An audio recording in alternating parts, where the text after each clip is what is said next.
Antagonist says, why is Trump holding a meeting live newsworthy? Because it ends up, it's not just a meeting. It's a combination of things. First of all, it usually ends up being like a big press conference where Trump answers a lot of questions and talks about. Good morning, everybody. Welcome to Stanley versus the World. I'd originally planned on going live at 1:15. I had something to do this morning, but I decided to go live a little bit earlier because they're about to show Trump's cabinet meeting live. So so I figured I can put that on and kind of let it run. So the link is pinned at the top if anybody wants to come up. So let's see what our buddy here has to say. When it actually starts. All right, it is now after 11:30. It is now 11:31.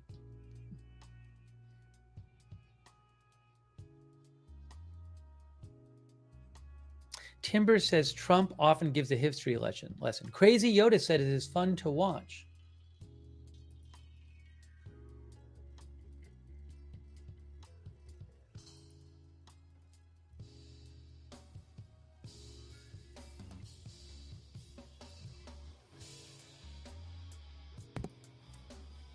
I guess if this doesn't start up soon, I'll show something else until they go live.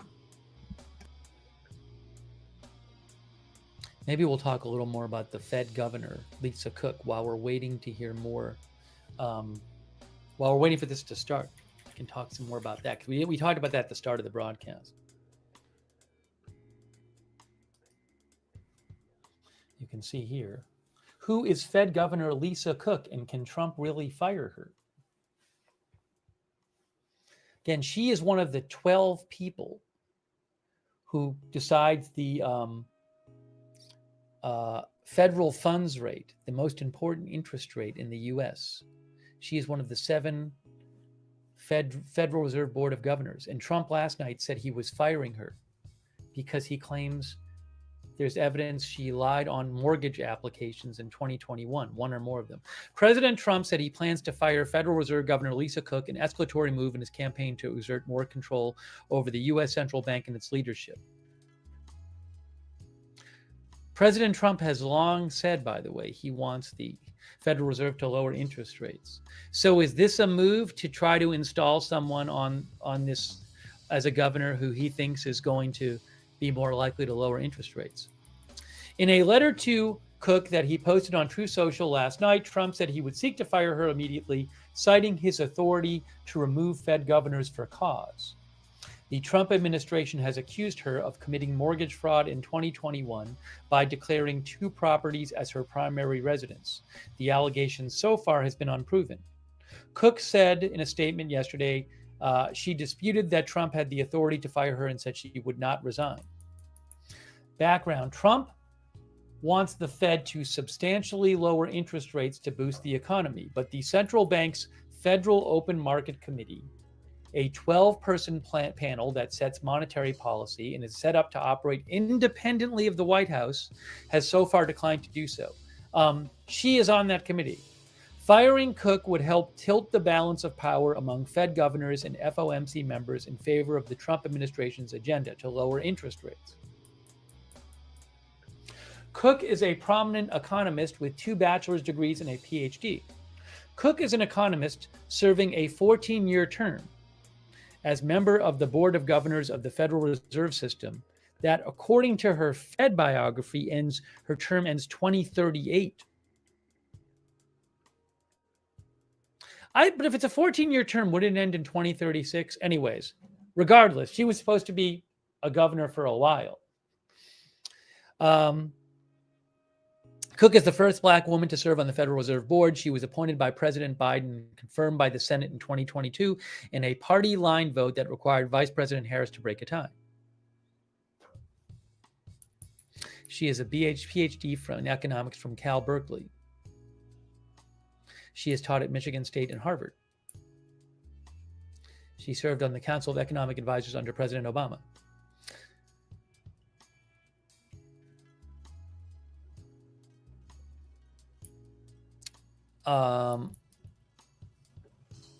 President Trump has accused Cook of describing two properties, a home in Michigan and a condominium in Atlanta, as her primary residence while applying for mortgages in 2021. A reason one might do that is, I believe you get cheaper rates on a mortgage if it's your primary residence. AP had said that yesterday, if I have that right. I have to go back and look.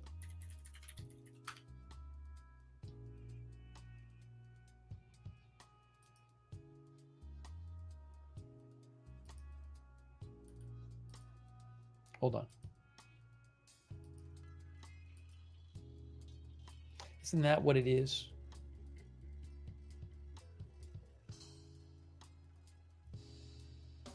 Yeah, so you can see down here in the AP article.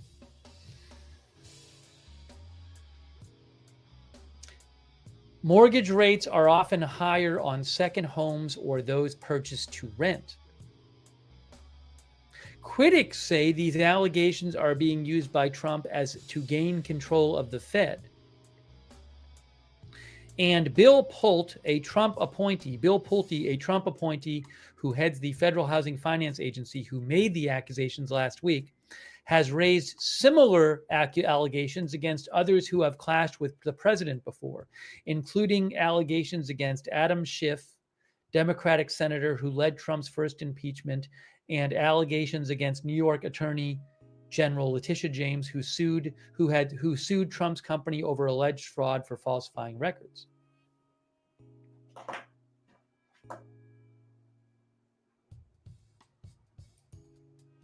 Oh, the White House just went live. All right, hold on a second here. Hold on a second. The White House went live. So let me get everything set up. It looks like we're almost ready to start the cabinet meeting here. Give me a moment.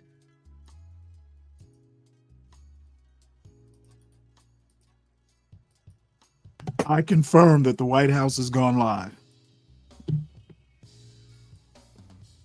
I'm just getting everything ready for you here.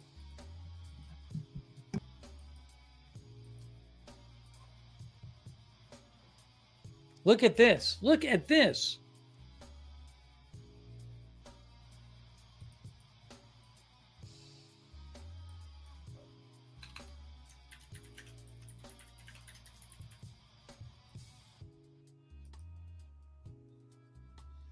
We got to fix this here.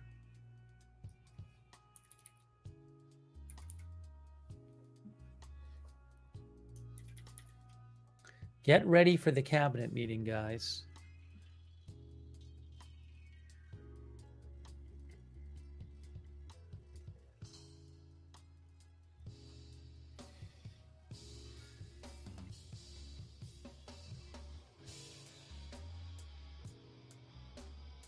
Victor Harshman says, go ahead, lower rates. If you think the economy is bad now, just wait.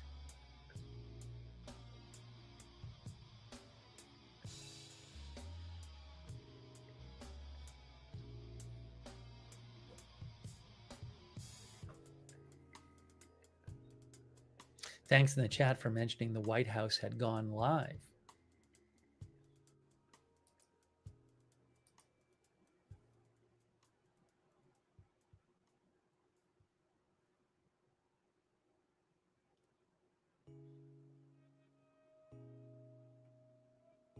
I'm looking for any other reports about the cabinet meeting, but the White House starting their stream is something.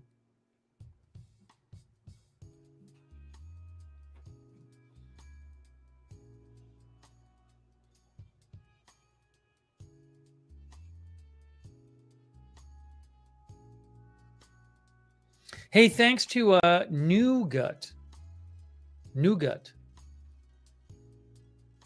who says under certain circumstances it is legal to have two primary residences listed with private mortgage lenders.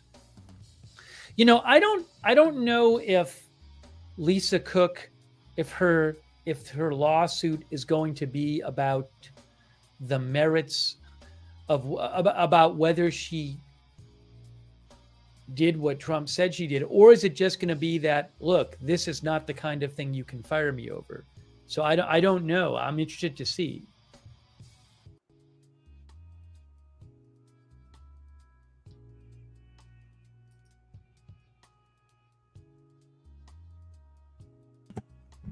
Well, this is taking longer than Israel I thought. 2025 mentioned that Joe Trusman posted the IDF released the initial findings of their inquiry into the strike on the hospital yesterday. Oh, yeah, I think I have a story on that. Joe says, according to the Israel military report, Golani Brigade troops identified and struck a Hamas-operated observation camera positioned at the hospital, which was allegedly used to monitor IDF movements and direct attacks. Jesus Christ, so they destroy a whole building over a Intelligence camera? and prior evidence of Hamas's use of hospitals for military purposes supported the decision.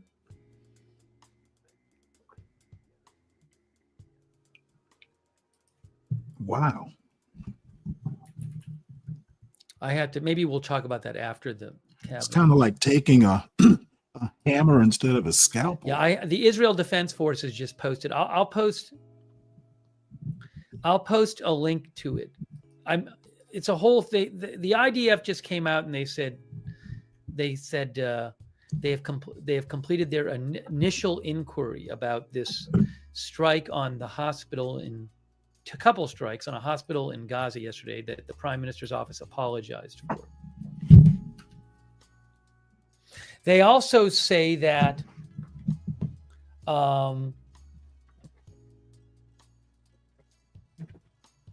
they say troops in the operated to remove the threat of a camera at the hospital by striking and dismantling the camera.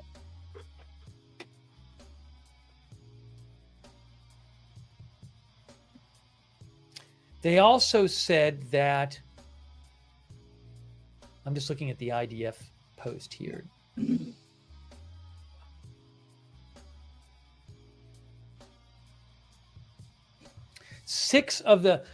Israeli army said 6 of the people killed were terrorists. The chief of the general staff also regrets any harm caused to civilians. The Israeli military says they are continuing to examine the authorization process prior to the strike, including the ammunition approved for the strike and the timing of the authorization. Also, an examination of the decision-making process in the field. So they say they are still investigating this strike. But what they're saying is that it appears that troops in the area attacked the hospital to take out a camera that they thought was being used to direct terrorist activities against them and observe them. The troops operated to remove the threat by striking and dismantling the camera. Who is the genius who ordered that? I'm literally reading. What's up, CKJ? How you doing? We're waiting for the White House to show their cabinet meeting.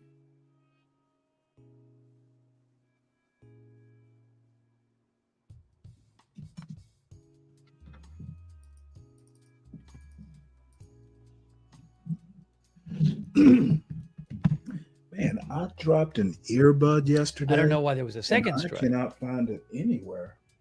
Did they think they hadn't hit the camera? This is so annoying.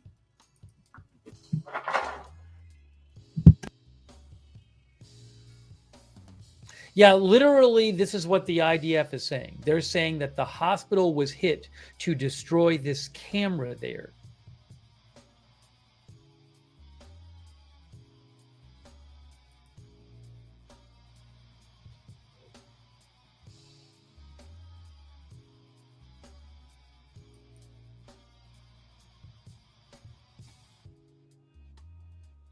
Zing Dingaling thinks they intentionally did a double tap strike to kill rescue workers. It's me, says double strike was messed up. They killed the medics. Hey, thanks, by the way, so much to, I really appreciate it. Fred Flintstone for the memberships. That's really nice of you, Fred. If you get a membership from Fred or somebody else, please thank them. Also, a gift sub from Twitch. Please thank the person who gave it to you. Everybody, please make sure that you hit the like button. And if you happen to wander in and you're new, make sure you subscribe to the channel. Share it out. Is this just going to start an hour What's up, late? Dirty Is that Dude? where we're going with this? It was supposed to start at 11, guys. Yeah, I'll give it It's now 11:45. Is this I'll just give going it to a end up couple more starting an hour minutes, late? and then we'll move on until it starts. I know the White House has gone live, but I mean, Trump I'm is looking at different probably feeds. None of them still getting has his it. makeup on. Phantom says, of course.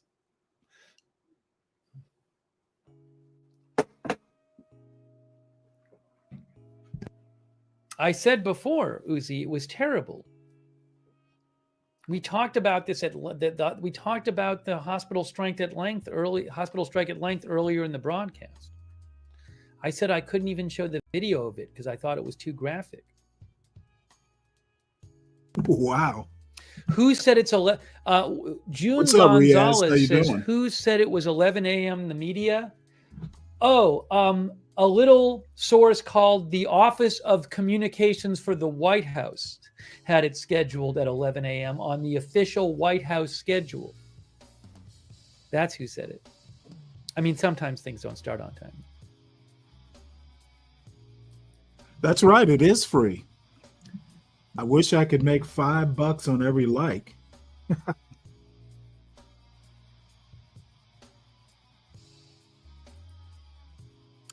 All right. Well, apparently this is Peasy Wheat says fashionably late. Fashionably late. Becky Haverman says Trump is always late.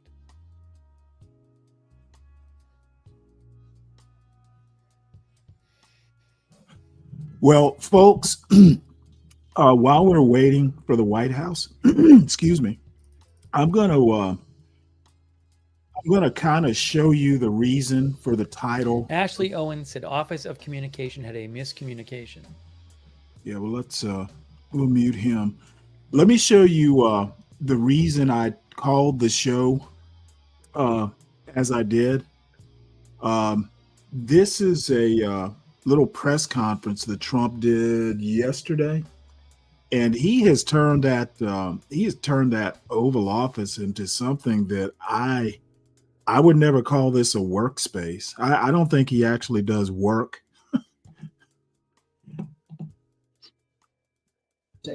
I'm really honored to be with you again, and we'll be with. He comments on the Oval Office, and your loved ones are looking down, and they're very proud. This is the new and improved Oval Office. We had an Oval Office, which was still the Oval Office, so I don't want to disrespect it, but now it's very special. I think you're doing a fine happening. job. Everyone loves it. It's all the real deal, 24 karat gold, and people come from all over, and I do believe they're serious. They're not rolling their eyes, you know, the roller of the eyes, but we don't have any of them. And we brought the pictures up. They were in the vaults. Those are pictures of some of our great presidents, a lot of them. And they were in the vaults for over 100 years in many cases. And they were just there. Beautiful pictures, works of art. Lincoln, Washington, Thomas Jefferson, Andrew Jackson. That's Monroe, the Monroe document. I actually thought he was going to say Andrew Johnson. Yeah, Benjamin Franklin, not a president, but we figured he'd make the cut. You know, I would say, you know, discovered electricity, a couple of other things. But we have Franklin did not discover electricity. Think of it, they've been down there. There's George Washington. He discovered that lightning they've been down was there actually in some cases much more than 100 years, and we brought them out. Or electricity. I went through the vaults myself. I spent hours down there looking. That's in between Russia, Ukraine, China, all the other stuff. We do it. I want to thank Doug Collins for being here, the secretary, who's done an unbelievable job. Thank you very much. And JD, thank you very much. You've been fantastic. And all of the others. Pete, good. We did a little thing with Pete about Secretary of War today, and it seemed to be well received. We'll do it. a couple of more times, and if everyone likes it, we'll make that change, Pete. You'll decide. But I just want to thank everybody for being here. Very special to me, a very special day. 4 years is a very special time, and now it's lightening up, but it'll never be really light. But there are some great souls that are looking down on you right now, and they're very proud of their parents and brothers and sisters, and but moms and dads especially. That's what I seem to have dealt with mostly. There's nothing tougher. So thank you very much. And the media, I want to thank you because you've been very respectful of this group of people, and they deserve it. They went through hell for no reason. It should have never happened. And I'm going to sign the proclamation now, and we will have a very special proclamation done and completed. Okay?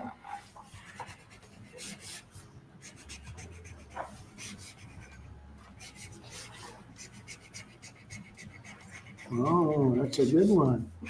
That's our good one. We rate them. I don't put them under the auto pen. I don't say, here, have the auto pen sign it, right? We don't do that. I don't know how anybody was allowed to do that. They actually this guy just cannot fucking govern. Good one, right? Without Yes, a couple of good questions today. But these guys will talk about January 6th being in the past. Here we are 8 months in to this administration. It feels like it's been a couple years, and he is still obsessing. He's going to shock you here. And if we don't get to it in this video, I have a news story about it. This dude is a fucking lunatic. Okay. Do you have any questions on this subject, please? Mr. President? Yes. The Defense Secretary has ordered a review of the Afghanistan withdrawal that is ongoing. So what they're talking about here is they have ordered an investigation into the withdrawal from Afghanistan. If you remember, it was pretty ugly. So I guess he's going to go after Biden's advisors because he can't do anything to Biden. So I guess he's going to go to those around him. However, I can guarantee that his advisors are going to share that immunity. Why is he fucking wasting time like this? Curious if you have any update on that review, and then for the families, I know that there was frustration with previous investigations on Capitol Hill. Are you satisfied with the speed of this investigation thus far? Yeah. What's up, Wale? Yes, sir. Yeah, you know what, dirty dude, I don't usually get this like America deserves answers. annoyed with presidents, even ones I don't necessarily agree with. But dude is just going overboard with this stuff. An investigation which showed that there needed an even deeper dive. So Sean Parnell, our Pentagon spokesman, who himself is an Afghanistan veteran, is leading this effort. It's a top priority for us. We're getting access to all documents necessary, why decisions were made, why they weren't made, why certain force protection measures were ignored. Again, there's never been accountability for this. It's something that Joe Biden allowed to happen that never should have happened. Any objective observer knows that's not how you leave a country. Certainly these families know better than anyone else. These families deserve answers. We're going to be honest about it. We're going to get to the bottom of it. Sean Parnell, an Afghanistan vet, is leading it, and we're doing it on behalf of the American people. So I would anticipate middle of 2026. That's how thorough of a review we're doing. Hopefully a little bit sooner, but we're going into everything to get an understanding of what happened. So we remember these great 13 souls, but we also remember the people that were so badly injured, our soldiers, 32 of them approximately. And we're in contact with them always also, but they lost arms and legs and their faces were blown to pieces, and they're incredible, and they suffer with it. And so we understand that. It should have never happened, should have never been allowed to have happened. And they were in the wrong place. Bagram was the place to be. Big, massive airfield with hundreds of acres surrounding it. Nobody could get near it. And who would not have done that? But we had a bunch of incompetent people running our country. So we are going to talk for a little while. We'll talk about the people that I've gotten to know, the sons and daughters and others that died. and there were hundreds of people that died that day, hundreds, many from the other side, needlessly also. They did nothing to hurt anybody. But that was a terrible day, and I think it was the worst day, and in many ways the most embarrassing day in the history of our country. And yet, at the same time, we learned so much that it's, we call it a big lesson. It won't happen again. A thing like that can never be allowed to happen again. Doug, would you like to say something, please? You've been so fantastic at the VA. I appreciate it. Thank you, Mr. President. For these families here, I think you expressed the nation's grief of what happened, and we saw it, just a tragic mistake that was there. Someone who's been in the military. I was in Iraq and others, but Afghanistan, when you saw that withdrawal, but what you suffered and went through. And for those that you've mentioned, Mr. President, who are injured, who took the VA, the Department of Defense, we're taking care of those folks. We're going to continue to do so at your direction. But with the families, it's just one of those times. It's a place that never goes away. But I know from this president, is he's made a commitment that memory will not be forgotten. And the cabinet understands that, and our American people understand that because of what you've done. And this is actually our biggest gathering today. So you must have heard Oval Office, and you said, I want to get there and be with Trump in the Oval Office. But it is a special place. But this is our biggest gathering in terms of the numbers, everybody here, because there was always somebody couldn't be, everybody's here. And that's a great honor. I think it's a great honor. JD, do you want to say a couple of words, please? Oh, sir, I just echo what you said. We're so honored to have all of you here. I know that days like today can't make the hurt go away, but hopefully 4 years on, we can start to remember with fondness and with a little bit of joy the people that were taken from us. We're so proud of you. We're so proud of your loved ones for giving their life for our country. I think importantly today, this is a rectification of a wrong. The fact that the President of the United States lost your loved ones through incompetence, but never acknowledged it. And your government never actually put pen to paper to say, we're grateful for your sacrifice. We correct that wrong today. And we're going to keep on fighting to understand, as Pete said, what happened so it never happens to another family again. But God love you all. God bless you. We're so thrilled to have you here in the People's Oval Office. Thank you. And I don't think they ever heard from Biden or anybody. Did Nope. they ever? You never No, they speak. did not. Nobody ever even called them. It's a terrible thing we suffered through for 4 years. So needlessly, yes, ma'am. I wanted to ask about veterans, and I wanted to say I'm so sorry for all of your loss. And I know we've covered it in the media, but I can't imagine what you all have been through, and thank you for being here. I wanted to ask, just on behalf of those veterans who served in Afghanistan and Iraq, I know we talked about this in the Oval previously, about making sure care for those, for example, exposed to burn pits while serving. Yeah.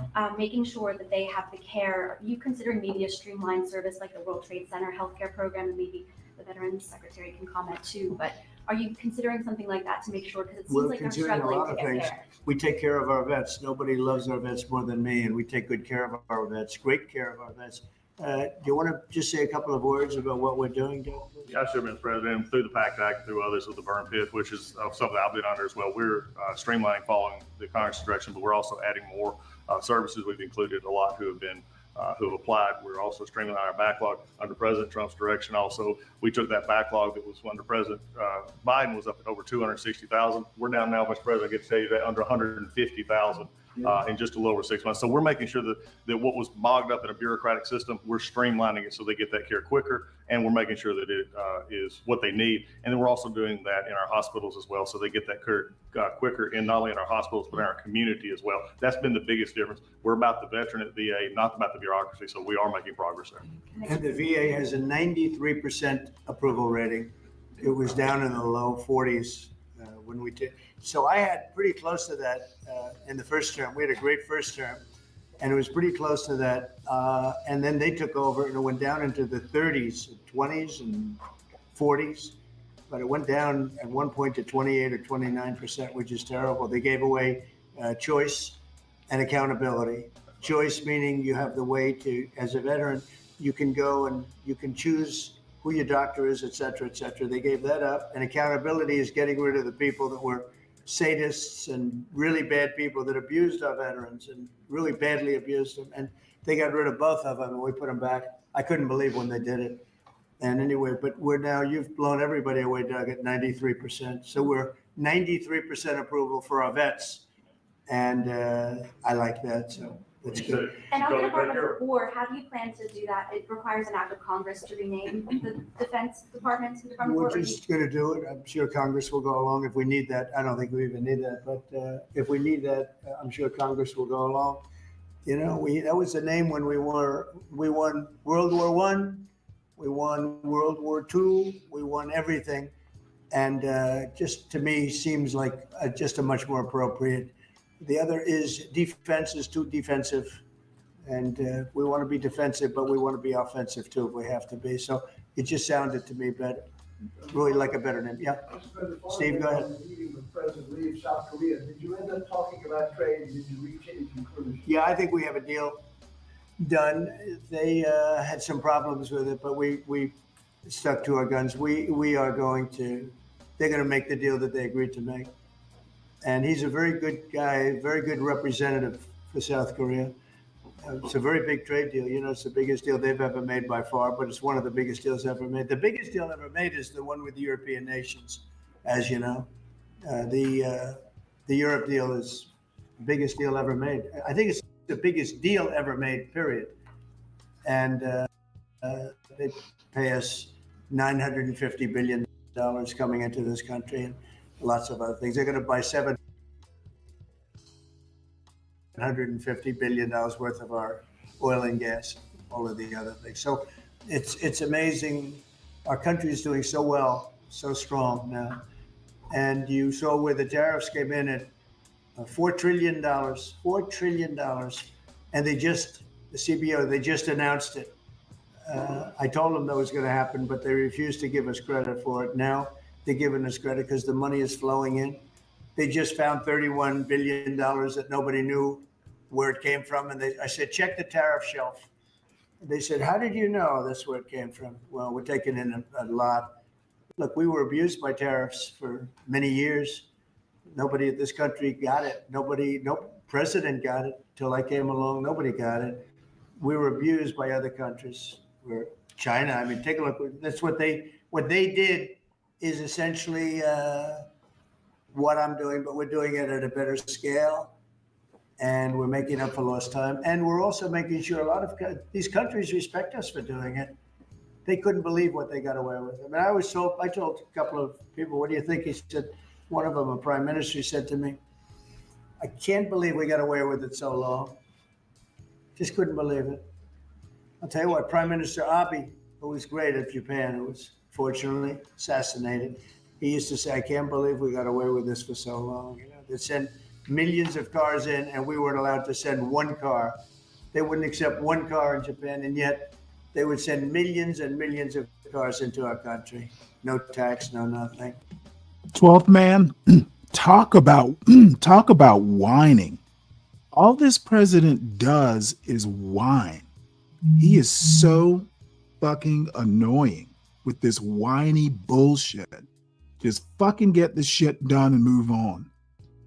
He has this Oval Office looking like a fucking secondhand antique store. It's ridiculous. So no, we're just doing the right thing, and it's making our country rich and beautiful, and it's very important. I felt so foolish for years watching this And take place. repeating You know, we did it in my first term with China. We took in hundreds of billions of dollars of tariffs. Good morning, Stanley. We did a What's really up, good 12th job, man? and the whole world suffered with that one. It This was a terrible this thing. video is So we've almost been over. Then I'll tariffing cut countries, back. and if you look at what happened to France and Spain, and I Italy watched and this all, I'm not gonna earlier go this say, By morning. the way, we want tariffs. It is just like So his now we do see that, and this it's press conference is like tremendous. And chalk we're on respected. a We're the most fingernails on a respected we've ever been. chalkboard. Thank you very much, everybody. I appreciate it. Thank you. I guess there's a cabinet That's meeting coming up that's what live or something. that's what we're waiting on. But I just want to say I'm really honored to be with you again. All right. Shut this idiot up. How's your day starting out? I just Stanley? mainly wanted to show that video because he makes comments on the quote new and improved Oval Office. It's got like 24 karat gold and shit like that. This dude literally has made the Oval Office look like something you would see on that old TV show Hoarders. There's all kinds of fucking junk in there. And I just can't imagine anybody working hard in that office. It's like a museum in there, but we know there'll be nothing about slavery. Interesting. I just don't pay that much attention to decorations and all that. Well, I wouldn't either, except it's really obvious. And President Trump literally talks about it at the start of that clip about how he's decorated and all that stuff. So there's almost no way you can't pay attention to it because he brings it up. Right. I missed that part. Well, if I think of it, there's a video, a show, Heather Cox Richardson, and I can't remember the other professor's name, Joanne something or another. They do kind of like a nightly, kind of like a commentary from a historical perspective. They're both historians. And her theory is that that President Trump, they're just basically trying to give President Trump something to do since he likes real estate and upgrades and decorating and stuff like that. Basically, they're giving him this sort of stuff to do or asking him to do it just to keep him out of the way. I might have to show that clip. No, she's dead. She's actually dead serious about it. And you know, the other thing that people probably don't realize, having presidents that are incapacitated is not, it's extremely rare, but it's happened in my lifetime with Ronald Reagan. Joe Biden. He was shot and he was out of commission for quite some time. And Calvin Coolidge is another. He had a stroke, and they basically started calling his wife Madam President or something like that. And who knows? There are probably other examples that I'm not thinking of. Yeah. I wonder if there's any other ones throughout history that, you know, they just got old and diminished. Well, I don't think I have to go back and I would have to do like actual research. Presidents really weren't generally, we haven't picked like 70, close to 80-year-olds to be presidents. Remember, lifespans weren't that long for a good part of American history. So we have got to stop. We've got to stop electing. What? Who's been the youngest president in history? I think Kennedy. It's either Kennedy. I think he was still the youngest, or it would be Obama. Yeah, Kennedy. I can't remember which. I think it's still Kennedy. Obama was pretty young when he got elected the first time, wasn't he? Yeah, I'd have to go back. I'm pretty sure Kennedy still holds that record. He was something like 44, I think. If I recall, I could be wrong, but he is the last I thought about it. He was the youngest. I think Trump is actually the oldest elected, if I recall. We just got to stop doing it. You know, I lost the taste for these. I lost the taste for these elder statesmen with Ruth Bader Ginsburg hanging on to, you know, the bitter end. And she wound up costing a Supreme Court seat. So ever since then, I'm like, that is one of my, like, you know, one of the hills I'll die on. We have got to stop these, you know, I don't think it's possible to put a ceiling or an age limit. But, you know, just as a matter of voters just deciding as a collective body, we shouldn't be electing anybody who's 70 or above. Even if they're really in shape, etc. We got to stop doing this.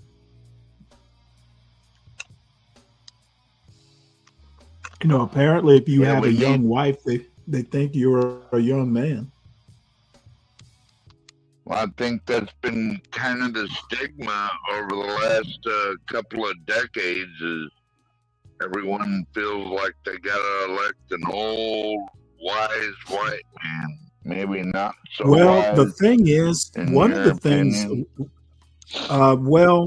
Reagan actually supposedly was pretty much on autopilot or in his own world the last part of his presidency. But Uh-huh.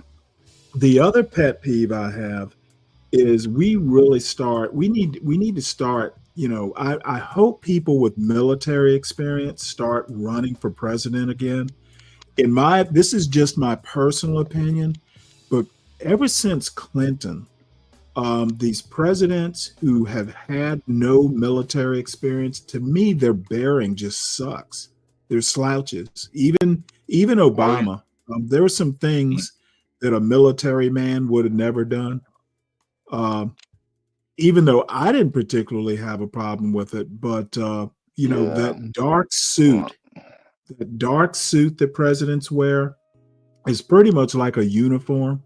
And I think of that one time Obama wore a summer suit to a press conference and caught all kinds of shit.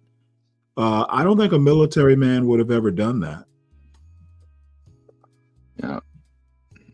Okay, the Obama cabinet did a meeting lot of started. shit I didn't Oh, hold like. on, the cabinet meeting has started.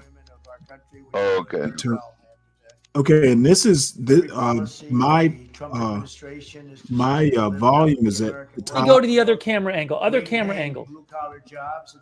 Sounds good, Stanley. Well, Oh, you can hear it okay? you had it. You had it for a minute, then it went away.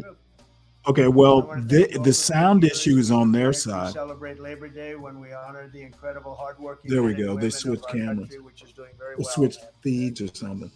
Every policy of the Trump administration is designed to lift up the American worker. Oh, definitely the dress Great blues, paying blue-collar CK. jobs. And I to hated rebuild the summer industrial whites. bedrock of our nation. It's also obviously He's for not wearing his great red defense. tie We have the today. greatest military in the world. Well, he doesn't always wear it. We built it largely in my first term. Some of it was stupidly CK, given away remind me. to I want to talk about Afghanistan. summer whites. For what reason? Nobody can figure that one. But it was still a relatively small amount of what, you know, if you compare. The concept of what they did, however, is just incredible. But the country is doing well. We're respected all over the world like never before, probably. We went to NATO, as you know, and they went from 2% to 5% of GDP. Nobody expected that. And the difference is they didn't pay the 2 and they paid the 5. So, and as you know, we are selling a tremendous amount of equipment to NATO. We're not spending any money. We're making money, but I don't want to talk about making. I want to talk about we're no longer Okay, and see, running the involved country with like funding business, who Ukraine, gives a but we fuck are involved with the trying country to is stop making money? the war, Why the is he killing acting like in Ukraine. this is a board So we're meeting, selling a missiles and shareholders military meeting? equipment, He's millions and chairman of the millions, board. ultimately billions of dollars to the NATO people, where I'm very friendly and we have a great relationship. But that was an amazing trip. So they're funding the entire war. We're not funding anything. I think it's an important point to make because a lot of people don't understand that. And we will Is that right? continue to do that. And we're trying to get as much as we can for them. They want the American product. The American military product is by far the best in the world. And that's what they want to get. They have lots of options, but that's what they want to get. So the factories are doubling up and tripling up where they make the Patriots and other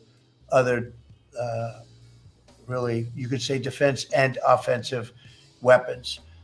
The wages for blue-collar workers are now rising at the fastest rate in 60 years, which is so important to all of us around this table. The average American worker has already seen a $500 wage increase this year, and there's no inflation.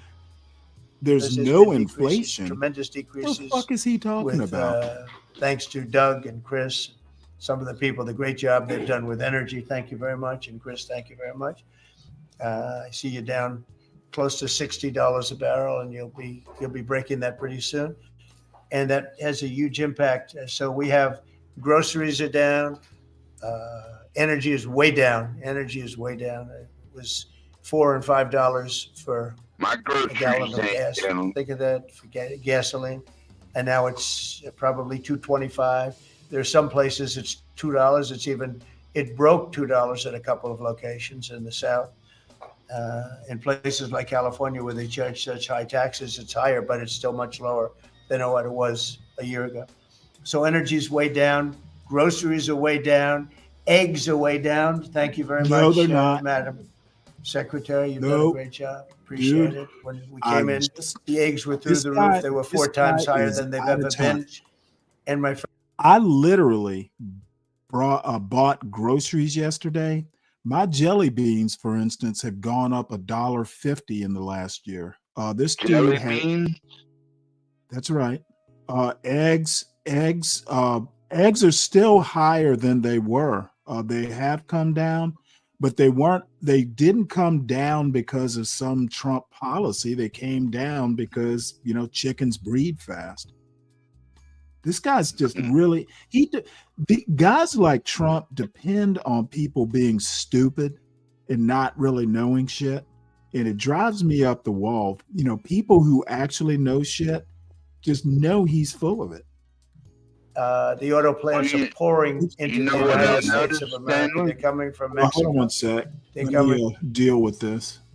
Sorry about that, This folks. is something given to me by Mark Yeah. Zuckerberg, Made a little. and you'll see this is AI now. These are. I never understood. I said, well, Apparently, because I built shopping Zuckerberg is centers, on his. for $50 million, you can build a very nice shopping My center. eggs aren't So I never down. understood when they said 50 billion for a plant. I said, what the hell kind of a plant is that? But when you look at Maybe this, you by understand 80. why. Hell it's yeah, 50 they billion. are. So this is I what think he's I'll building use in that as Louisiana. I think I'll use that as a show title. That's That's funny, Meta, Calvin. Facebook, as people understand it to be. But look at that. That's the size of Manhattan. So that's think superimposed that, over the Taxes island of probably Manhattan. You down think that 80%. Takes up you think a Zuckerberg big will part be of in Manhattan. place of I think they say Elon Musk 81% at of Doge? Manhattan. So these are big things, and they're going up. A lot of them are going up now. I don't know that big. Actually, Mark is building 4 of them, and others are building Mark? similar places. I think And when there's these some things price open up, I'll tell you gouging what, Who okay, gives a we're leading fuck China about now in shopping AI, centers? substantially Nobody- leading China. that And the business reason is gonna because we're fail. letting them build their own electrical facilities. We would need double the energy that if you take all of the Oh, that must be a electricity that we data center produce or right something. now in this country, you'd have to multiply it times 2 or maybe 3 times. So 3 times more than we have right now for everything to operate your toaster and everything else. Okay, 3 times more. And the way we are I'm not able buying a to fucking smart, succeed, because a China goes smart out and booster. builds these massive plants. They're right now building 58 coal, in this case, almost all coal-fired plants. And coal is back Whoa, with why this the country too, fuck by are the we way. building There's a reason coal they use it, plants? because it's good. It works for God them. damn, what a fucking And we call it moron. clean coal. We don't call it coal. We call it clean, We call it even very clean clean coal. coal. But we have coal going is up. this, We the have nuclear going up. 1800s? Nuclear is very much in vogue now. It's safe and inexpensive and great. We don't allow windmills. We're not allowing any windmills to go up. I mean, unless there's a legal you situation can where stop somebody it? committed to it a long time ago. We don't allow You windmills. You And we can't don't want stop people the from solar building panels that windmills. we're speaking What with the he means is secretary he's about, not going to fund because them they take up, or give tax whatever. thousands of acres of our farmland. You see these big ugly patches of black plastic that comes from China. And the solar is, I like solar in some ways, but for firing up your big plants, it doesn't work. It's very unstable, but it really takes up your farm. The farmers are saying, they're building these massive blotches in the middle of the fields all over the country. It's so crazy. It's so crazy. So we're not heavy into that at all. And windmills, we're just not going to allow them. They're ruining our country. They're ruining everyone. If you look at, I hate to mention countries, but you look at the UK, what's happened at UK, they have energy costs have gone through the roof. It's because of wind. They want to do everything, close up the north. I don't. You know what? the Slick? northern I disagree parts with of that, the to be country. honest. They have oil. I It's think- tremendous. I think if the And, they election were close it held up and today, they've been- Trump would still be I president. tell them, you're my friends, but man, you're going to have a bad awakening very soon. You're going to It's going to be very bad. They're ugly. They don't work. They kill your birds. They're bad for the environment. And if you look at them from a house, your house is worth less than 50%. So I'm trying to have people learn about wind real fast, and I think I've done a good job. But not We're good learning enough, a because lot some about countries wind are here still in trying, and they're Wind destroying Bag. themselves. Those are countries that are really destroying themselves. I hope they get back to fossil fuel, because right now, Chris, whether we like it or not, fossil fuel is the thing that works. And then you can add nuclear because with you're it not and other trying to things, make but anything, fossil fuel any is fucking thing else work. what works. If we're going to fire up those big monster factories. But if you look at comparing everything before I took office, domestic auto production is up Yeah, life 18,000 exist. cars a month. And we haven't even Trump started yet, because a discovered lot of life, these plants aren't built. It's up 18,000 because Ford, General Motors, and a couple of others, Stellantis, they're taking their existing plants, and they're, as quickly as they can, they're adding on to them. So when their plants open, because they're building big, modern, beautiful auto plants. But think of that. We're up 18,000 cars a month, and essentially all they've done is try and utilize their space correctly as their big plants open up. It's going to be, I hope they remember that it was this way. I hope this table gets a lot of the credit for what's happening. It gets all of the credit, because this would have never happened. We were going out of business in every way. We were losing. All the car plants were leaving this country. Now they're all coming back in, and they are coming from Canada, and they are coming from Mexico, but they're coming from Germany. They're coming from all over the world. Domestic steel production is up by 100,000 tons of steel a week. We What is this we have the state of the union 50% address? What the fuck tariff is he on doing? steel, aluminum, and various other things. Copper just got brought into the picture, and that means people are going to want to make steel here. We just made a deal with U.S. Steel. As you know, we have an outside company come in, spend $17 billion on building new plants, new everything. That's great, and it stays right here in America. So we're doing amazingly well on steel, and domestic oil production is up by more than 300,000 barrels a day. That's a lot of barrels, and you're going to be talking about that in a second, I think, Chris and Doug. These two people have done a fantastic job, and we have the oil price down to about $62 a barrel. So just so you understand, because a lot of you like to talk about costs and prices. I watch so much fake information. Product costs are down. Energy is way down. Energy brings things down. With energy, that's what happened with Biden. He stopped our program, and then he went back to it when he realized that it looked like you're going to be paying numbers that nobody's ever seen, like $7 a gallon. You're going to pay $7 a gallon. The fuck is he talking about? Who cares? So then he immediately went back to the Trump plan that they terminated, but it was too late for them. It was too late. They blew it. They had a great thing going. I gave them something great, and they blew it. Since the inauguration, we've created over 500,000 new private jobs. And if you notice, when the numbers come out, government jobs are going down and private jobs are coming up. And that's what really fuels the country. It's easy to hire people and pay them for doing something that maybe is not very productive. But government jobs are down, actually substantially down, and private jobs are way up. And these are the jobs that make money, create a better life. Meanwhile, we've reduced the number of federal bureaucrats by 84,000. So we got rid of 84,000. And I think the job numbers, you're going to see the new job numbers are going to be through the roof because of all of the different businesses that are moving into our country. And not just production businesses, autos and AI, but any business you can think of. Folks, we the world are of furniture, as an literally example, going to North crash Carolina, I and went there burn, many times and when we I won't know we're a lot of crashing and hotels burning things, because and the I'd go numbers to are going to North be Carolina. low. I'd buy the greatest. They were the greatest, This most is literally talented people. This And then the autocracy has started. China by came the way. along and took all And of I'll those tell jobs. you why They right would have after the tariffed them. press conference. China wouldn't have taken any of the jobs. Can you turn your mic up a little Honestly, bit? and I like some of them. But they didn't know what the hell they were doing Let from me a make business sure it's the standpoint, right from running one. the country. And North Carolina, the most talented woodworkers that you've ever seen. I'd be there and I'd watch them. I'd say, I'd like to have I'm not a sure. rail Is in the that volume chair. better now? Maybe can you fancy it up a little bit? It's a little How about better, this, I sir? think. And it Okay, hit, I think it don't was I like- don't They know. were arts, I've been unbelievable.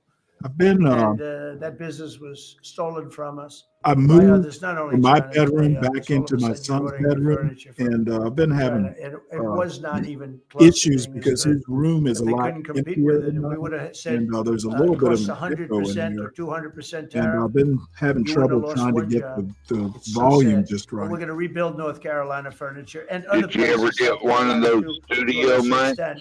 Yeah, I got a They make Yeti. furniture, but furniture, we're going to put a very substantial It was tariff on. it We've was already working announced it. perfectly in It's my going to be room, done pretty quickly. but And when this that week, happens, everyone's going to start. I guess I just this tell you, Monday North or Carolina, go Tuesday, out and start we had trouble. getting the grandchildren I and the just children to to tinker start with the teaching them, settings because and some of try and get it those right. incredible artists that I knew as young people, they're older people now, but they still have the talent and they have time left. But they're going to be teaching their sons and their daughters and their grandchildren, and it's going to be a beautiful thing to see. It's going to happen like magic. It's going to happen without question. It's not like, gee, I hope it happens. It's going to happen.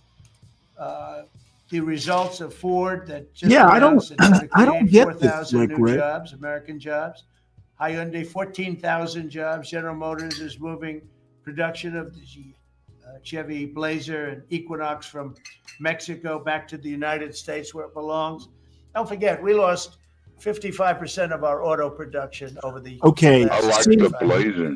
this is where 55%. We were the auto Trump capital of the won't world. tell you, though he well There's knows, nobody I'm even sure, think about you. the reason everything went overseas 55% was of it to for Mexico, Canada, capitalism. China, It was cheaper to make. and other And countries. now that he's going to bring this And it's all stuff back, coming back. prices We are will be going to bigger. fucking Couple of skyrocket. years, we'll be bigger than we ever were. Dude, We'll be more dominant. We'll really? be bigger. We make great product. I We're starting to hope make he's really right, great product. because if We're going he's to be not, bigger than we our ever were. life We're is going to be going at to the get level pretty that it expensive. was when we were the only It one has that really already sold to at the the world. grocery store. And we're going to be back selling to ourselves and other parts of the world. It's not going to be the same, but it's going to be equally as important as it was in the heyday 30 years ago.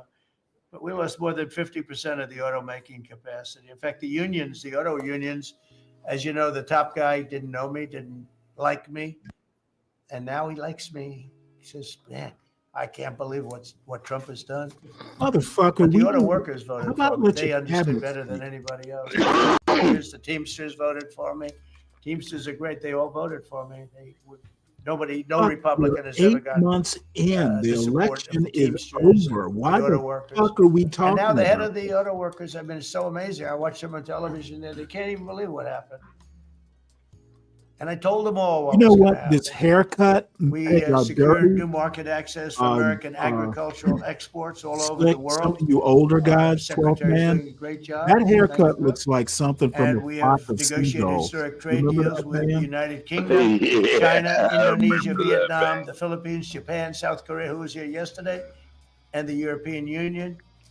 Foreign nations are now paying hundreds of billions of dollars straight into our treasury, and Pretty good, man. numbers that nobody's Well, ever seen before. they were kind As of you a know, we make one-hit trade deals with a wonder. lot of countries, and many Actually, of I those think countries, he had 2 or 3. just to be able to sit at the table, are paying us hundreds of I billions mean, now of that's dollars. way We back made when I was in trade high deal with the school, and European you were Union. They were probably roughing us Yeah. for a younger. long time. But And yeah, I now, remember them. we Well, have a shit, I very mean, good you deal. could see their Did that videos with on them. MTV back when they used to play nothing Trillions but of dollars videos. is coming into our country. What's up, Trillions. Charlie's girl? How you Far doing? beyond billions, trillions of dollars. We Yeah, chased you was that for 4 graduating years, when 3 I countries at a entered time. the 8th And grade, they have to buy Stanley. $750 billion So, worth of Yep, our 83. energy product. Energy is great. We have more than anybody else, so we're using it. But the European Union is a done deal, and Japan is done. I heard there was a problem with South Korea, but we met yesterday, and they're done. We didn't do anything. We just kept the got same a deal. few We years honored on the me, deal they not wanted to many see. though. Well, I don't even want to say it, but they wanted to see if they could do something. Well, believe But me, they once you honored the get deal, my which age, is nice. every year is And like 2 we years, cut an old the man year. previous record-setting Yeah, trade You age deficit. I hear 1 year just at a came out. time We cut it in until half you already. reach We haven't even about so we've only been 58. here really Then for a few months because it's like you age it takes 2 you a little years while every to year. fix up the Oval Office and do those things. dang. Prepare for the battle, right? I feel like Really, that already, I've only been Stanley. here for a very short Dang. period of time. and we cut the trade deficit. Well, you in half. know, Is that I right? started like, Fantastic. I would say I 45 didn't even when think I we were gonna do noticed the that. And physical remember, decline. These are things that are Because I used to get big down note. on the floor and play with These my things, are, son, you know, and all every these time numbers my, are they're not my open yet. wife, When they open, smart you're ass, going to see things uh, happen in the was my United wife, States that bought me nobody's like ever her seen before, Tourist including our notepad country thing. in its heyday. Because And I had every the time I got greatest down on the floor, economy you in know, the I'd history get of our country bursitis in my my first knee. 4 years, despite COVID, which was a I've very always unfortunate started situation for the noticing whole it world. at We did a great 50, job with it, never Stanley. got the credit. Do I'm Great what? job we did. 54 now. Operation Warp Speed, people say, is one of the greatest achievements ever I didn't really in notice politics the or in the breakdown military, in because it was almost a my military body or procedure. anything until I But turned 50. everybody, including Putin, said Yeah, it'll that happen. Operation Warp Speed, what you did with that, nobody can believe it. The fuck And nobody can we did a believe great it. job, but it It was still, it happened, was a dude. Move on. horrible pall over our country. We had a very dark cloud over the world. It See, was a very, this very is bad because he thing that came actually out of doesn't have anything Wuhan, current which to I said talk it came out about. of Wuhan. He That's will where it tell came from. you every And China achievement suffered of the greatly, but past, everybody did. but not But we talk about what's happening we did a good job with that, contemporarily. as good as you can What possibly do. And we what came about back, and going to now we're Chicago? stronger than ever before. What the fuck? Uh, There are more if important I things didn't to win talk this about election, than this country was Operation Warp gone. I'm Speed. telling you, economically, it was gone. None of the things that we're talking about would have happened. The whole world was robbing us blind, friend and foe. They were stealing our jobs, our money, our They weren't factories. They were stealing. stealing everything. Jobs We would were have been a shell. exported. We would have been a bankrupt, broken shell. And Dude, that's the way it is. But we're doing it was it's just the American opposite. Stronger than business we've ever that been. Last fucking month in a landmark exported the achievement, jobs. What I is he also talking proudly about? signed the largest working class tax cuts in American history.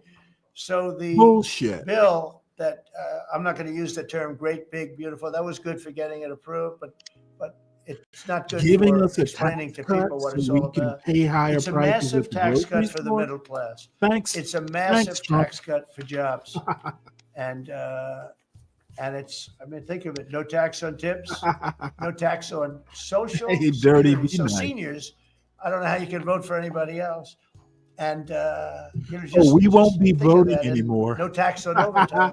Voting So has you work been, overtime, you don't have to pay tax voting on has overtime. been ceased. That's good. The Democrats don't know what they're going to do, so they have Sure, we know what we're like going to this do. soundbite. You We're know, they going to have all win these in sound bites. 2026 for They send starters. it out. I don't know. Some guy What sends are out a word, and Democrats everybody going to uses it, do? including the fake Win in news. Some of you are 2026 here right now. because I'm this looking at you. motherfucker is so unpopular.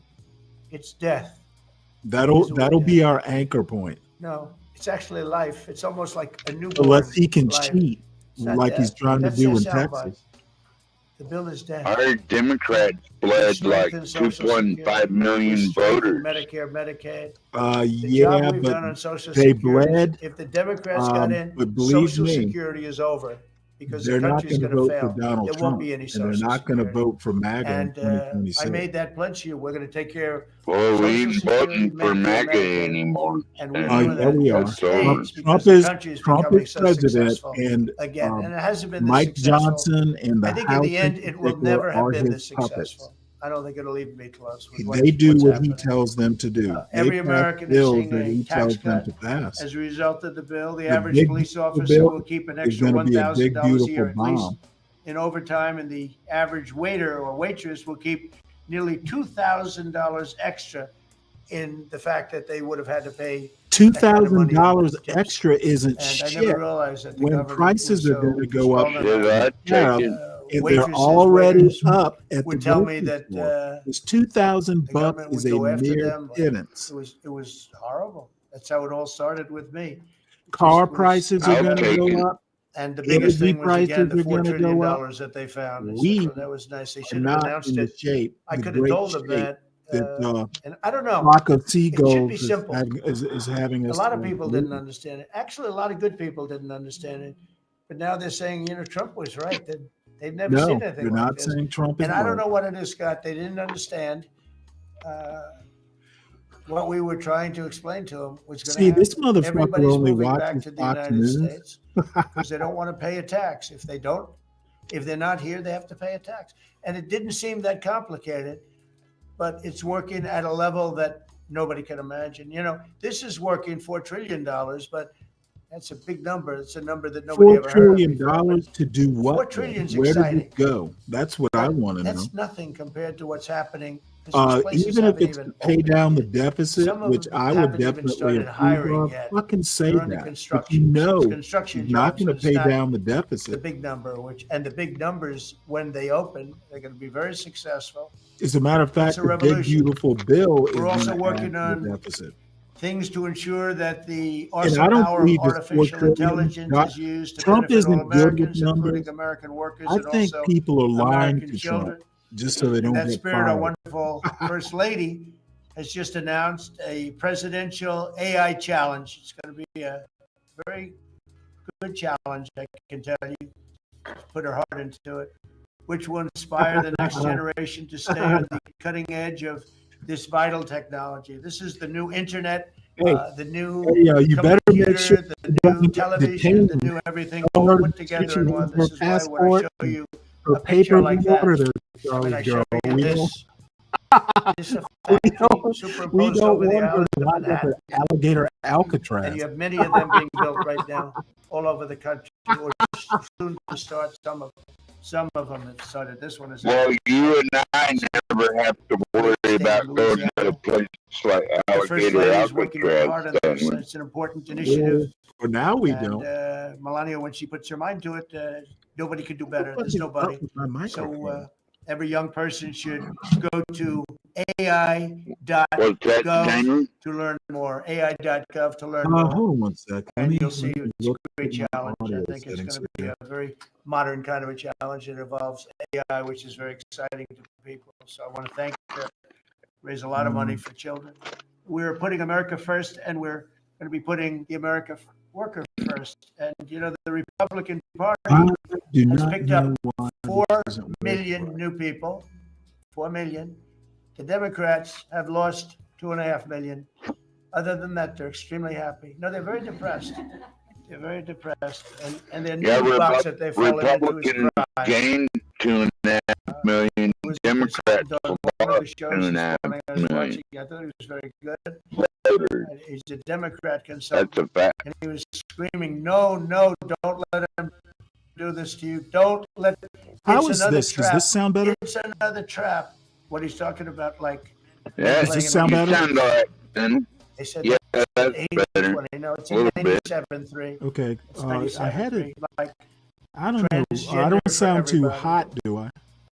They fought for it. They're No. still fighting for it. I saw Okay. a guy today, a politician that you all know very well, fighting like hell How about now? for men playing in women's sports. Yeah, You you don't sound understand. loud and clear, Human Stanley. beings also. Well, Okay, I well, agree we'll they're see how long human this beings, lasts. but you can't have a 7-foot guy playing basketball with the women. You know, just one of those little problems. By the way, My I'm mic all right. yeah, that's Have a good. place. It's okay. By the way, I've got my I think place too. Saturday I'm going to be testing Worst of all. EV Mux. Because this I'm not is sure. crime. I want to try it because Trump when I is saying used it, I actually he's liked it against better. crime, It's somewhat and more they're complicated for than crime. StreamYard, but No. it's cheaper. He's going So probably Saturday if I do a show, and I think I probably And then- will. I'm going to be I saw doing a lot of poor testing. stupid Chuck Schumer just guy. to, He see looks if I like he's meet what I aged need. 100 years, and I don't like You getting know, into it's Yeah, a lot of those other You know, looks- I mean, platforms, Stanley, unfortunately, politics, don't no work matter. with Android Look at Pam. I would never very say she's well. beautiful because EV Mux. that'd be the end of I my use my political computer. Laurie, secretary, and So, I mean, what do you mean they don't I will work? I tell you, mean, when you this try, is the government you know what? we have in I think Illinois. This poor Truism guy got thrown out of uses his business by his EV family. Mux. I didn't have a problem with it. I Another family went has up on partners my with the phone, I family. think. Nice family. I like Maybe the it was my family, but computer. He was no, but he was. They threw him out. He's governor of Illinois, and he goes about Trump. Yeah, I've been We through don't some of need that this help. testing before, and Chicago is the way.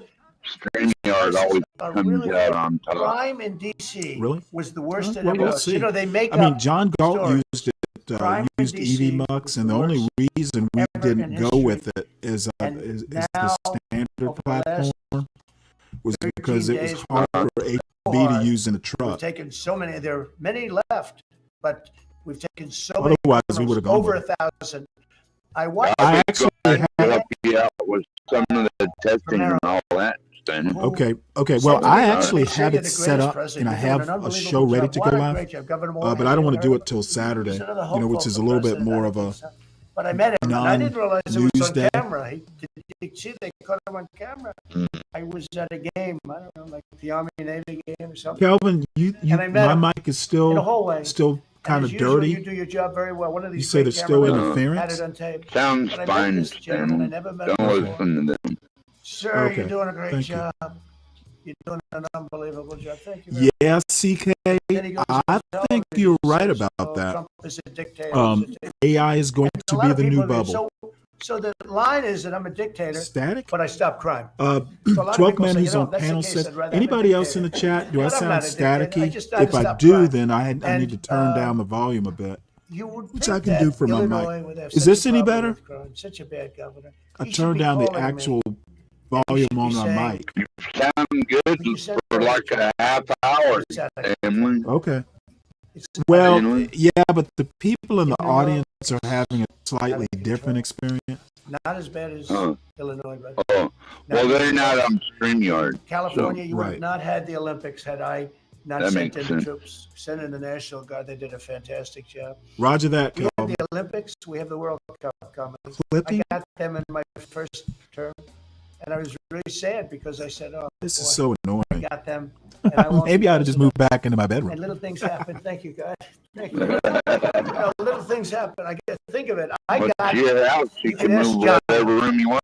Johnny would tell you he's the head of, Well, my son has a nice desk in here. but he's the head of the World Cup. I could He move said it into Trump my is the bedroom, only but I'm reason too we're lazy. doing this. And the sad part is that I was not going to have it. I would have to be, probably I wouldn't have even been invited to the game, depending on who's president, right? And I got that. I did not get 250, okay? The 250th anniversary, I did not get. I'd like to claim it by my. Oh, you are absolutely That was right, whether I was CK. president or not, it was still 250. You I'd socialize, like to take you credit for it. socialize What the I won't take losses. credit for is we're going to have a better celebration. under Capitalize Trump the than you would have. profit, So socialize the that'll take losses. care of- We're going to have a safer place, Christy, because of you and Tom Holman and Yeah, it's a everybody. little louder But, there. You're a little So we more have hot 250 there, coming up. Stanley. We have the World Cup coming up, which is like having 45 Super Which is good. You're and, the host. we have the Well, Olympics coming yeah, up. but I moved the microphone a little Three and a closer. half years remaining. We're going to have it very exciting. It's going to be done. It's going to be done properly. So I just want to tell you, countries, Yeah, that I guess I better add incredible state. sound Our settings to military the is Saturday strong, test. powerful, I'll set one up respected. for StreamYard and We had EV some Mux. fantastic decisions from the Supreme Court that let us put the people into the military and other businesses that are best for the job, as opposed to some woke reason that was killing our country. That was a very strong, very powerful. You can now go into a company I noticed based on on your my ability, headset, as opposed to I being have to forced in actually based on go some in there factor and that set it to cannot make our Bluetooth country great. headset It's a big decision. before Big it sounds right. decision. Oh, you know We've had what? a lot of great I know what decisions, happens. and we've all I'm made not some using great decisions headphones. sitting around this table. I That's wanna my thank bad. Scott. Let me Unbelievable try what's happening headphones. I usually use you and Howard. my And, Vice Bluetooth President's earbuds, but I involved in lost one of everything, them. and he's So been let me great. try Marco, microphones and see if that helps. Really, I think I you're probably born have for some this sort of job. I don't think you feedback. should ever run for another office. I don't think you should, really. You're so good at this. He is so good. And everybody Okay, likes how about him. now? That Everybody should be likes him. better. Everybody, much more importantly than like, I think you would say is Yeah, it respect. sounds They good, respect Stanley. Okay. At least on StreamYard. Okay, how about in the audience? I know that. I put on headphones. I like think to, that was the go around problem. the table. I'm You not seem used to to like using it. the Your audience headphones. I seems to like usually it use based on ratings. earbuds. And But I I want to lost mention, one. about crime, because we have a young lady here, Iris, of Epoch Times. Epic Times. Oh, they are And I heard far. you were very They are the savagely mugged Newsmax of in the city, newspapers. and, we're not going to let that Who is? happen. under the Epic submission. Times. That was last year. And Oh, would you that's like to a mention what Chinese happened? paper, I think. You want to Really? listen to this? Yeah. Chinese actually own that room paper. and to the broader public. My name is Iris Town, I'm a White House They correspondent. claim to be opposition, but they're really not. 2 years ago, it was a Saturday Epoch morning. Times is owned broad by the daylight. I Chinese. was on my way to work, and a young man with a black ski mask pointed a gun at my face and threatened me to hand over my phone, my wallet, my laptop, and everything else. And when I refused, he used the butt of his handgun to strike me across the face, in the cheek, where what some people call pistol whip me before running away. And that has deeply traumatized myself and my family. Ever since, I've never dared to walk in the street of DC at night. Oh, ever. Jesus And my Christ. family was extremely worried. So, What'd she say, Stanley? She's saying she was attacked and pistol whipped in D.C. Involved not just me, Damn. but also my family. Oh, I don't Damn. believe her. I don't believe her. What, you know, if you were in Southeast trying to get drugs or rent a room from John Galt, that might happen.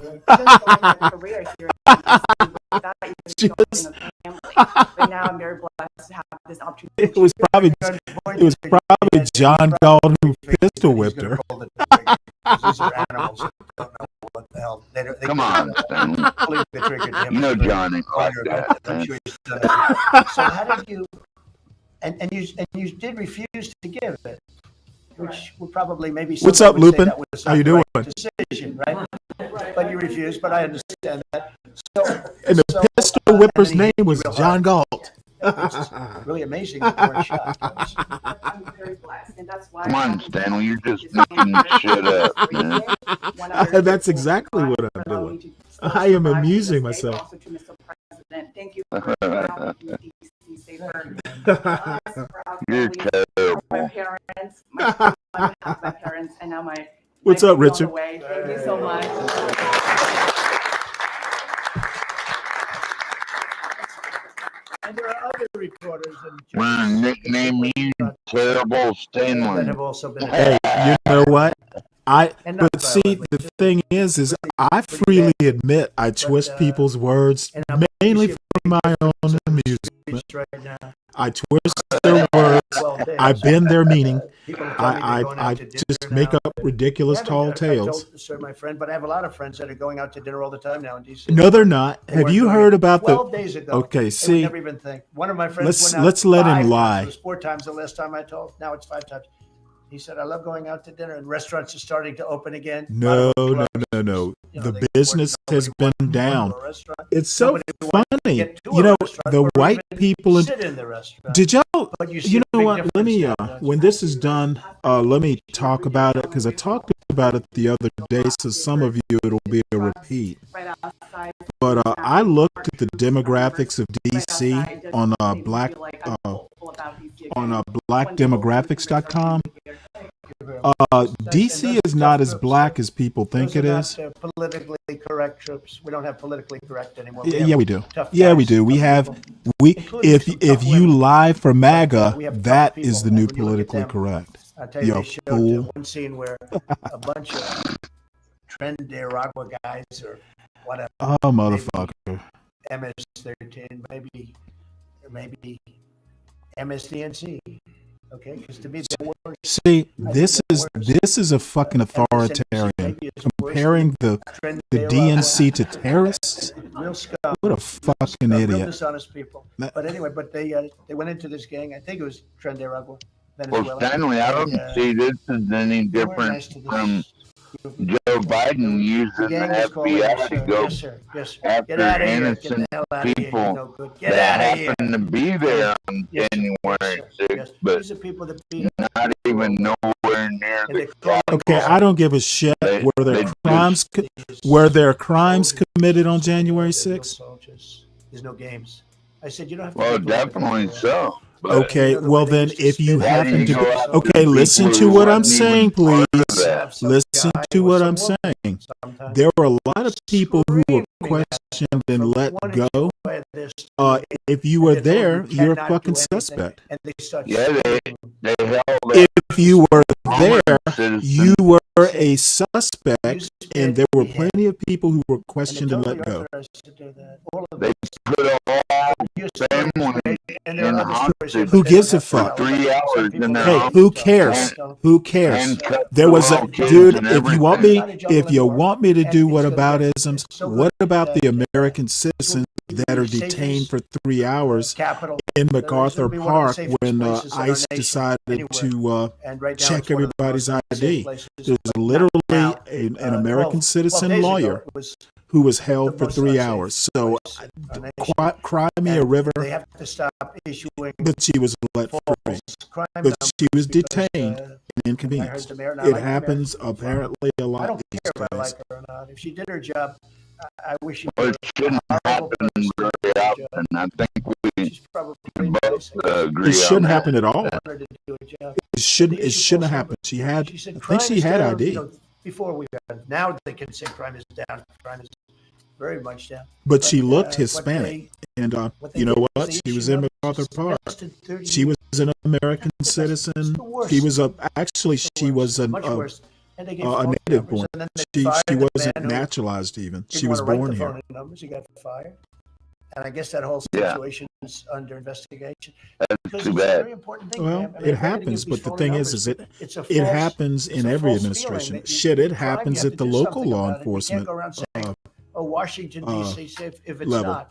It's going to be very safe very soon. It's very safe right now. You're going to Not go out around here at dinner. too much. People are going out all over the place. They're walking. But yeah, Well, there's not a lot of people. People are working There's not a lot of people to strong, arrest in cookies. They Alaska. can take care of themselves. I didn't like when the Doesn't help. FBI kicked that Just doesn't help to have family's big, strong door in. muscles. And Oh my God! I think the Supreme guys did. over there with a I gun. think the Supreme They Court shooting decided even him in their. the little You can be the girl. strongest Stanley. guy in the world. Guy has a gun. I shoots you read. in the I know the face. story well. Doesn't I matter think how the much you Supreme work Court out, how ruled much in their weight you favor, lift, right? how hard you work.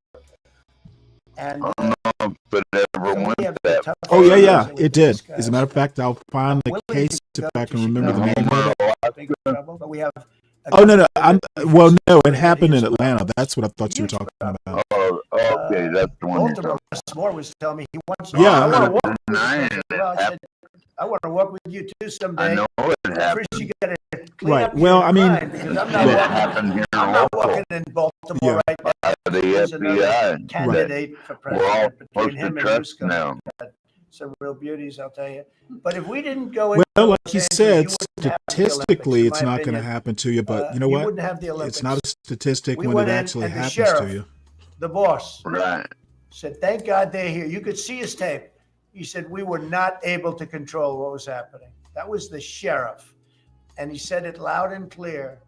And, they're suing us for going in and cleaning up crime. And yet their own sheriff said on the first or Well, second if night, you he said, broke the law, we yeah, could they're going never to have. sue That you. was You gonna be- sue you people were for not going to have the nothing. Olympics or the World Cup because that Who would be gives a- there wouldn't be anything left. They shouldn't have lost 25,000 houses.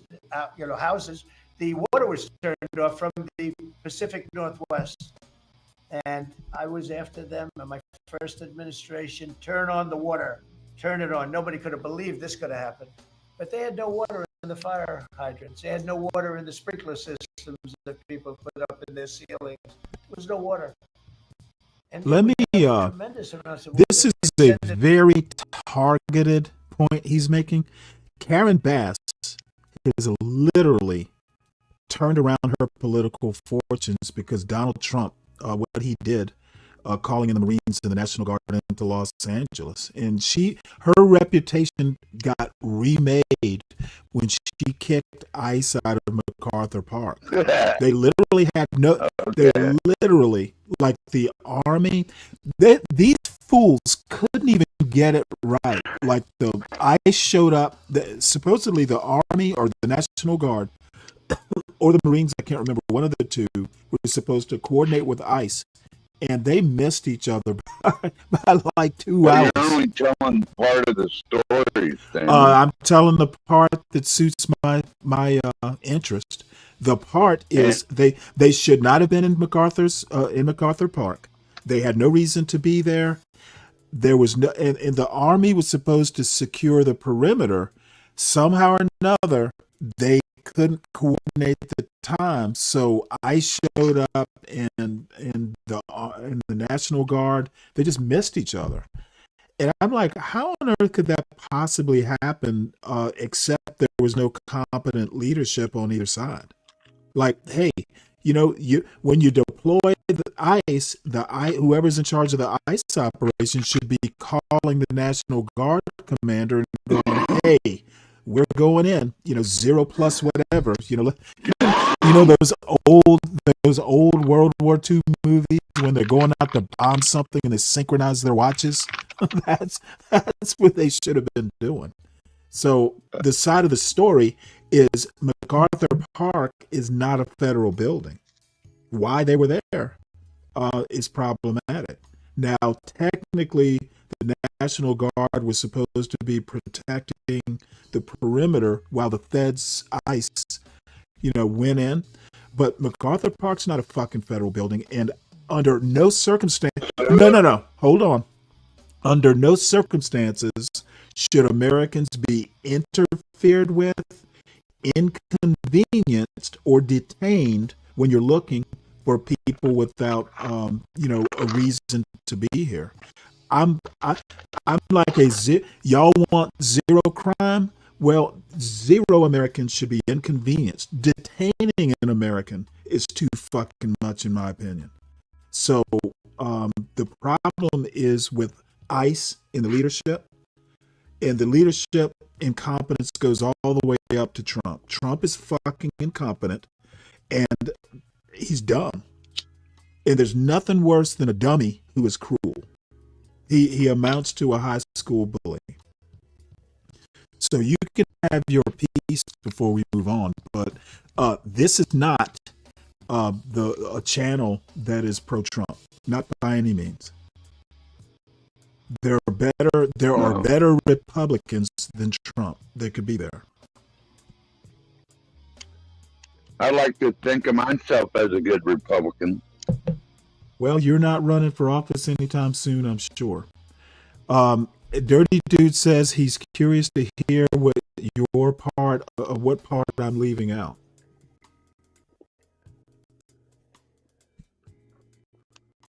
You said I was only telling part of the story? Back to Karen Bass and all that. Yeah, well, they've been engaged in illegal activity for a long time. Who gives a fuck? I'm talking about a specific incident. What's the other? About? We assumed there was another side of the story to the MacArthur Park fiasco. I was saying that she got her ass. Is that in D.C.? MacArthur Park is Karen Bass MacArthur Park's in Los Angeles. Oh, okay. So what part of the story? Now I'm confused. I was talking about MacArthur Park. I thought, you know what, folks, I apologize. Everybody. Hey, but I didn't say it. Kelvin. But who knows? I might. Look, bottom line is I'm surprised that I don't have a huge problem with this threat of the National Guard in Chicago or even DC. I'm probably a bigger pragmatist than most people you run into. I'm not a partisan, I'm a pragmatist. And whatever solution works, I don't care who comes up with it. My problem with what Trump is doing is it is a temporary fix to a permanent problem. He's not going to be able to keep the National Guard in DC even forever. What happens when everything reverts back to normal? That's going to be problematic. Right. I see that too, because the policy, if they're going to do this no cash bail and just I don't have a problem with criminals right back on the street. You know what? Whoa! But let's not get too far. Until you're found guilty, you're not a criminal. I don't have a problem with cashless Yeah, bail. that's It the really, problem, isn't it? well, no, I don't think it's a problem. The problem is the program being misapplied. There are times, somebody gets fucking thrown in jail for stealing from a candy store. I don't fucking give them cashless bail. It just And yeah, and if you depends on what they're charged with, but they're not guilty until proven. We haven't. yeah, but Trump hasn't given the executive order to that overturn. don't mean you let them right back on the fucking It street. depends And on the crime. It depends. no, it doesn't, bro. Yeah, I'm afraid it does. And there's nothing wrong with cashless bail when you're given Yeah, stores. there is. Okay, no, not even a thing. You err on the side of the American citizen. That boy who was in Rikers They Island. let Okay, murderers dude, don't right interrupt back me. on Yeah, the nope, street. nope, nope. You need to sit tight until I finish.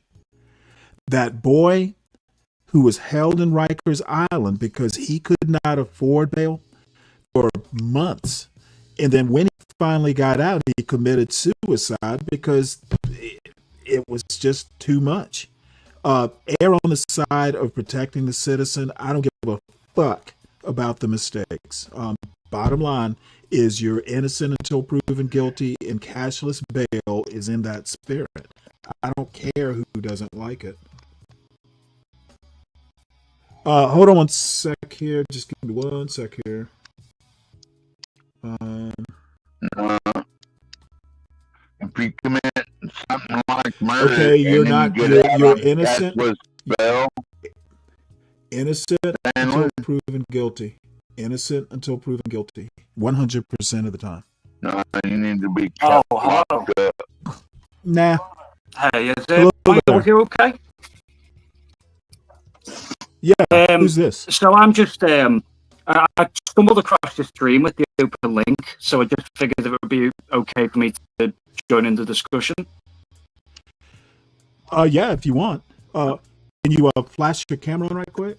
Yeah, of course. One sec. That's an this is all Yeah, that's fine. That's an interesting name, Baranowitz. That's not your real name, is it? No, it's the original translation of my surname. Really? What is Yeah, it? it was a Is case it of Polish? Yeah, it's the Polish pronunciation for a Belarusian name. Oh, really? How's it originally pronounced? No, so the username I've got now is the original how it was. Interesting. Okay. Do I imagine people even in England have problems? Yeah, I think we've probably got a lot more in comparison to the US. Did I get it right, Baranowitz? Yeah, that's it. Interesting. How do I know how to pronounce it? It's In actually fairness, not though, that. Americans do have such a history of mixed culture that it's easier for stuff off the tongue You for know what? Americans. That's a very interesting theory. So welcome aboard. You're my new favorite Brit, Kelvin. Thank you. Kelvin. Not Brady. I thought he said he was Polish. No. Oh, so Well, I'm he has British, but I've got Polish. Like that's where You, my you know that ancestors are. you know that there are a lot Okay. of Eastern Europe. Is Poland's considered Eastern Europe, right? Yeah, it's some might say Western Europe, but most say Eastern. Well, I mean, it might as well be. Pretty much after Lech Walesa, if I'm pronouncing his name correctly. Y'all are pretty much Western. Yeah, we wish Poland Or strives to be as West as your possible. heritage is pretty much Western. So, Yeah. hold on one sec here. Shoot. Oh, there we go. All right. So, what we got? We're watching this cabinet meeting. Did you have something to comment on the cabinet meeting? So I'm not too. I was just catching up on the cabinet meeting myself. I just want to say that although I'm British, I do follow Trump and some of the stuff that's happening in America at the moment. The only thing I will say is that I'm not going to try and dictate over because you're American, so I'm not going to try and dictate about your country. I'll just like put my input in. Okay. Well, don't worry. I have a friend who's in Lagos. Oh, I have to remind him all the time. I grew up in these waters. There are gonna be things that I know that there's no way you could know. So exactly. Yeah. Go ahead and make your input, and then Robert Kennedy is talking right now. We've got to hear his crazy ass. So with me input, I'll keep it simple. I used to really like Trump, but then I've sort of fell out of favor with him with some recent things. Do you ever watch what's it called? Damn it. I'm getting old.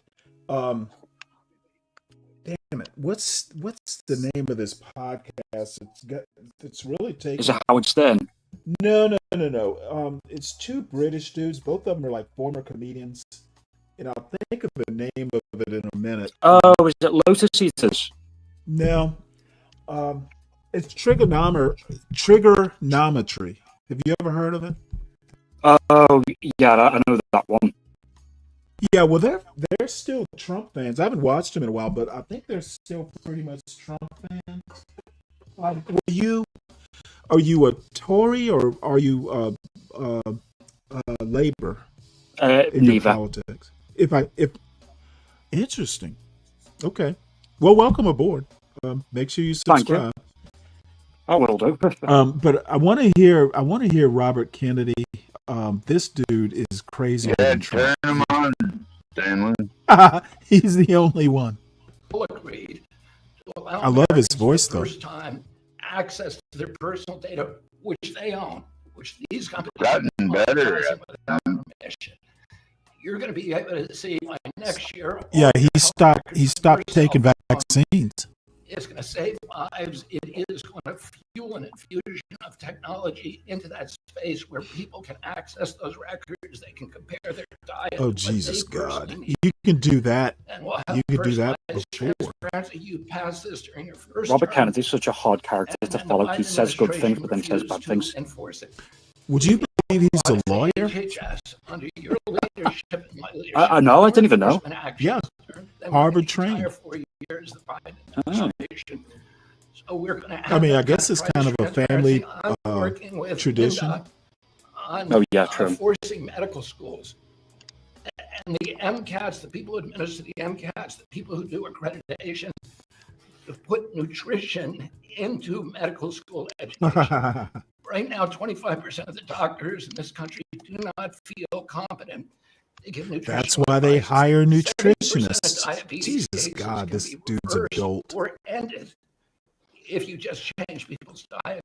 And the doctors don't. See, I thought Robert was going to do what Bobby did, where he was going to ride himself into power, but then changed when he got there. Under the Trump administration, you are going to know about that. No, I don't think And then he's really finally, most changed. He's always been a crackpot. Bobby And the challenge. odd thing is he's actually not popular It's in the 100 Kennedy clan. push-ups, Like, 50 they pull-ups, don't like and you him. try to do it Like, in the 10 Kennedys minutes. don't like him.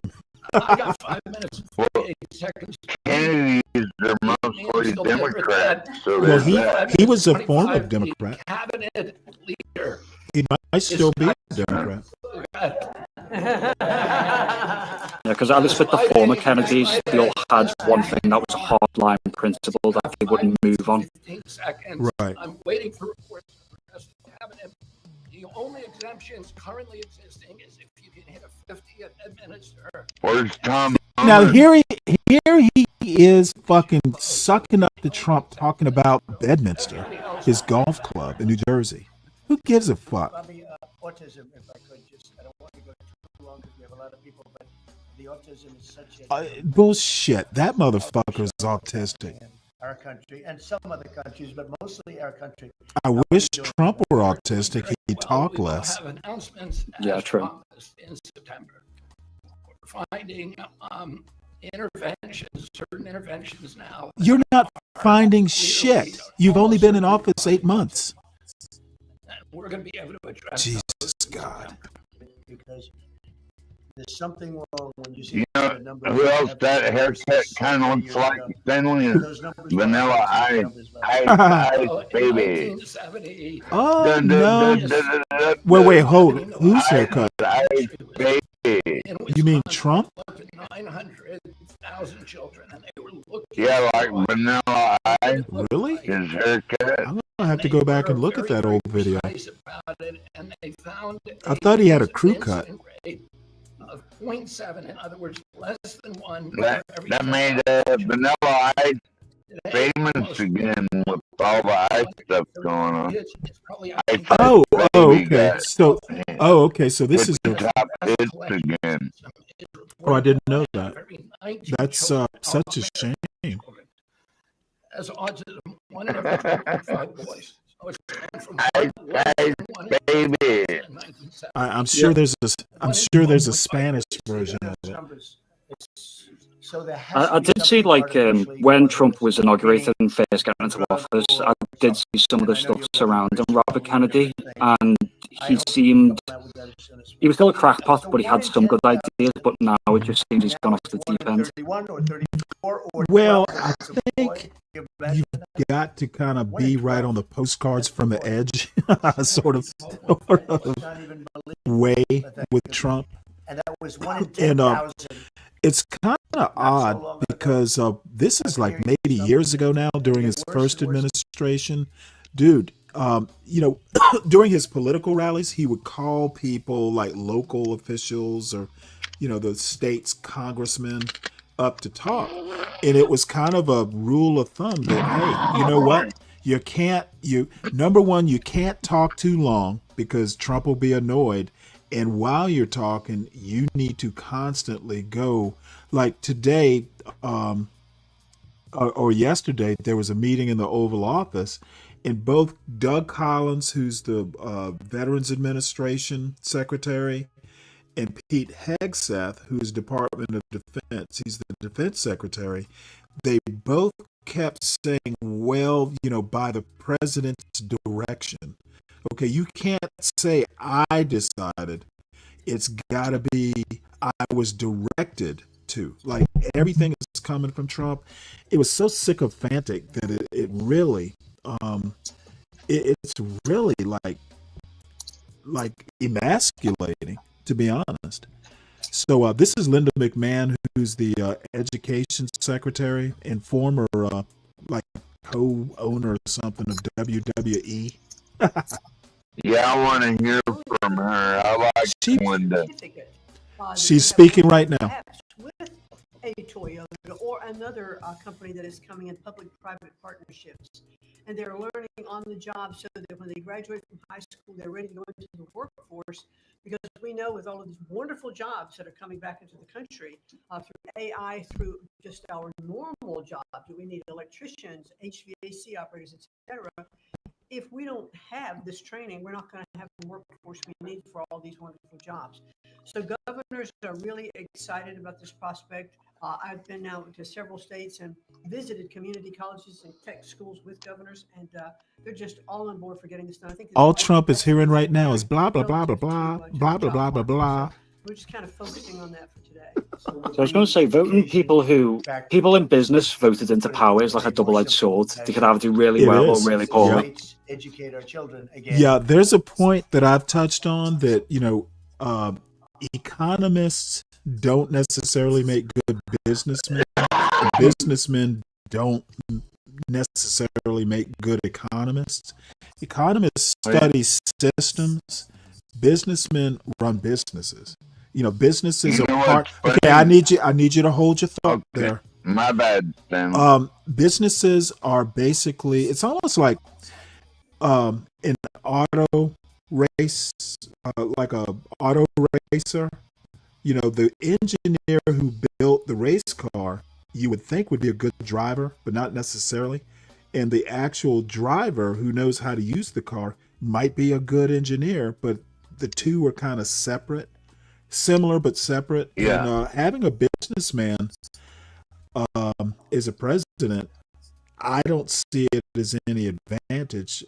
As a matter of fact, I think being a businessman means you think in smaller ways. I don't, when Trump talks about the economy, I don't get a firm, comfy feeling that he understands systems. He understands specifics in the system, but he doesn't have that 40,000-foot view that an economist would. That's my opinion, though, because I'm not an economist. Oh yeah. I mean, like it could be, you could have a businessman in office who he might do things that raises the country's GDP and the general wealth in the world, but it might come at the cost of now taxes are higher and wages are lower. They don't look at the overall systems that make up the machine. They just look at we're profit driven. We want to get the best outcome rather than what about the man beneath me? What about those who are, Exactly. Countries are not like companies. Your shareholders vote you in, and what's good for business may not necessarily be good for workers, and vice versa.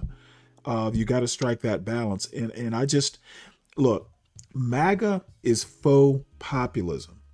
Okay, what it is Elon Musk dressed up in a flannel shirt and a pair of jeans and called himself a populist. He does not think like a person who, has some hourly job at a restaurant somewhere. And what I'm not expecting him to, but Trump doesn't think like an everyman. Years ago, this is like before he was even president the first time, or maybe he was running for president, where he goes to this pizza shop in New York City and eats his pizza with a fucking knife and fork. Or the famous, I was going to say the famous commercial where he eats a crust first. Jon Stewart roasted his ass. It was so funny. I have to find that video one day. Trump doesn't think like a dude who goes in and gets a couple slices. He probably took his own knife and fork. Yeah. Well, they misbehaved, and some of these schools are getting billions. I'm sorry, 12th man, you had something to say, and I rudely cut you off. What were you going to say? Is he still here? Nothing important. I'll think of it again. Okay. Mr. President, the Trump EPA has a special Labor Day message to America's workforce, especially our auto workers. Oh, what's that message? Don't get hurt. We're not going to cover it. Please don't unionize. See what a difference a year makes. A year ago, the way that the Environmental Protection You're fired is the special Labor Day message.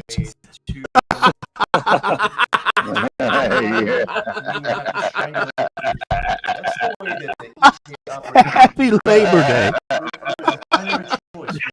That's funny as hell. That's a good message too. Your labor is no longer required. You've been replaced by AI. Shout out to and his team at the Office of Management and Budget. A lot of work. He's happy to do it. Dozens of different deregulatory actions. We're gonna go through a robot phase, but then it's gonna phase out. I fully expect a real life Blade Runner in like 5 years. Single largest deregulatory action in the history of there's gonna be robot murders. That we have announced that we're working through in one agency in one. Japan is already using robots for like elderly care and all that. And what we are I'm not unless that person doesn't have a family. There's no way I'm ever gonna. Well, shit, I'm elderly. So, well-wired machine. That robot. See if you can get me a sex bot who can do caretaking. I might go for that. I was just in Iowa. Leffler made an announcement with Secretary Roberts. Dress her up in a sexy nurse outfit. Diesel exhaust fluid systems.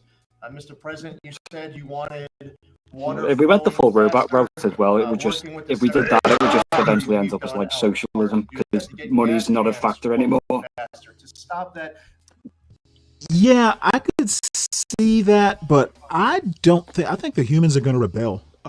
you go and you look at somewhere like years ago, like 20, 25 years ago, I worked in distribution and logistics, and I helped open a import distribution center. And it was kind of interesting.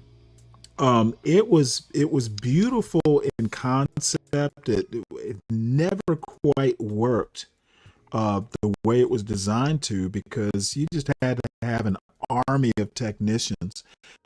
Now, we actually did have like robot. There were basically like robot pallet jacks, who could carry 2 or 4 pallets at a time. And they literally were automated. Now, this is back in the 90s. So I imagine the technology's come a long way, say in an Amazon warehouse. But I was looking at a video the other day, and oh shit, it's fucking impressive. Dude, if I didn't go to college right now, or didn't want to go to college, there are 3 things: HVAC technician, electrician for data centers. I was looking at a video the other day. They are highly in need. You may not be familiar. What do they call you? Do you have a nickname? They just call you a bear? Oh yeah, that's just Okay. So if you ever lived in Virginia, Northern Virginia, or any big city, there are plumbing companies. Like, some master plumber will start his own company. And in the DC area in particular, there's several like these. There will be like 200 or 300 plumber employees, and that you can call them 24 hours. They have people on call, that sort of thing. Well, for data center HVAC people and data center like actual like electricians, their companies set up like a plumbing company would be. They do 24-hour, etc. I would either do that, or I would be some sort of technician, like for robotics. It's probably like a robotics tech or something. Those things are going to be hot, and they're kind of interesting because you actually have to be fairly competent with some computer stuff, as well as the turn a screw stuff. It's actually fascinating. Now, the problem is jobs like that tend to be for younger people, because you're gonna get dirty, and in a data center, you're gonna have to get into crawl spaces and stuff. You're gonna have to be able to trace cabling. There's some skills there, especially with the electrical, that are fascinating. I've run cable before. It's years ago now, because I'm an old guy, I'm 60. I've literally run cables from, say, one end of the building to the other, and kind of built. Oh, I have too. Yeah, well, I mean, like, basically run cables from one end to the building to a server room. It's fascinating work. I can even make Cat 5 cables from scratch. I was going to say, interested. Oh, sorry, you go first. Well, I was going to say I had this interesting story from Walmart when I was in there last year. They had these little force scrubber robots, but they would I've seen them. They're like a store. Is it like a Zamboni? Yeah, and I hated those things, dude. And they're not there this year, thank God. Yeah, you know what? They should run those in the middle of the night. What were you going to say, Bear? And I'm listening. I'll be right back, but I'm listening.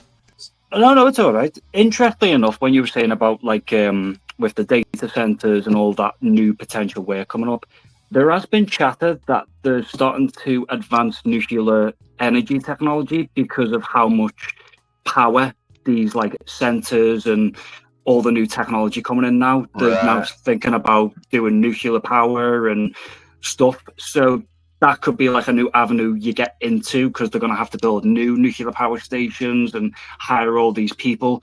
Because you don't have to, you could go and work for a nuclear power station, and you don't have to be the chief engineer. You could just be someone that screws like pipes or checks a dial. You know. Well, we got a mini reactor at Fort Iverson Air Force Base, I think, in one of those places, and it works great, man, and empowers the surrounding communities, and it's just a mini reactor. You know what I mean? And it Yeah. powers the whole base and everything. Hold on one sec. I think they're a great idea. These mini reactors. Well, believe it or not, we actually have a lot of more mini reactors you might even realize. All those nuclear carriers out there are mini reactors. When I was in the Navy, my last captain, he was a nuclear engineer or nuclear trained, and his very last job in the Navy was being the pre-com reactor officer of a I forget which carrier it was, but basically the job was to build a nuclear reactor, and we got a lot of them. Our mini reactor technology is actually promising. Not surprising. There's one on an Air Force base. I'd be interested to know if there are actual like Navy people running the reactor, or whether the Air Force people actually go to. There are a couple for nuclear trained enlisted and officer. So it's actually fascinating technology. It's a hard school though. Yeah, it really is. Well, they wanted me to go, and I was like, no thanks.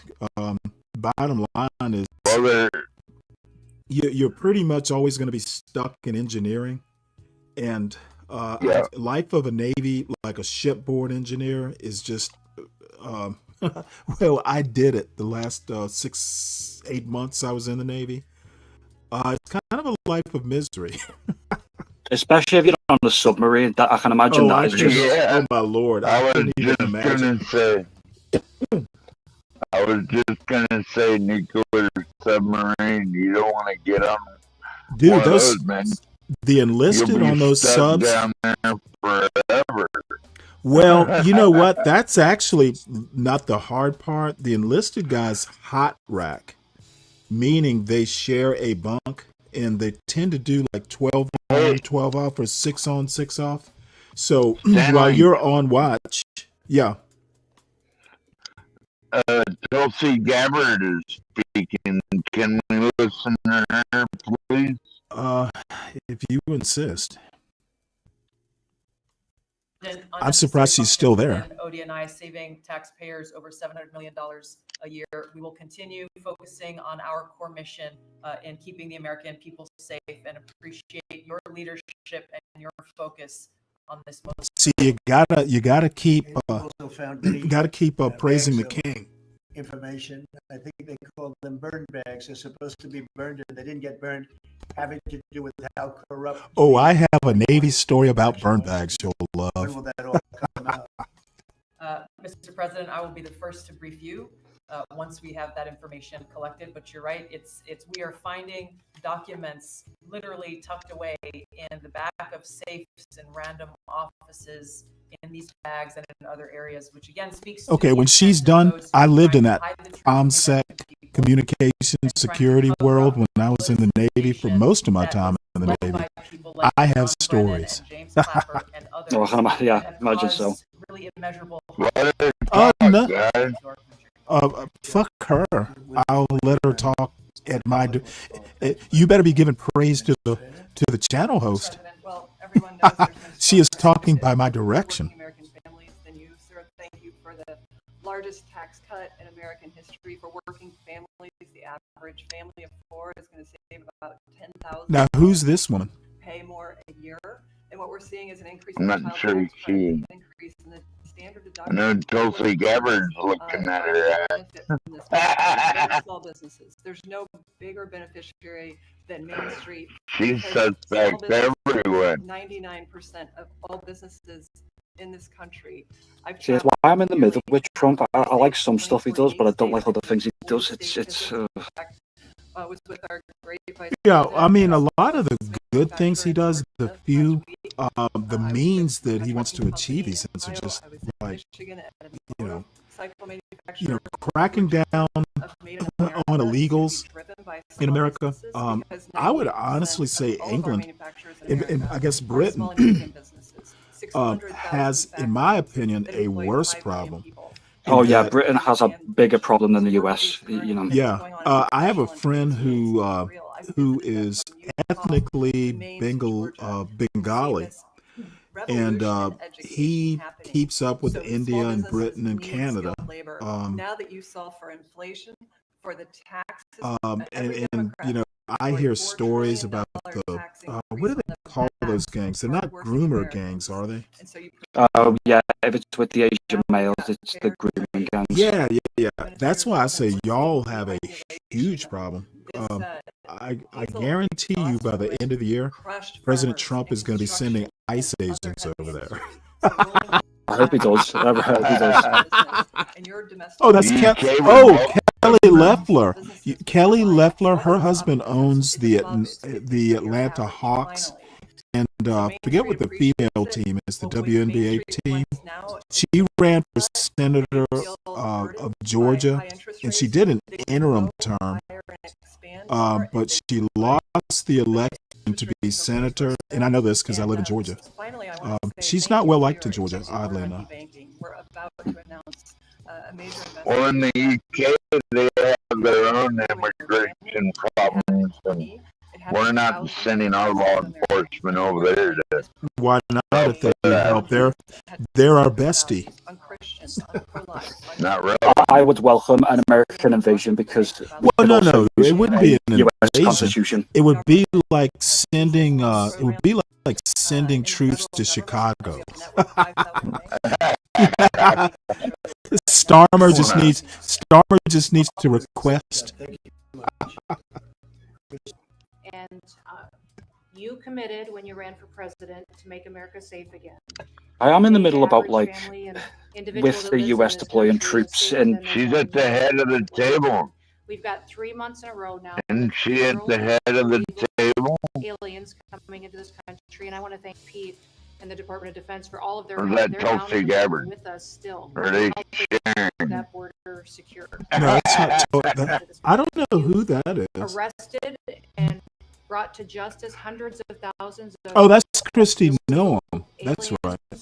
Sorry Barbie, for they call talking. her. Perpetuated violence against American people. She looks different in profile. You had 1.6 million people voluntarily go home. But fancy having two that were here in this brunettes country with bad illegally. skin. Because of your strong message and you It's enforcing amazing. the law, they decided to go home on their own so that they could come back the right way someday and be American citizens. But what I think Yeah, is get one of the most $1,000 and go is that home. under Joe Biden's Hey, administration, Bear, do y'all keep up with South Park over there? went to foreign we do. Yeah, I haven't watched the latest season yet. Oh, you gotta read this. If I think of it, I'll drop a Is that couple what you links do for in you. your spare time, Stanley, is watch cartoons? I haven't watched the season yet. I just, their clips on YouTube. I am gonna watch the season because they they literally skewer Trump. Like they were, everybody knew who South Park, what South Park was. Everybody knew what South Park was. This year, they've been on the air for like 20 or 21 years. This is probably going to be their best season ever. Thanks to Trump. And Christy Noam, oh my Lord. How did they get away with it? She's on the street shooting puppies.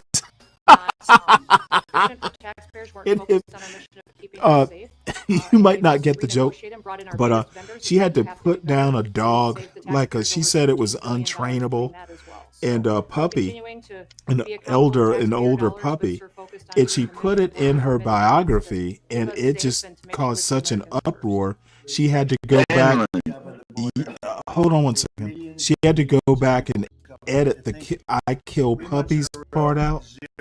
So South Park just has her like she'll go out on these ice raids and kill. They never Okay, said I that. need you. They I never need go you out. to hold your tongue until You're I'm done. lying, though. Okay, motherfucker. What if I do lie? What are you gonna do about it? Like, Anyway, like I was saying, South Park has her like she'll go out on ice raids and kill puppies. Like she'll stop in front of a pet store and kill puppies. And by the way, it is. Oh, it is. It is. It's not for kids. I was going to say, I didn't know she worked for the ATF. Yeah, especially. Well, no. She's Homeland Security. She runs ATF, but she likes to go out on raids. Oh, so that's why she shoots puppies. ATF. Well, no. It's she lived on a farm or something like a farm, and sometimes being a farmer, especially one who is some sort, you got animals on the farm, you actually have to be like, you have to, life is life on a farm. Okay. Yeah, no, don't get me wrong, I understand. And you got a dog that's going after your chickens or something like that. You're not going to be able to train them out of attacking. However, you can give them away, which is a risk. Her solution was to, put down the dog. And there's nothing. You know what?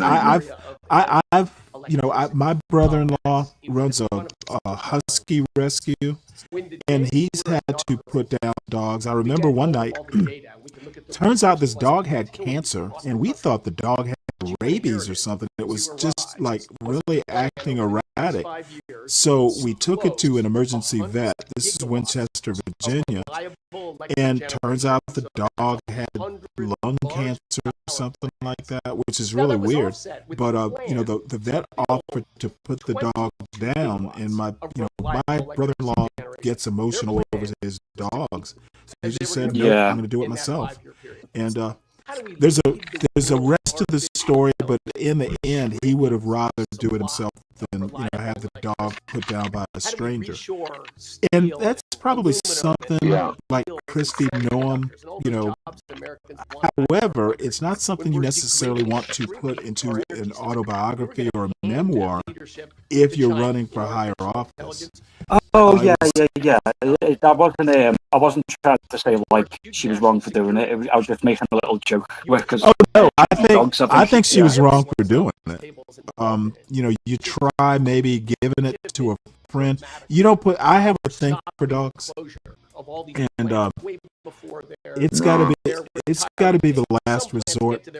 Maybe I'm a woke dog owner. If they are a livestock killer, they're going to continue to kill livestock. So what happens if you take them to the? What happens if you take them to the city? Who build the equipment for these power plants? They've got to well, build their factory. those dogs never go to the city. Well, I'm asking, since MAGA folks like to do a whole lot of counterfactuals and thought experiments.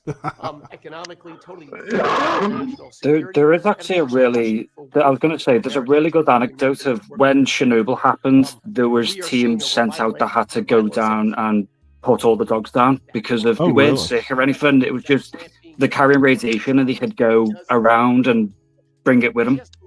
Yeah. Well, I mean, that's a good reason. Did you hear? Was it Chernobyl? No, it's 3 Mile Island. It's a nuclear issue that happened way back. I've heard that story. And there was a Jack Lemmon, Jane Fonda movie called The China Syndrome, which I actually highly recommend. It'll look dated now. But anyway, they found like radioactive wasps. I think it was 3 Mile Island. Maybe it was. But didn't you hear, Stanley, just recently there was all those radioactive shrimp came from somewhere.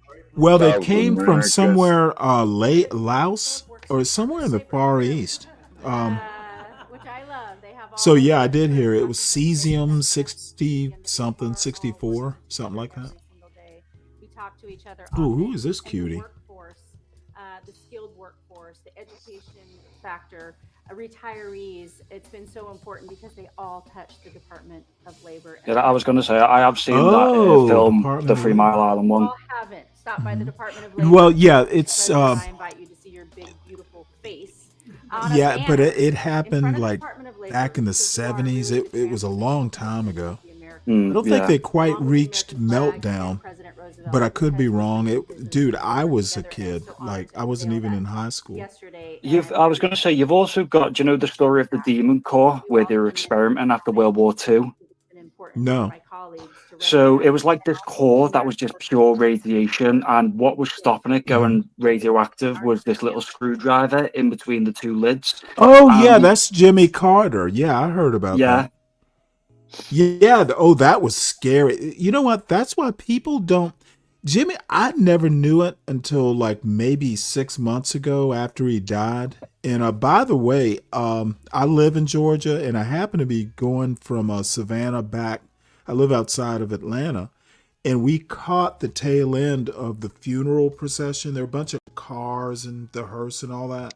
So we actually got to see that procession up to, I guess it was the White House. No, it's the state capitol. He lay in state because he was also governor of Georgia when I was a kid. But oh my God, that is so scary, dude.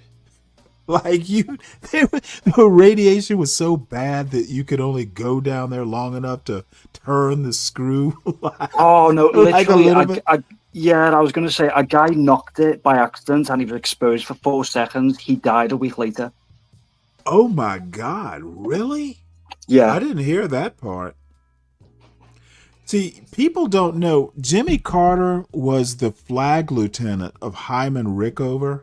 Hyman Rickover is pretty much credited with creating the nuclear navy. Hyman Rickover was, even when I was in the Navy, and this is back in the late 80s and, up to like the mid 90s. Oh, fuck. This dude, like, he literally interviewed every person up until I guess he couldn't. Every person who came into the nuclear navy, he would hold a personal interview with.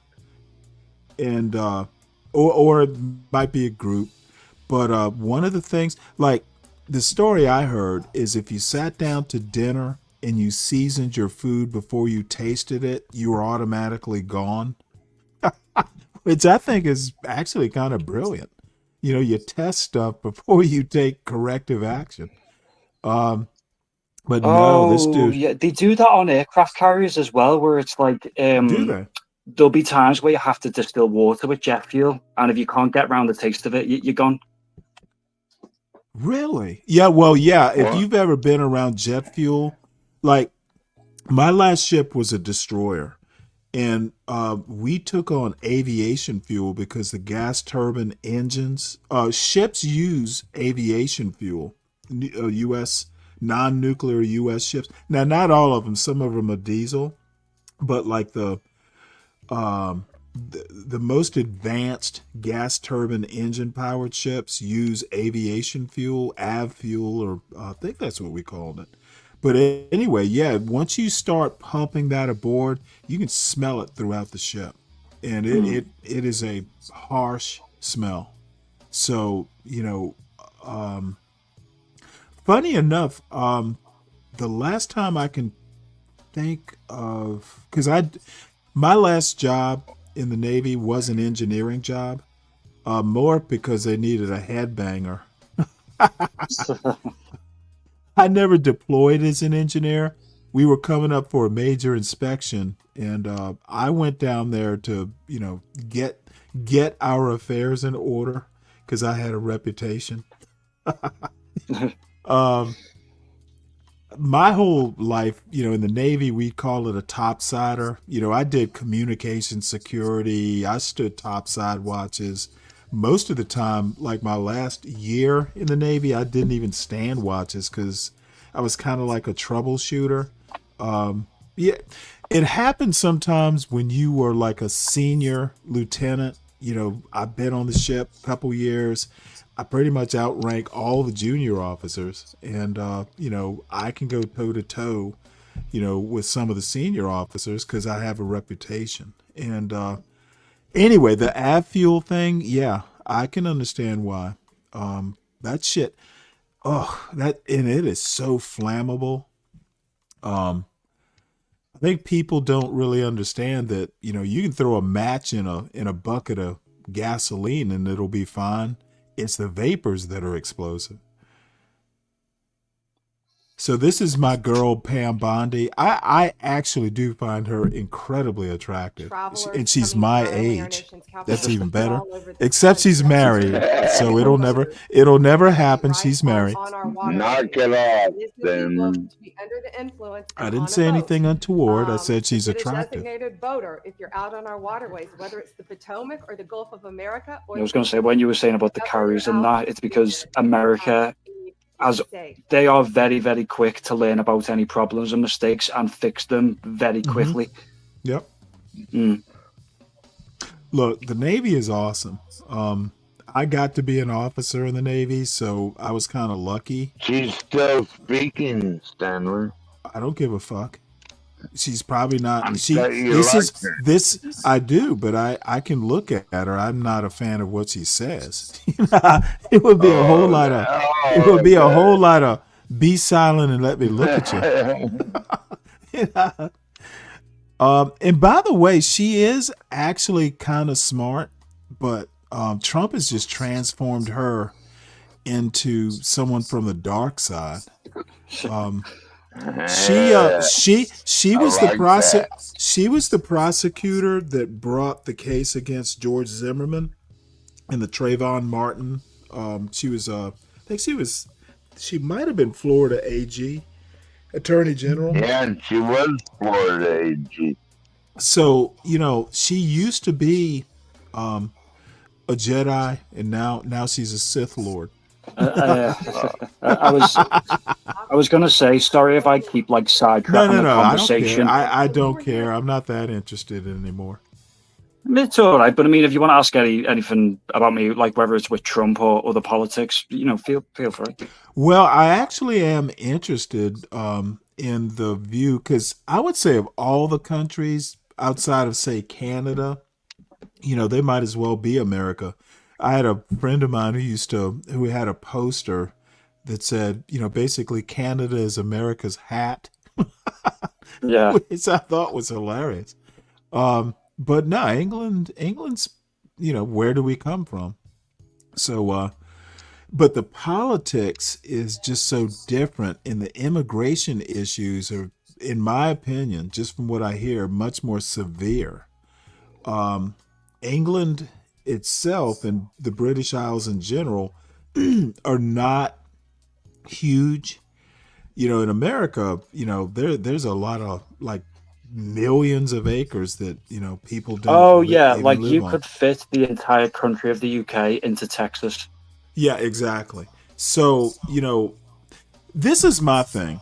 One of the theories that I have, and I'm sure it's backed up in some sociology paper, but I think part of the inner city problems we have in the United States and historically is, we tend to be segregated by class sometimes. Poor people tend to live in the same areas, and the ghetto basically is literally a pressure cooker. You got a lot of people living in a small amount of space. I want to say, and I'm just throwing it out there, you live there, you can correct me, and I won't even respond, but I actually think, in the inner city, or whatever you call it, say in a London, and Kelvin lives there too. He'll feel free to comment, but you got a lot of people packed in a place, and they're so packed. I've heard that the police don't even feel safe when they go into some of these Asian or Pakistani specifically neighborhoods. So you tell me. I don't think there are parallels in American and British politics. We don't have anything near a parliamentary system. Plus, we don't have a president who could ever survive prime minister's questions, which, by the way, they do show on C-SPAN in the U.S. So you got to be pretty verbally, acute. If verbally like sharp. Trump would never be able to do prime minister's questions. Yeah, well, we're not a fucking parliament, Stanley. I literally just said that, 12th man. I said our politics are so different. Also, a massive difference between the two as well is that the US has the Constitution, Britain doesn't have one. You know what? That is an interesting thing to say. I have a video that I may not even get to show today, but it talks about natural law. And for some reason, it's British folks talking about natural law, and what they call the British Constitution is supposed to be kind of almost like a closer to what, some of the natural. I'm not a natural law expert, and I have some huge problems with it sometimes. The concept. Well, if I can have some input here, Stanley, I think that Magna Carta and the U.S. Constitution have a lot in common. I mean, I think a lot of our law Constitution comes from Magna Carta. So. Well, yeah, there's a common law root. But I was going to. So you can say that the U.S. Constitution was inspired by the Magna Carta. Well, absolutely, it was. Yeah, but I would say. And then what is it? Is it Blackstone? There's like someone who wrote about. I'll look it up. I'm not a lawyer. I just. I think it's all right. Well, I think if you actually know how to think critically, you can actually kind of understand the law, not in detail, but you kind of get a big picture view. The Constitution has a lot of modifications. It certainly does. So anyway, I'll find that video. I know I have it saved. What do you think the most what's the most under criticized amendment in the Constitution, or like under criticized or least understood? Yeah, let me finish, Stanley, because you're slurring a bit. You're slowing down slowly. I'm slowing down, Stanley.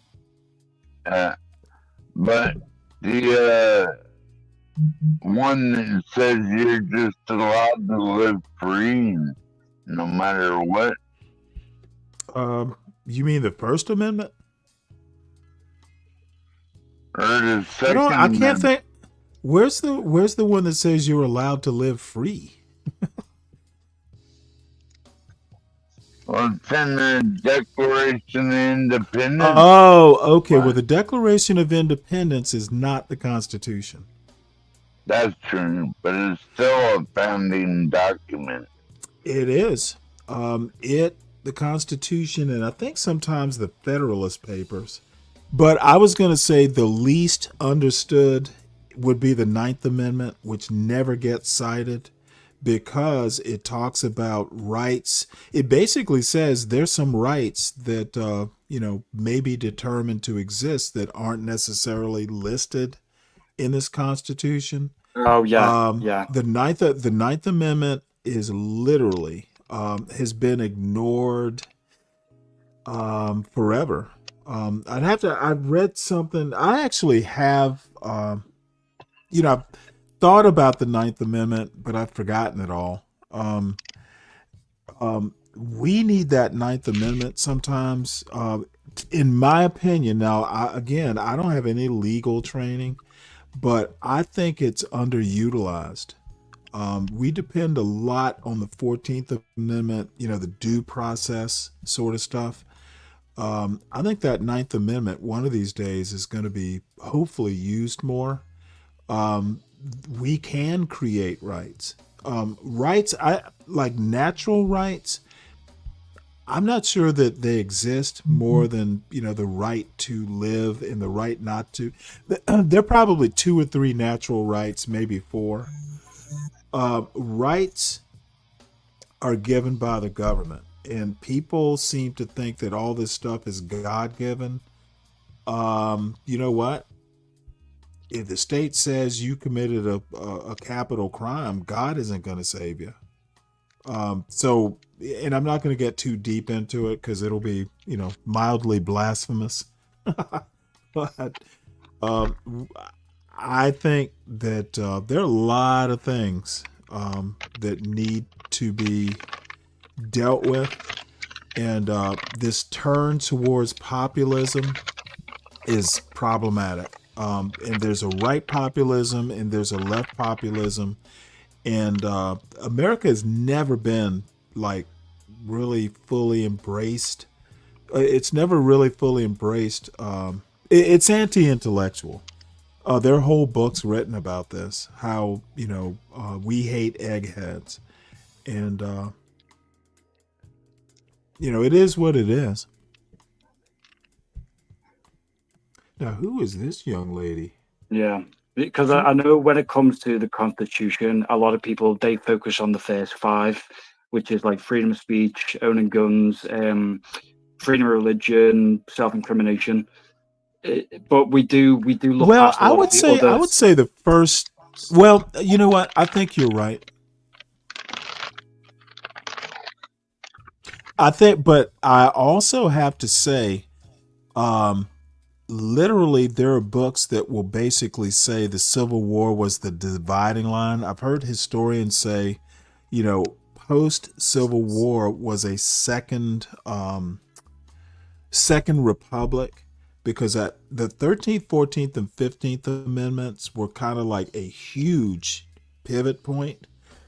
And I fear sometimes when you hear a Clarence Thomas or someone talk about originalism, I honestly think they basically look at the Constitution as the correct way to make law. They basically want a pre-Civil War Constitution. That's their version of originalism. Anything afterwards, they don't want to follow. You're saying Clarence Thomas is an anti-black?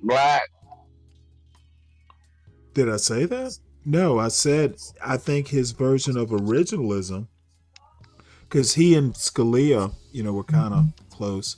I think they don't view anything after the Civil War, the amendments after the Civil War. They basically don't think their original intent. I was going to say as well that when it comes to the Civil War, it wasn't just like a singular reason why it happened. Everyone had a lot of different reasons that just sort of coagulated to one unspecific thing. You know what I mean? I would tend to disagree with that. It was a lot more about slavery than people want to realize. And I have 2 reasons I think this. Alexander Stephens was the vice president of the Confederacy. I live in Georgia. There's literally a Stevens County. He was also I think he was governor, or maybe he was a congressman from Georgia. But there's something called the Cornerstone speech that he gave. It's worth you reading. He makes it very clear. Slavery was a lifestyle. Someone I can't think of basically said, the South specifically, the South specifically, it wasn't a state with slaves. It was a slave state. the lifestyle. If you read that Cornerstone speech, Oh yeah, um, yeah. it literally spells it out.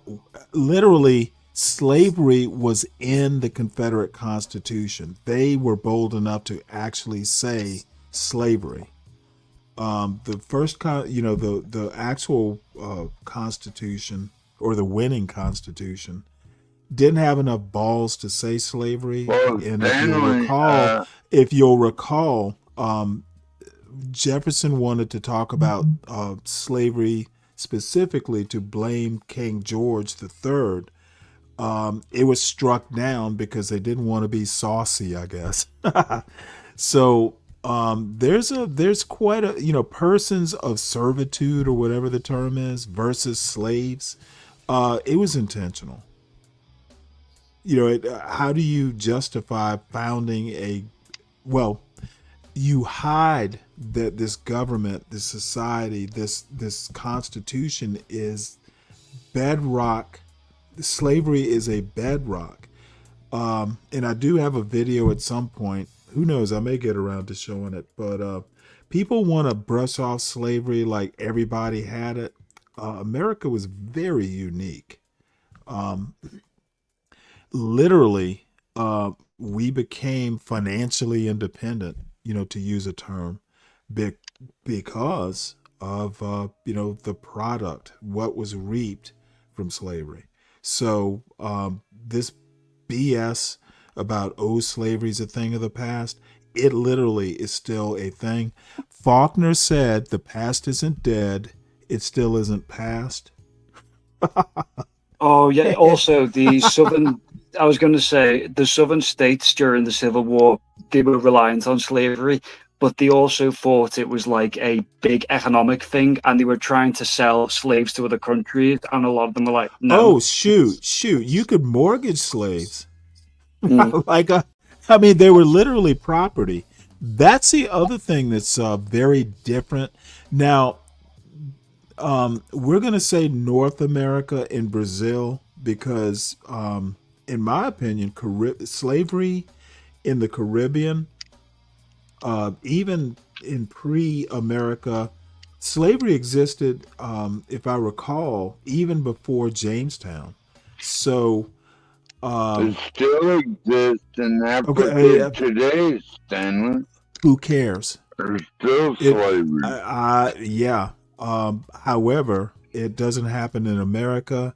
Bringing in what happens into what's happening in Africa only works if your name is Jillian Michaels. For those of us with brains, we can kind of compartmentalize our arguments.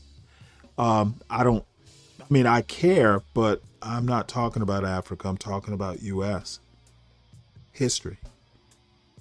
Now, Africa, we can also, if you want, we can talk about how the slave trade depleted Africa. It literally still affects Africa. Is that what you meant?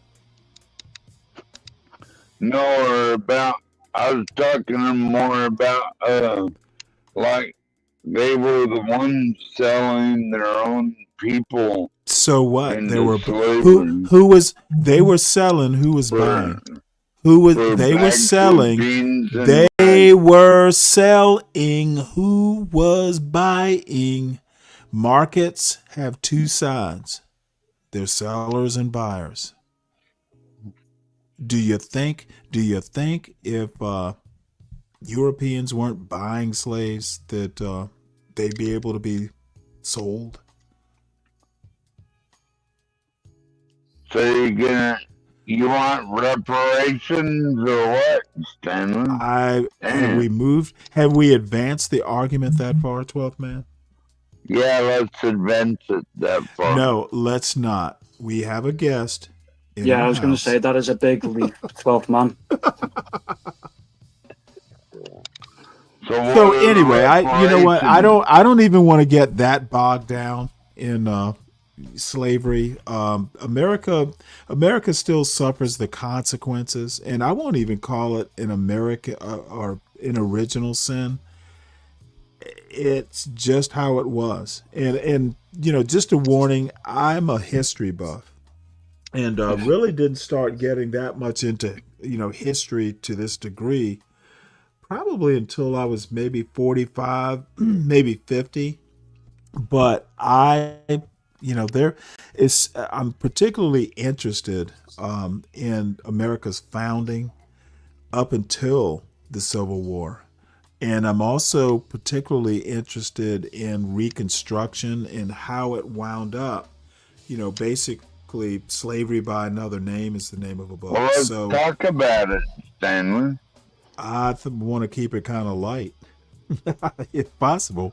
We do have a guest. Believe me, Bear. If you become a regular, there will be hot and heated discussions. Oh, no, that's fine. That's fine. But we are celebrating the sleepy Trump. Doesn't he look sleepy to you? He's definitely old. Obliterate Iranian nuclear facilities and set back by years. Likewise, with regard to your Look at him. to prevent dude is wars between India and a dude is rubbing his belly. I'm hungry. between Rwanda and Yeah, I'm starting to get hungry. He literally looks like, you know what? If anybody like pushed back his chair like in a lazy boy recliner, that motherfucker would be out. No, look at him playing with his tie. Successful negotiations on trade and tariffs. Again, it was a CIA workforce. It's not funny. Oh, it's hilarious. Roll into Labor Day. I tell you that The dude is old, and he needs his old man nap. And dude, he's like what, 79? So he's 20 years older than me, and sometimes I need my old man. Sometimes no, he's 79. Get it right, son. And he's 20 years, almost 20 years older than me, and I need an old man nap every now and again. So he is struggling. I can tell. I struggled like that myself sometimes. Especially running the country, you don't really get a minute's rest. You have a lot of people under you that you trust. There are all kinds of decisions that get made that he probably doesn't even know about until they blow up. Look, I've been, in my own extremely minuscule way, I've been in a command structure, and sometimes, like, decisions you make, I don't need to ask even my boss. But if they blow up, and I have a couple stories that will make you shiver. Sometimes things blow up when you least expect them to. That's when you look at the unexpected, how you handle unexpected emergencies is a test of leadership. And that's why I think we need to stop electing presidents who have no military experience. Now I've been in the Navy, so maybe I'm a little biased, but I personally think as a young man, and I got a 19-year-old, I wanted him to go to the Naval Academy, and I think if his mother had been alive, she might have been able to convince him. But he heard, how kids can be. I've heard this old bastard talk about the Navy so much. I'm not doing it. I had a high school classmate whose father was an Army colonel. I think he was commander when we were in high school in Savannah. What is now an Air Force. Let me think about it. Let's see. It went like back when I was born on an Air Force base in Savannah. The Army took it over at some point. I think it was in the because everyone in around the this table, 70s. everyone listening knows that. But anyway, one of the major reasons why this dude went to my classmate. We had like, I had a graduating class of 96, and 5 of them wound up at the Naval Academy. No one went anywhere else. It was the Naval Academy. That's an extremely high percentage. But one of the dudes, he was actually our valedictorian. His father was like an army guy. Might have gone to the military academy. He's like, fuck you, I'm going to the Naval Academy. And I thought that was like I'm like, wow, that's some balls. Like, Dad, I hate you so much, I don't even want to be in the same branch of the service. I don't think I'd have been able to do that.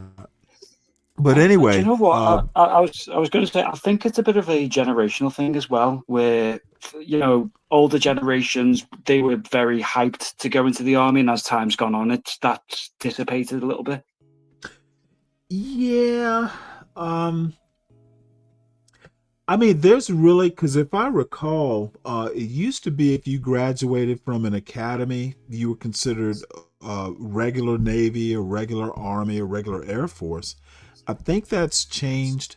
Being a reserve officer pretty much makes you more easy to do reductions in force, they call them. Basically, hey, we got too many people, to save money, we need to send some people home.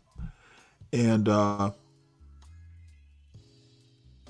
maybe like, if you got a graduating class of 1,000, maybe that top 10% will be regular Navy. I went to OCS, Navy OCS, so it was kind of the same thing then.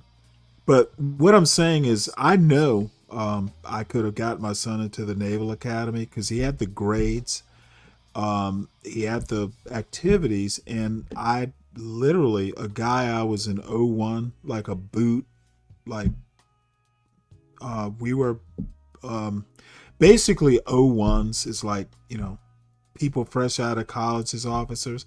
He's a fucking 3-star admiral now. And I know my son could have gotten in. He just didn't want to do it. It's like when the big class of the trainees finished, they'll start to evaluate and say, like, you got the best marksmanship, you're like a scout or a sniper. Oh, you've got like the best score overall. We'll send you off to like Rangers or Green Berets. Yep. And you know what? Sometimes you just come from the outside and you wind up just being that good. But, I told my buddy that, look, you know what? I'm not going to force him to go. Because I've also known academy graduates, Naval Academy graduates, who fucking hated the academy. And by the time they hit the fleet, they were miserable, horrible officers. I have stories about that too. Dude, like, if you went to the Naval Academy and you fucking hated it, you will come out a bitter, horrible officer in the fleet, and all your people will know. They will do, dude. It is just it will make you cringe. So anyway, I'm not gonna force my son to do something. Well, up in a good when place. When I was in ROTC, I was placed behind this beautiful blonde female. So it was pretty. What did they? You said you were behind her. What did they encourage you to do? Pat her ass? No, I couldn't stop staring at her ass, and that was the problem. Oh, well, describe the problem. What problem did you run into? None. I'm sorry, what? You said you couldn't take your eyes off of some fellow JROTC person or woman. You said there was trouble. Did you get into trouble with her? No. Okay, so she never had you?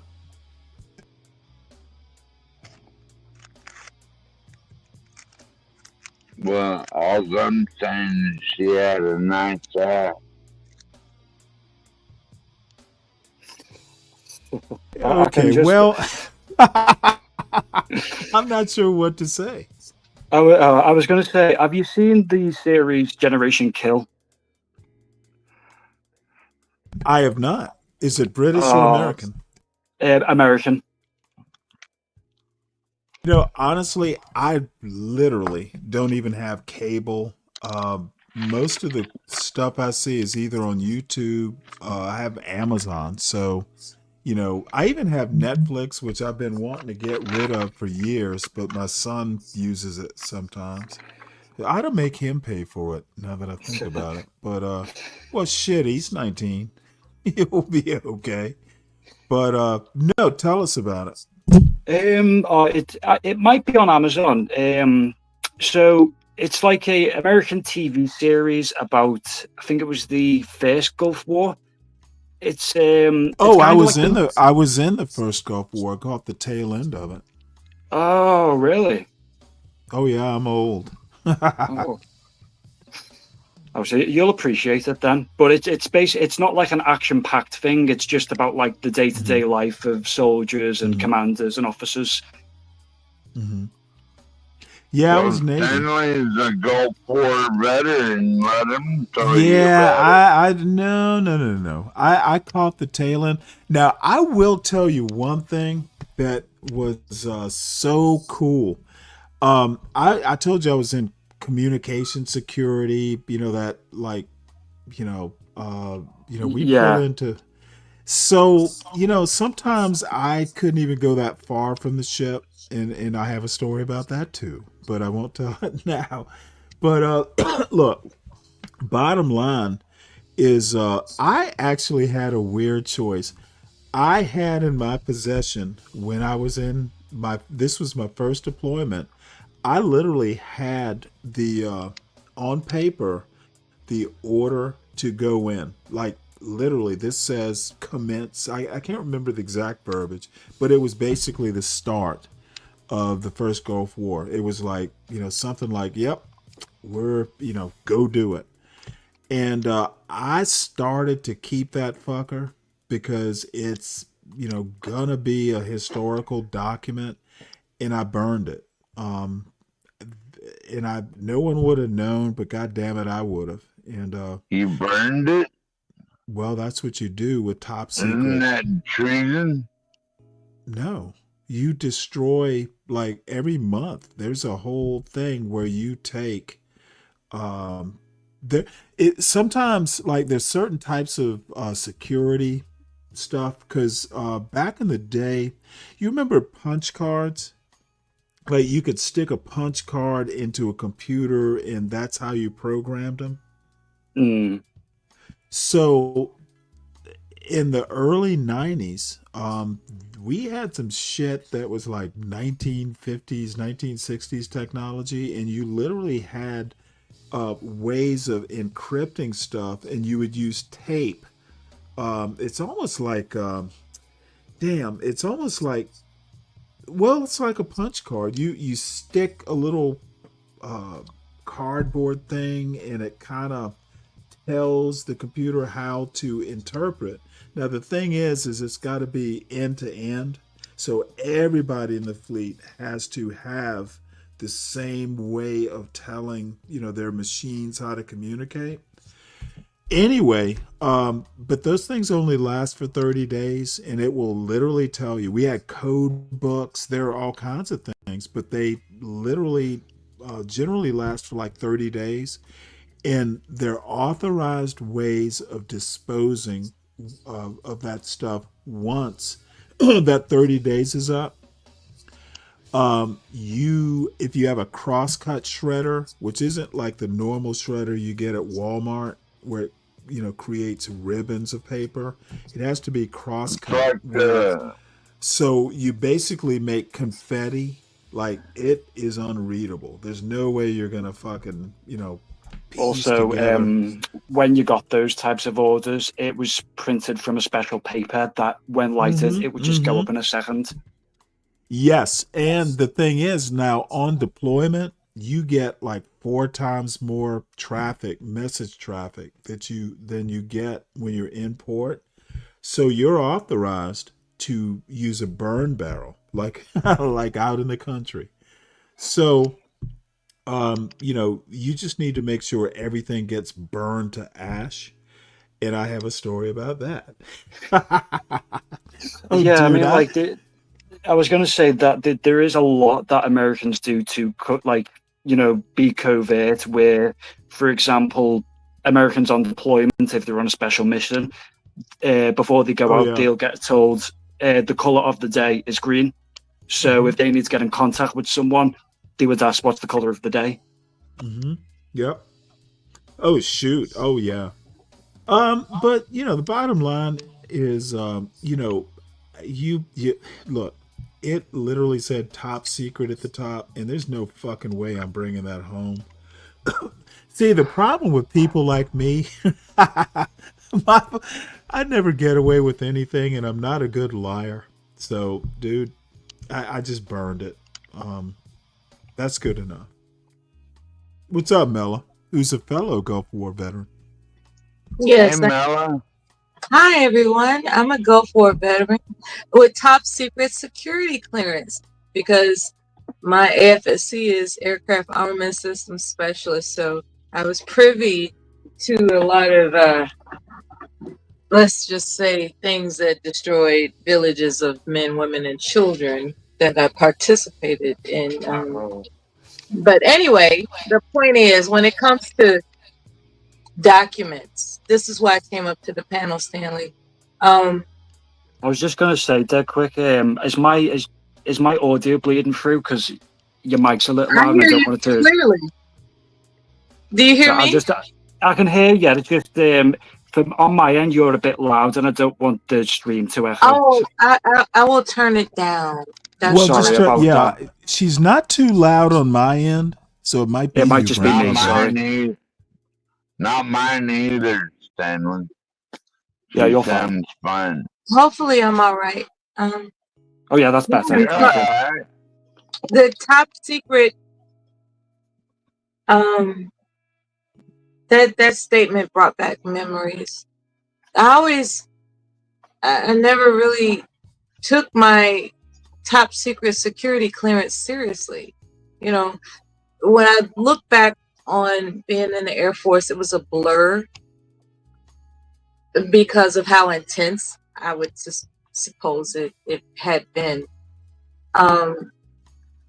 So yeah, I actually had access to a lot of things. I wasn't, of course, burdened with the responsibility of disposing of any top secret documents, but I did witness information that was scheduled to be disposed. And, it's an interesting process,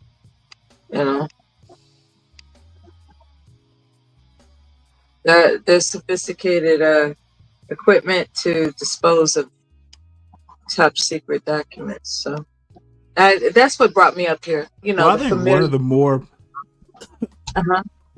more pleasant things is, and I'll tell you why it's pleasant.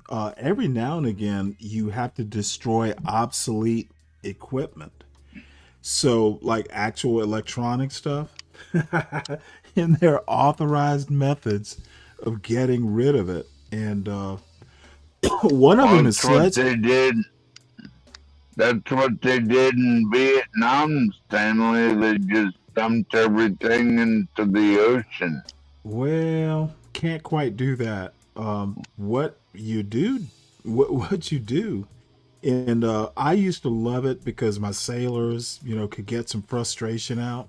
You take it to the pier, give them some sledgehammers, and just hope they don't swing for you. You fucking literally turn those electronic things into bits and pieces. Yeah, but there was also like, are the pieces small enough? There was a test for that too. But I used to actually enjoy just seeing my sailors, handing some sledgehammers and, hey, boys. Well, I didn't call them boys. Hey, men. This is what needs to happen, dude. They could really chop some wood, huh? Those kids, they were just having a good old time smashing that shit. You call them boys or men, Stanley? No, I call them men. I think they'd Okay. be okay if I called them boys, but that's a little disrespectful for That's people kind who of risk. therapeutic for guys, isn't it? To like Yeah. hit something Well, smash something. with with But full no, let force. me also get this in. I had sense enough not to call them boys, but some of them were.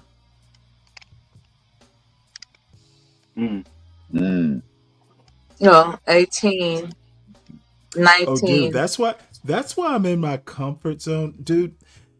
Mela, I was actually kind of scared until my son went to high school. I know how to deal with high school. You know, once you are like 14 to whatever age, I know how to handle you. I did it. You know, it was only for 5 years, but I know how they think. So anyway, you know, I'm perfectly comfortable calling, dude. I had to use the F word a couple times this summer with my 19-year-old. It's like, dude, you're not fucking 5. You don't have to be here if you don't want to be. I had a good old summer. My son has a different idea of me now.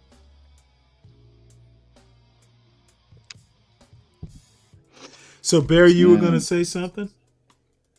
Oh no, I was just saying when you were saying about destroying equipment, yeah, I know all about that because different parts of the military have different ways of disposing. Yep. Unfortunately, the army would just dig pits and burn it.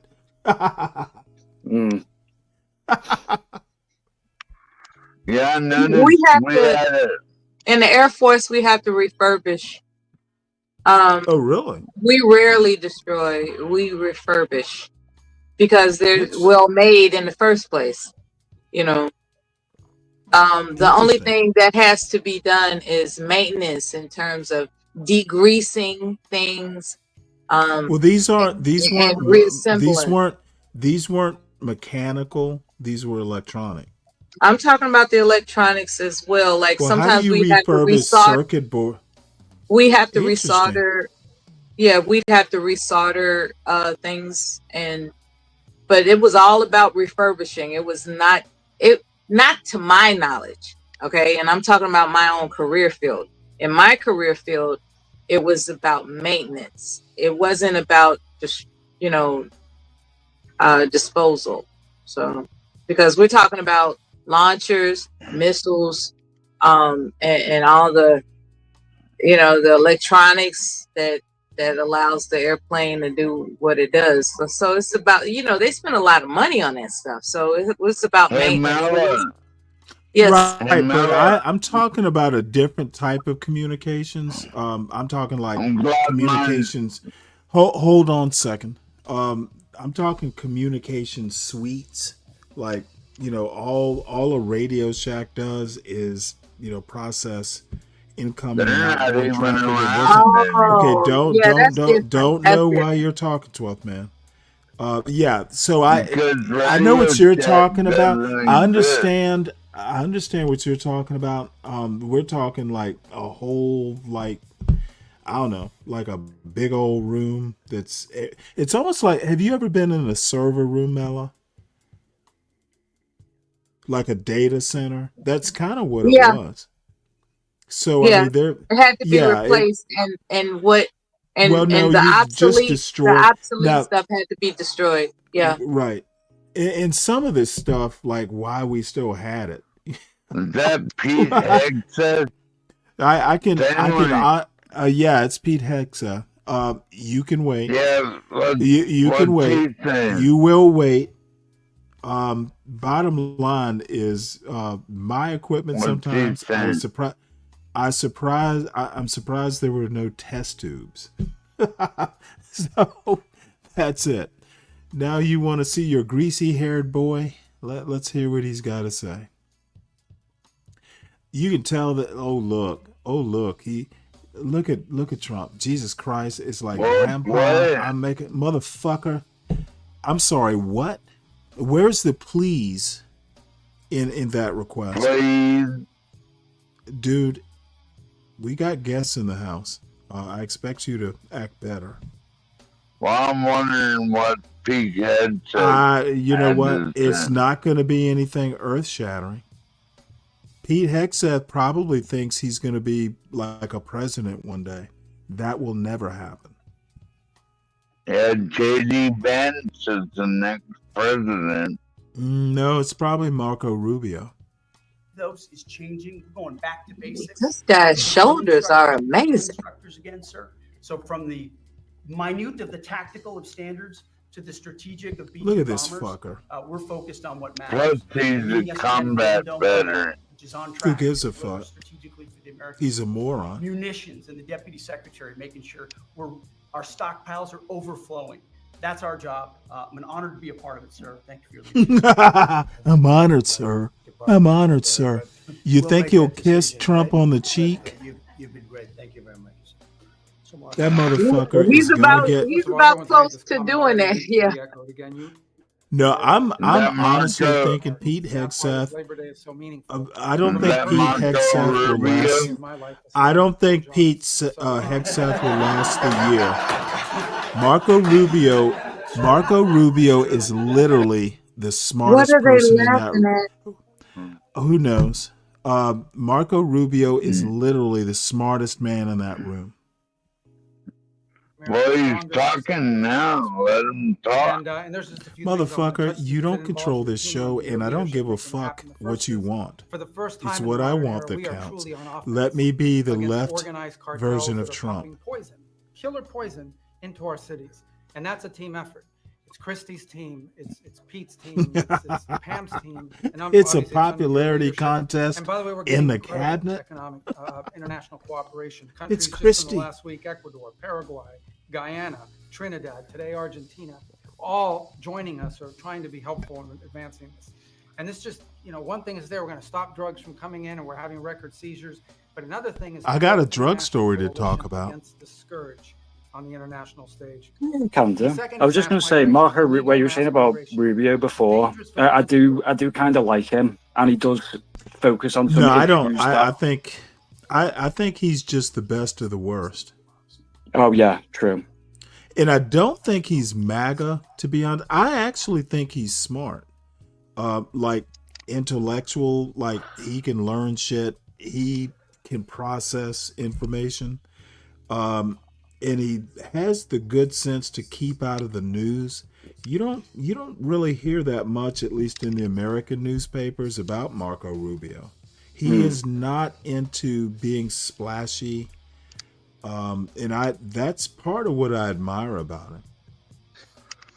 It was like when I said when I come onto the stream, I used to like Trump, but now I've changed because of he was good to begin with, and then he's just made decisions that I can't agree with him.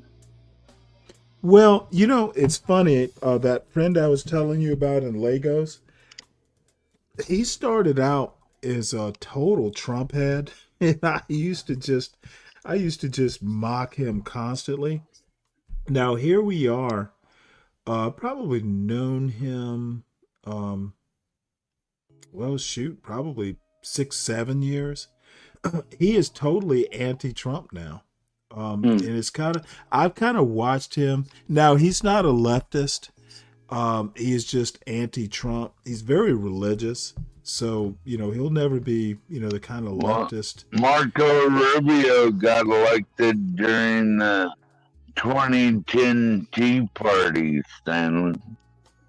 Is when he got elected. Mm-hmm. And he's been in there ever since. And your point would be what? Well, there's a lot of Tea Party people still in there. Tea Party's... Cruz is one of Tim them. Cruz or Ted Cruz? What's his name? Ted Cruz. Oh, gotcha. Look, the Tea Party is dead. It morphed into MAGA, and I will say, Tea Party is not I will dead. literally. The Tea Party is dead. Like all populist movements, there are flashes in the pan. Do you remember the conversation we had last night? Thomas Massey. When is the Paul. last time you heard Thomas Massey, for instance, identify with the Tea Party? Well, it's who elected him. Okay, listen to what I asked you. Thomas Massey of Kentucky, I know who he is. When's the last time you heard him go, Tea Party? Well, it's always a Tea Party in America, Stanley. Oh my God, really? Bruh. Okay. See, I was going to say that you are correct there in the fact that a lot of members of like the Tea Party or other groups, because Trump said one thing, they were like, yeah, he said this, so we must vote for him. Yeah, well, the bottom now, I have a thing. I'm just not a fan of populism. I think populism is hard to control. Is that I think Bergen speaking? okay, what I need you to do is stop interrupting me, sir. I am not a populist. And I don't give a fuck what Doug Burgum says. It'll be uninteresting. I will say I'm not a fan of populism, left populism or right populism. I think they tend to embrace extremists too easily. I'm kind of a middle of the road guy. I like I said, earlier. Yeah, I'm a pragmatist. Whatever works, whatever makes sense, and I don't really care which side comes up with it. I am not a doctrinaire person. I'm kind of like a free thinker, if that's possible. I lean left, but there are plenty of people on the kind of like the center right that I'm fine with. Probably the only thing that keeps me from being more on the right is I tend to be a bit agnostic. I'm not that religious. So that's it. Dave, welcome. How you doing? You're comparing yourself to Trump is worse than... Dude, I'm not comparing myself. I'm just saying I can be the left version of. Meaning I can be as monstrous.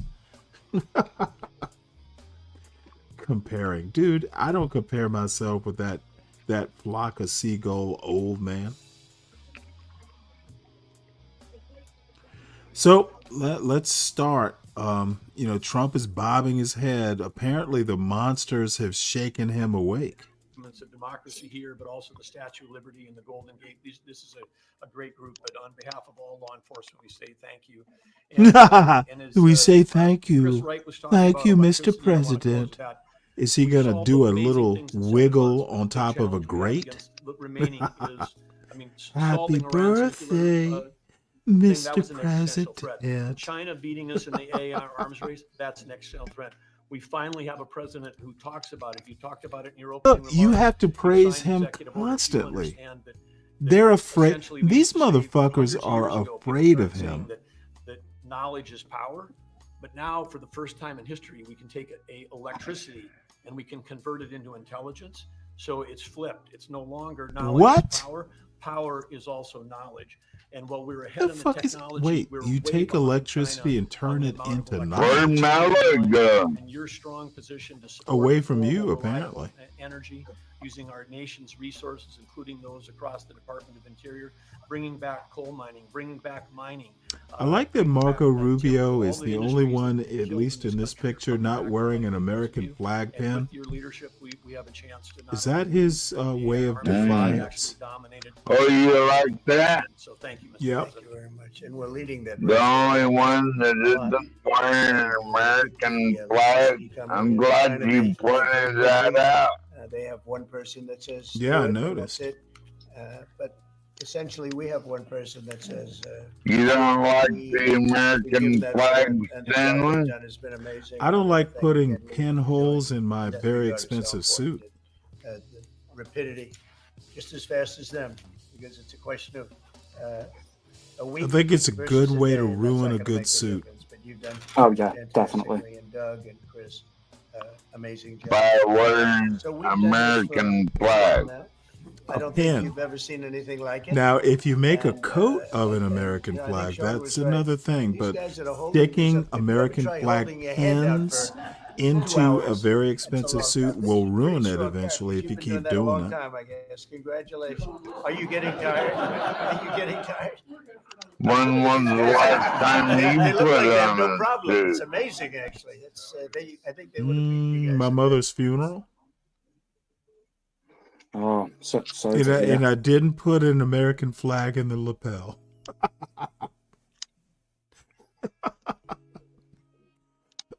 Oh.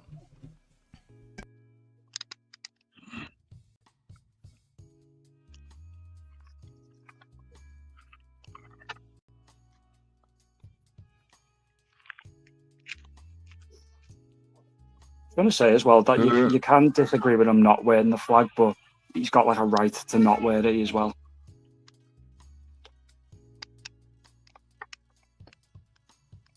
Yeah, I don't like what Israel is doing myself, man.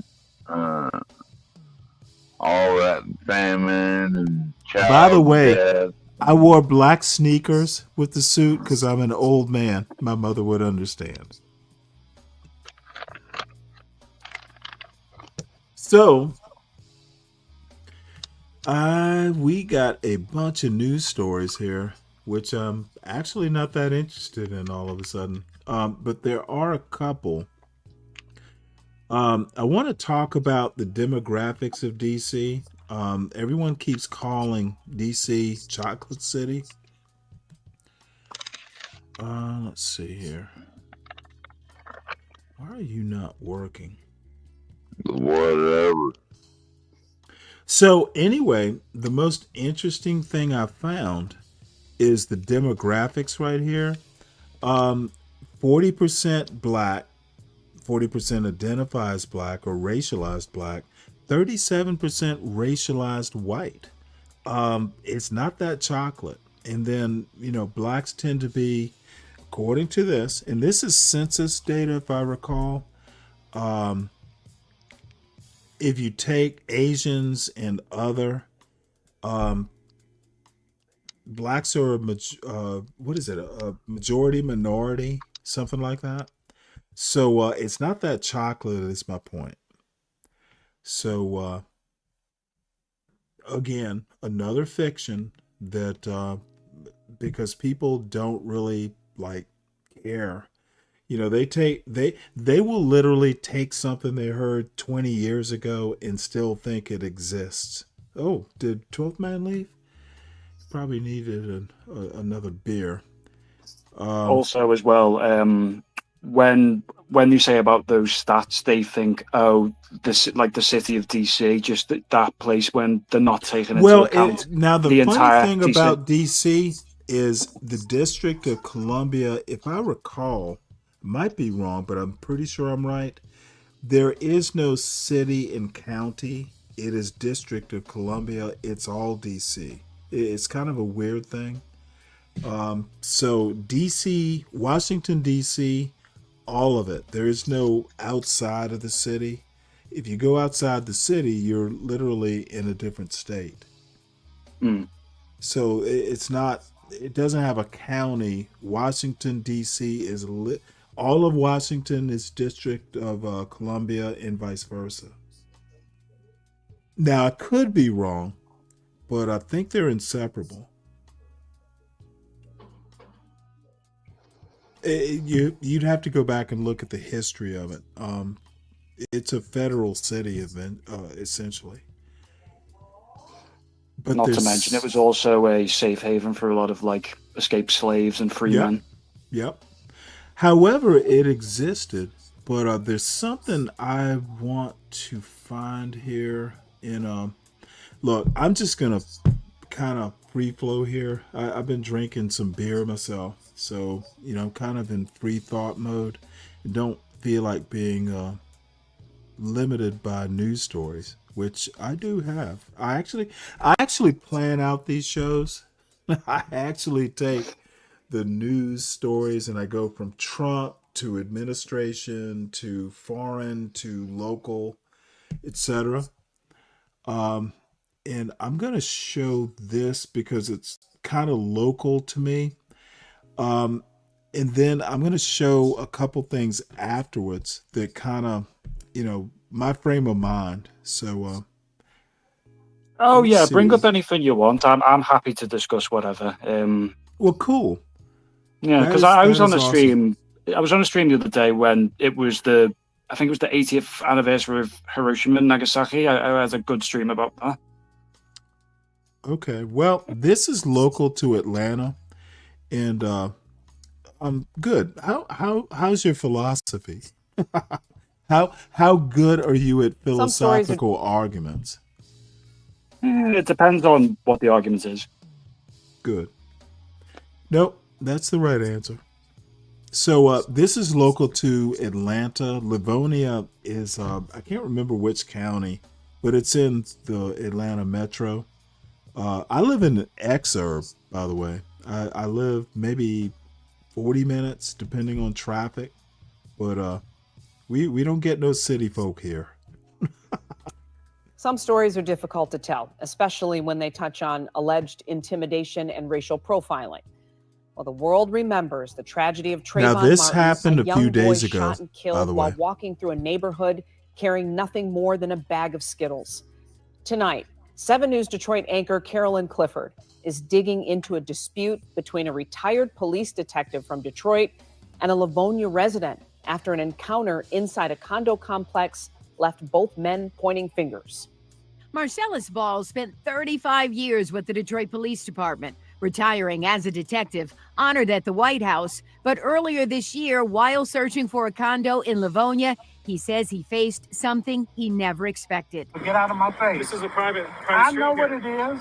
No, you don't. Yes, I do. If you knew, you wouldn't be here. I'm in law enforcement, so I know what I'm doing. Law enforcement. I see your badge. Ball says 51-year-old Edward Dombrowski confronted him, questioning why he was there. Basically was racial profiling me.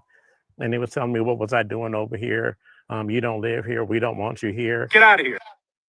Now, here's the deal. At some point in this video, you'll see what this guy was driving.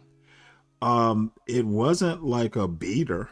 I don't know how exclusive are Volvos in England. We do get Volvos, yeah. Well, I mean, are they considered something, a well-off person would drive? Or because here, buying a foreign car, like something like a Volvo or a Jaguar or, just something like that, it generally, if it's fairly new, you're going to go, well, hey, this person at least can afford to rent it or whatever. My point is that this is in the state I live in, Georgia, and this guy might have a good defense.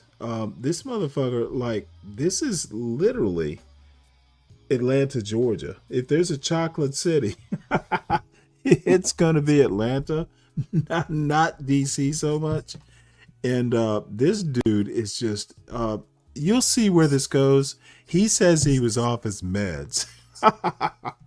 No. Get your car out of here. Feeling uneasy, Ball began recording. He says Dombrowski had a knife in his pocket, Right through here where I could see it. something confirmed on a 911 call. By the time police arrived, Dombrowski had walked away and Ball was told to leave. Later, police asked Ball if he wanted to press charges, but without a name, he posted the video online. It quickly drew hundreds of responses. Get out. You can't case our neighborhood then. Goodbye. It's not for sale. Goodbye. Not for sale. Goodbye. When we met Ball back at the complex for an interview, Dombrowski walked right up.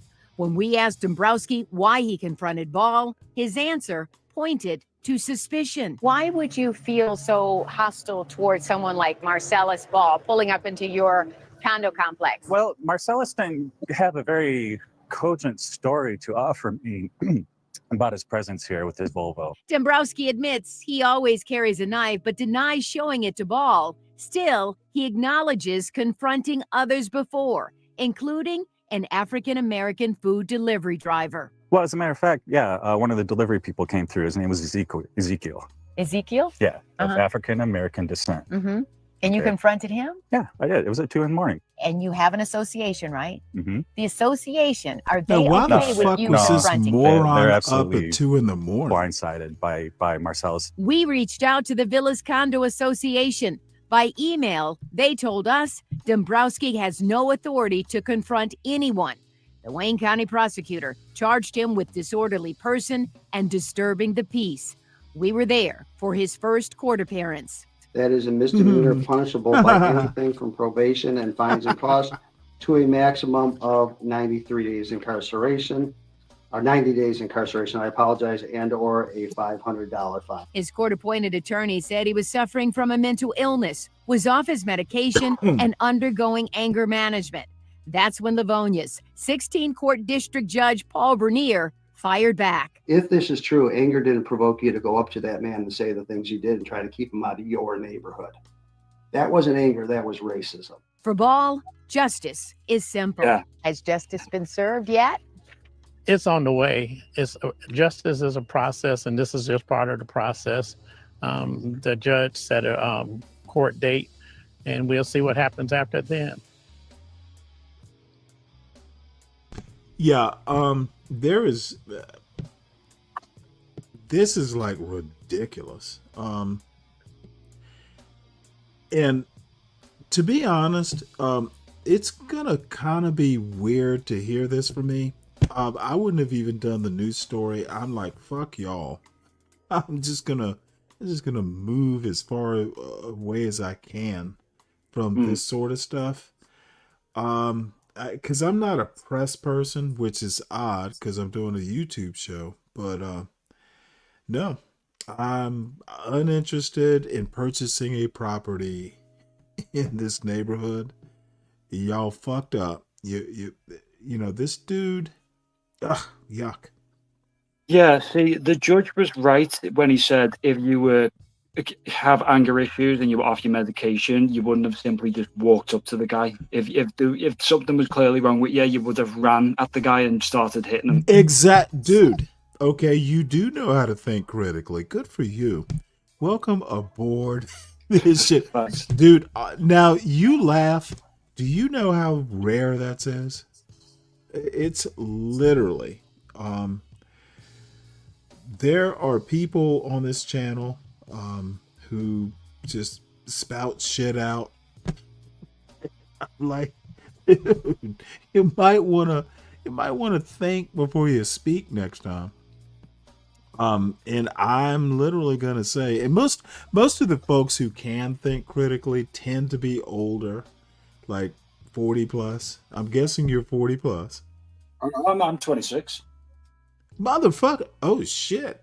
Well, we need to pay attention to you. Kid, I let me put it to you this way. I'm impressed. I thought you were older. So my apologies. No, it's all right. Thank you.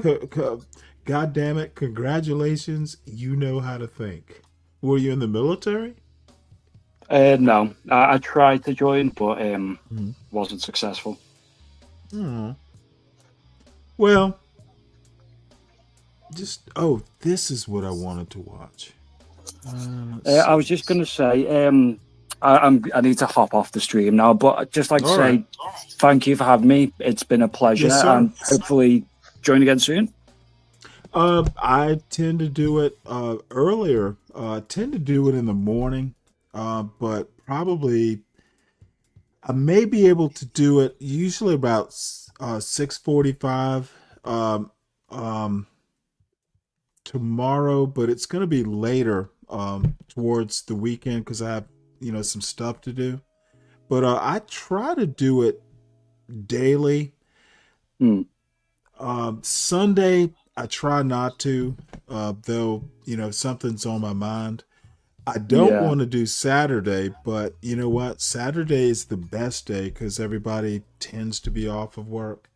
So you're subscribe, you'll get the notices, and you need to come back. We need people like you who can actually think. Absolutely. Good for you. Thank you. Have a good day, Chief. You too. So folks, this is actually like I'm a big fan of Jamel Bowie. He tends to kind of have my politics. He's not too far either way. In my mind, he's a good critical thinker. Of course, he wasn't critically thinking when he wore this goddamn jacket, but I might hold it against him, to be honest. We don't do this, son. He lives in Charlottesville, so it's a southern thing, I guess. Excuse me, I was burping, but anyway, the words are better than the jacket. Jillian Michaels, the psychotic trainer from The Biggest Loser, was for some reason talking about slavery. Do you realize that only less than 2% of white Americans owned slaves? But it was a system of white Do supremacy. you realize that slavery is thousands of years old? Do you know who was the first race to try to end slavery? And talking about how it was presented in public history, such as in museums. Now, there's a lot here to unpack. I've made this point about statistics tend to have a narrative. Taking statistics as truth, the numbers, interpreting them is almost like history. We know this happened 200 years ago. Why it happened is history. Why it happened, what led up to it. And Jillian Michaels, I hope she never gets invited back, at least to Abby Phillips' show. It was so stupid, her analysis. You literally have to choose which statistic means more. And again, I get a whole lot of this shit in the John Galt Be Brave universe. These guys are literally morons.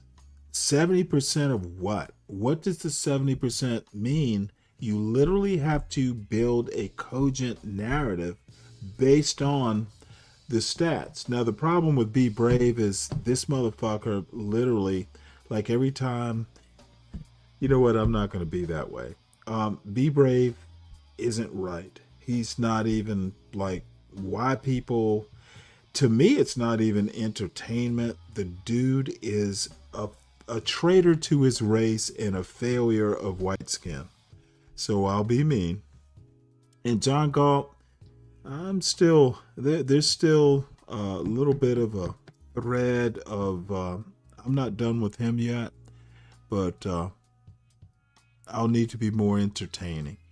A lot here that's wrong. It's simply false, for example, to suggest that the Smithsonian Museum of African American History is somehow devoted to a narrative of misery. The entire structure of the museum is designed around the idea that Black Americans started from the bottom and now we're here. But what I find so much more troubling than those comments is Michaels' suggestion that slavery and slaveholding was some minor part of the American experience. As she put it, only 2% of Americans owned slaves in 1860. So I'm going to unpack that 2% number and attempt to put it in larger context, because that number, which itself isn't correct, greatly obscures the extent to which American chattel slavery was part of an integrated economic system, and that the American South wasn't simply a society with slaves, but as the historian Ira Berlin put it, was a slave society. Now back to that 2% number. The actual number from the 1860 census is about 1.4%, and you get that by dividing the total number of slave owners over the total number of people in the country, over the total number of Americans, and that gets you to about 1.4% of the population. Now, if you stop there, if you end there, and some of you coming to this video may have stopped there, may have ended there. If you stop there, then you may get the impression that slave owning was the concern of a very tiny minority of Americans. And if that's the view you come to, that slaveholding was the concern of a very tiny minority of Americans, then you might wonder what's the big deal. You might wonder, for example, why we even fought a civil war. You might begin to think that the Civil War could not have possibly been over slavery, given how few people were actually slaveholders, or that the people who fought for the Confederacy couldn't have been invested in slavery as a system because of how few people were slaveholders. That number, that perspective on the number, in other words, creates the impression that slavery was ultimately a minor concern in the United States in the years leading up to the Civil War, not something that would drive an entire population to a catastrophic, bloody, and fratricidal war. But that number, like I said, is misleading, and here's why. First, the denominator we're looking at is the entire country, inclusive of everyone. But we're not interested in the entire country when it comes to this question of slavery and slave owning. We're interested in these slaveholding regions of the country. And although by 1860 there were still a smattering of enslaved people north of the Mason-Dixon line, none of the states north of the Mason-Dixon line were slave states. None of them had positive law, we'll call it, that allowed for slavery. The vast amount, really the entire amount of slave owning in the United States from 1860 to 1840, you'd say the late antebellum period, is happening south of the Mason-Dixon line, in the states that would eventually become the Confederacy. Now, if you use the population of the southern states as your denominator, then the number of slave owners gets to something like 5%, which still doesn't seem like that many people. 5% of the population of slave owners relative to everything doesn't seem like a lot, although objectively speaking, that is quite troubling. But even that number is misleading because we have to think about the overall social relationships of the antebellum United States. In this time, and especially in the South, the vast majority of people who legally owned property, who legally had title to property, were men. Now, of course, women managed slave property. Women also had slave property in their name, in their title, maybe attached to an estate. So we're not going to exclude women from the calculation here. But for the most part, formal legal ownership attached to men. So then we're looking at the population of men. But even that, if we were to get to that number, is misleading because those men were heads of households. And so kind of the number we're actually looking for when it comes to thinking of the prevalence of slave owning in the antebellum South, and in 1860, which is this last census before the Civil War, the prevalence of slave owning, we should be looking at it by household, and hopefully the census tells us this.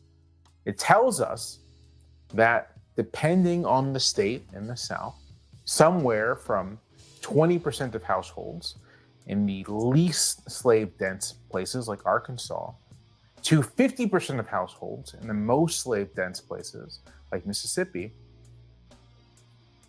own slaves. 20, 22%, 50% own slaves. And that's a very different picture than 1.4%, right? And for Mississippi, half of all white households own slaves. That's a huge number. That's more than the people you might encounter on the typical day who have a college degree in 2025. Overall, on average, in the states that would become the Confederacy, about 31, 32% of all households owned slaves, which is almost exactly equal to the amount of Americans in 2025 who have college degrees. Not that uncommon, a college degree, and not that uncommon being in a household that owned slaves in 1860 in the South. But I'll go a little further and say that even that number is misleading. Because like I said in the beginning, slavery was part of an integrated economic system. Here, we're going to switch our analogy from a college education to a home. I'm recording this in my home. I am a homeowner. And so let's think about what it took, or what it takes for a home to exist in the modern world. Well, first, it has to be built. You have to have people to build the home, contractors, construction workers.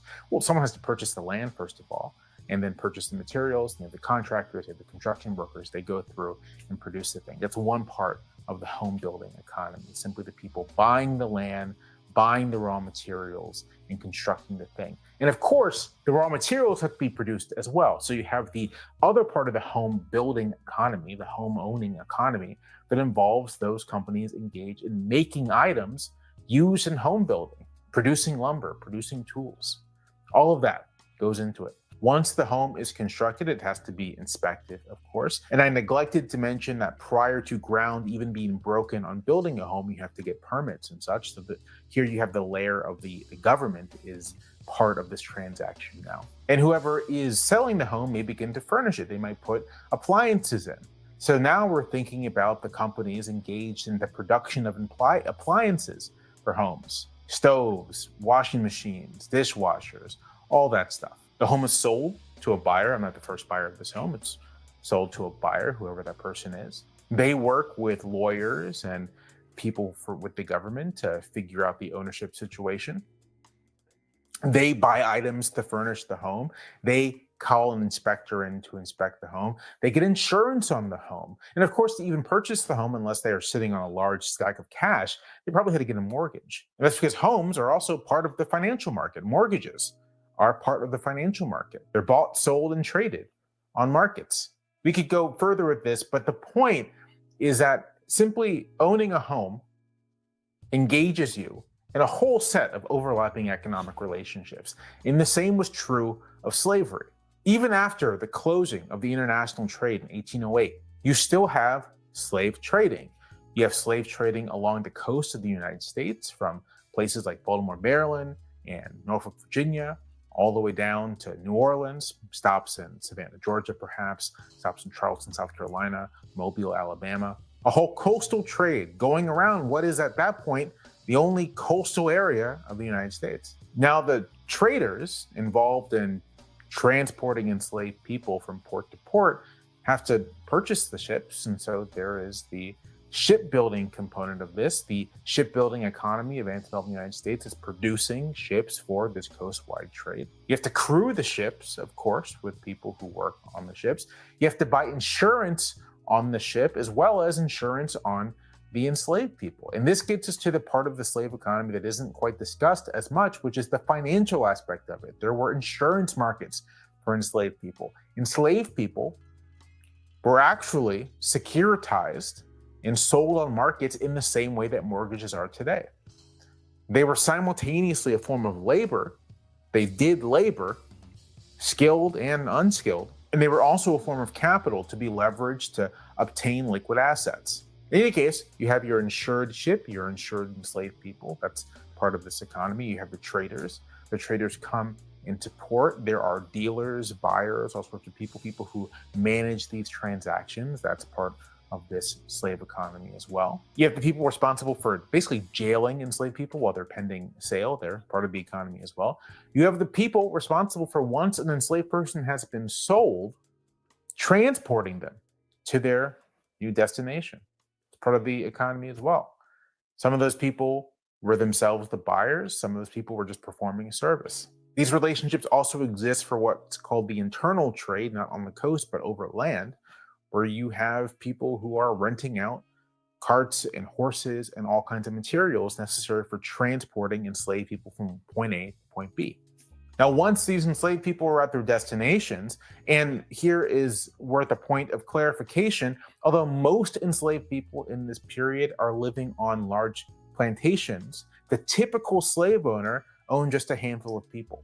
But once this enslaved person reaches their final destination, they are put to work on this plantation or in this home or on this farm or wherever it happens to be. And then here's another set of economic relationships. First of all, there are the materials necessary for the enslaved person to do their work: clothing, food, tools. All these things are part of the slave economy. There are businesses that are manufacturing clothing items, for example, for clothing enslaved people. On a plantation, you have overseers, free white men whose job is to monitor the enslaved population, make sure that they're working. You have people whose job is to discipline enslaved people who are not working, who are trying to run away. In his various autobiographies and memoirs, Frederick Douglass speaks of his encounters with Covey, a slave breaker by trade. That was his job, whose job it was. He was given unruly slaves, and tasked with breaking them so they could be returned back to the plantation as more docile and willing to work. This is a profession that exists. And on top of all of this, There is the fact that enslaved people, being people, aren't working all the time. There are times when they might be idle. And so if you are a slave owner and you want to maximize the return on your investment, and this is an investment, at this time purchasing a adult male and adult female to work on a plantation is the equivalent of spending $50,000 or $60,000 in a car these days. And cars depreciate in value over time. Enslaved people, and especially enslaved women, did not depreciate in value over time. They appreciated in value over time. So this is an investment, and you want to maximize your return. Then slave owners also rented out their enslaved people. And so if you weren't a slave owner yourself, you could still be a master. You could still rent out an enslaved person to do work on your farm, to do work in the urban area where you live. Maybe you live in the city, maybe you live in Charleston, maybe you live in Norfolk, maybe you live in Baltimore, and you hire an enslaved person to do some work for you. Again, we can go back to Frederick Douglass, who speaks of having this exact experience.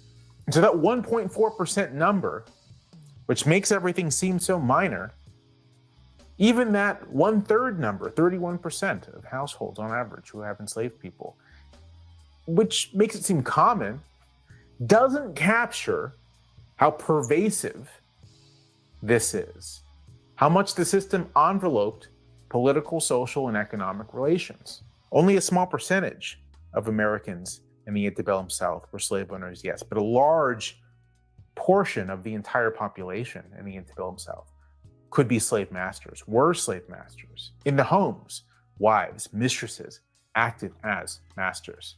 Children were trained in mastery. Overseers had a taste of mastery. People who rented out enslaved people had a taste of mastery, acted as masters. Across the entire society, if you had the cash, you had the money, you could dominate another human being entirely, completely, totally. And this domination was part of the political system. In a state like South Carolina, you could not hold certain offices unless you had a certain threshold of property to your name. And the property to your name that was going to be easiest to accumulate wasn't necessarily land, but enslaved people. Only certain South Carolinians with large estates or large numbers of enslaved people could serve in the highest offices. The extent of your slave holdings determined where you sat in the society. Enslaved holding of any kind was looked at in an aspirational way by more ordinary white men and women in society. Not unlike owning a home. Being able to own an enslaved person, being able to own a person, was a marker of status, of moving up in the world. Why did so many poor white Southerners fight under the banner of the Confederacy? It's because slavery wasn't just a thing that happened. It was one of those forces in society that gave meaning to people's lives. They aspired to being a slave owner. They aspired to that kind of mastery. Their definition of manhood was tied up in the kind of mastery that slavery provided to at least a certain class of white men. The reason some of the most prominent voices and theorists of slavery, you could say, like John C. Calhoun or George Fitzhugh, were enthusiastic proponents of the practice is because in their mind, they saw it as stabilizing, as something that provided a minimum floor for status in the society, that allowed for the kind of development of civilization that they hailed as grand and great and enviable to the rest of the world. Calhoun called it a positive good for that reason. Fitzhugh suggested that maybe all lower class people should be slaves, that everyone could have the benefit of this kind of civilization. The South was a slave society, and that meant that it was the overwhelming, dominant social force, political force, economic force of that society. Everything was touched by slavery. And I hope it goes without saying that slavery was awful. It was horrible. It was an evil that's honestly hard to describe with any adequacy. It involved the systematic sexual abuse of men, women, and children. It involved the destruction of families on a trading floor. It involved brutal and sadistic violence. It required the people engaged in it to suppress and destroy their basic humanity so that they may dominate another human being. It left the South so impoverished and destitute and underdeveloped that even half a century later, it was still struggling under the economic legacy of slavery. It helped generate an ideology of white supremacism and racism that still plagues us in the present. It produced a class of political elites became monomaniacally focused with its expansion. And it's that monomaniacal focus on expansion, as well as genuine horror with slavery from Americans north of the Mason-Dixon line, that helped produce the conditions for the most destructive war in this country's history. It consumed. Oops, sorry. Millions of human beings, both in the United States and throughout the Atlantic world, whose names we'll never know. Human beings like you and me. It reshaped Africa, which is still recovering from the population loss of the transatlantic slave trade. It was a terrible system in every sense of that word. To loop back around to Jillian Michaels, to the Trump administration, and its complaints that we spend too much time focused on slavery. The reason we focus on slavery in this way, the reason we talk about it, the reason it's a part of our museums and the process of it becoming part of our museums was slow and painstaking over many decades. The reason for all of this is that you can't understand the modern world without understanding slavery. You can't understand modern Europe, modern Africa, South America, North America, the Caribbean without understanding slavery. You can't understand the United States without understanding slavery. This country was birthed at a time when slavery was still pervasive, the 1770s and 1780s. It grew to something like maturity in the 19th century, the first 60 years of which the United States was a country with its own slave society. And what happened to that slave society, the story of what happened to the slave society, what happened to the formerly enslaved, is one of the most important stories over the arc of American history. A story so significant to the country's development, both politically and socially and morally, that legacy is still a part of our politics. It's still contested. And that to me is what is ultimately ironic about those complaining about slavery in our museums and in our public history. Because those same people want to erase any recognition of the legacy, the positive legacy as well as the negative legacy. They don't want us marking and celebrating these parts of our national story, these parts of a history that belong to all of us. They want to wipe it out. They want to destroy it. It's woke. It's DEI, which for my part is a sign that they aren't actually all that concerned about how we teach slavery. They don't care. What they don't like is any suggestion that this country has struggled with real evil. And what they especially don't like is any idea that this country's history, that its heritage, that its legacy, that its future belongs to a far, far larger number, far greater scope of Americans than who they believe ought to count. They want to whitewash away slavery because they want to whitewash, in the most literal way possible, this entire country.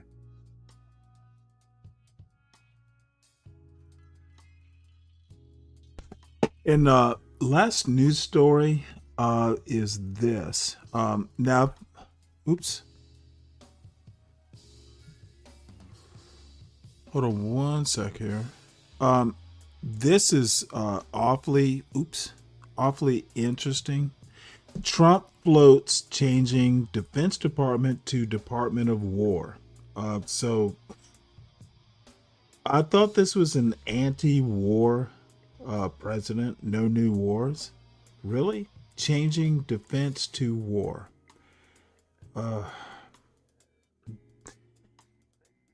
I think we see where this president wants to take us. He wants to take us back to the 19th century. We're going to see where this goes. So let's see here. Might be the end of the show. Everyone, please make sure you hit the like button on your way in or out. Please make sure that if you're new, subscribe to the channel. And this won't be a much longer show, but I had all these news stories. Damn it.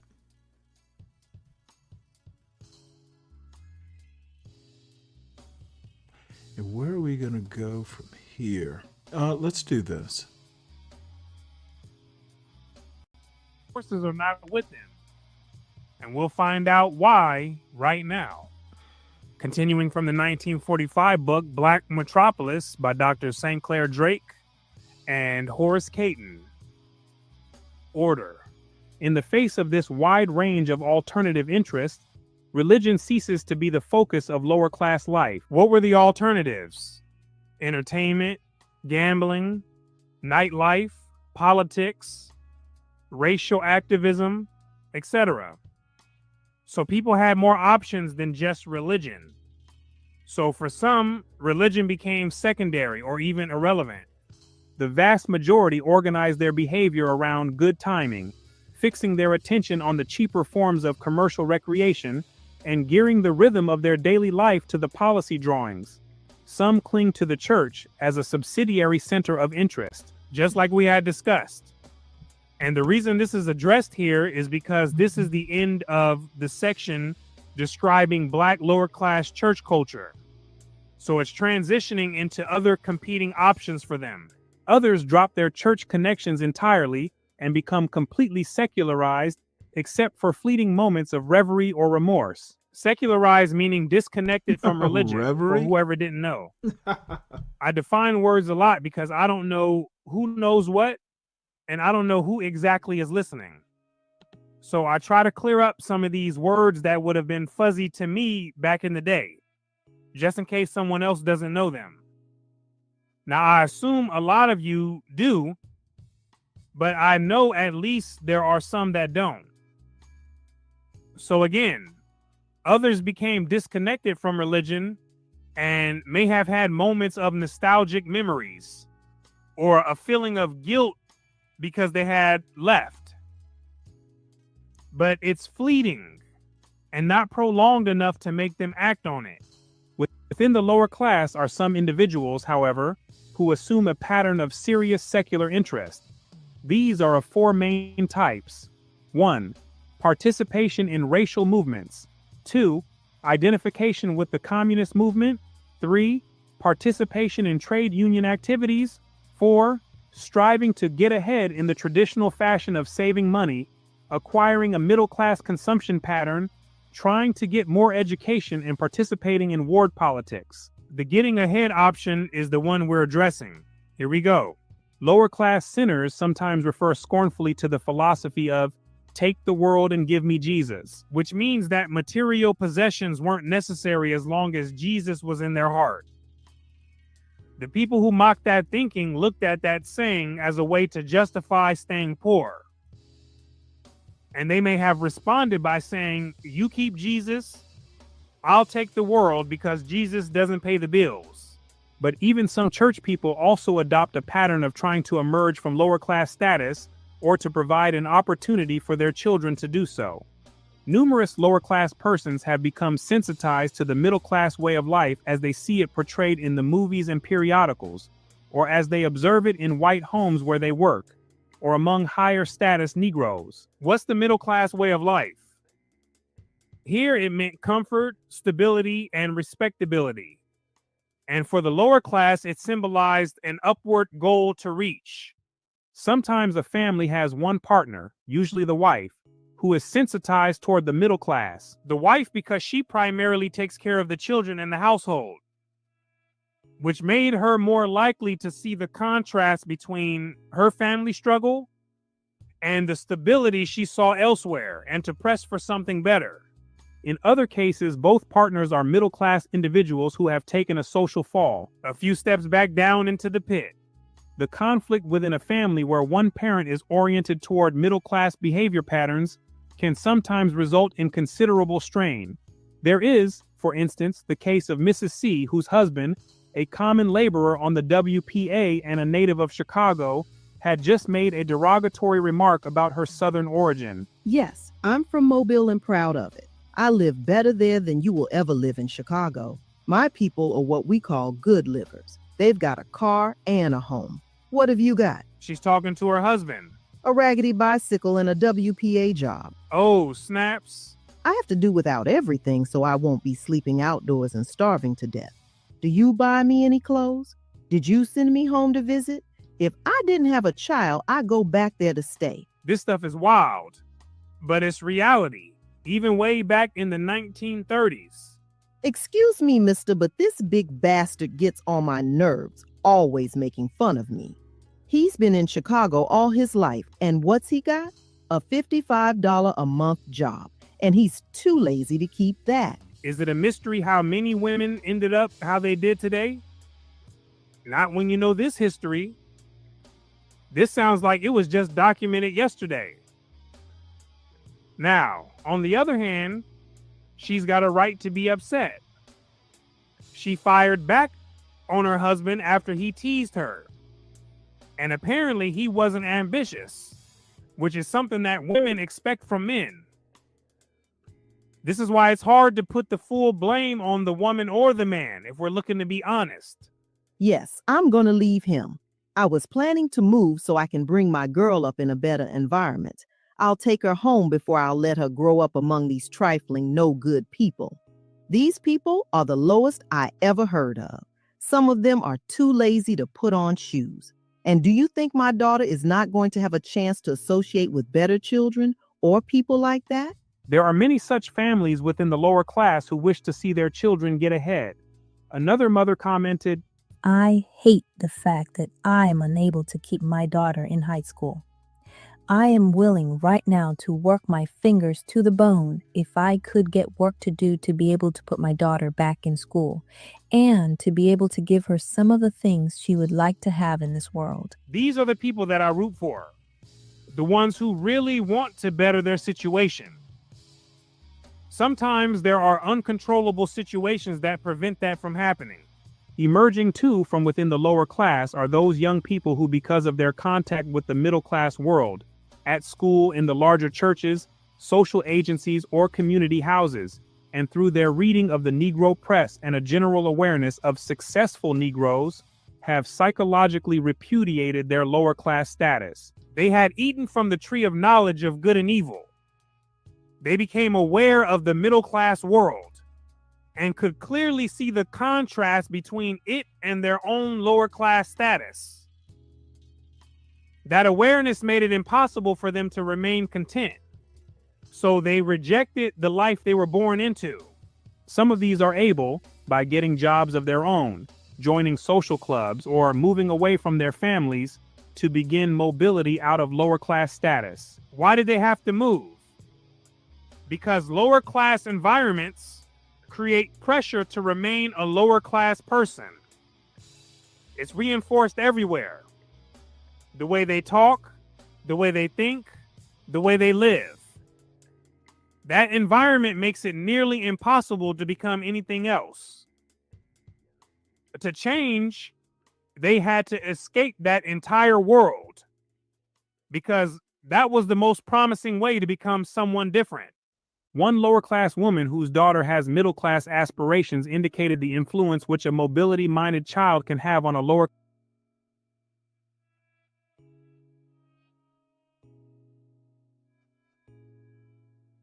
What on earth?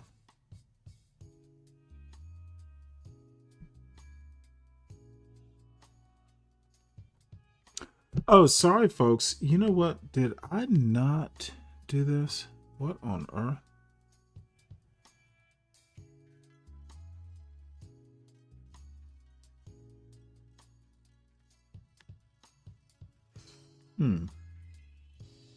It's either you stay behind with them, they go forward with you, or you go your separate ways.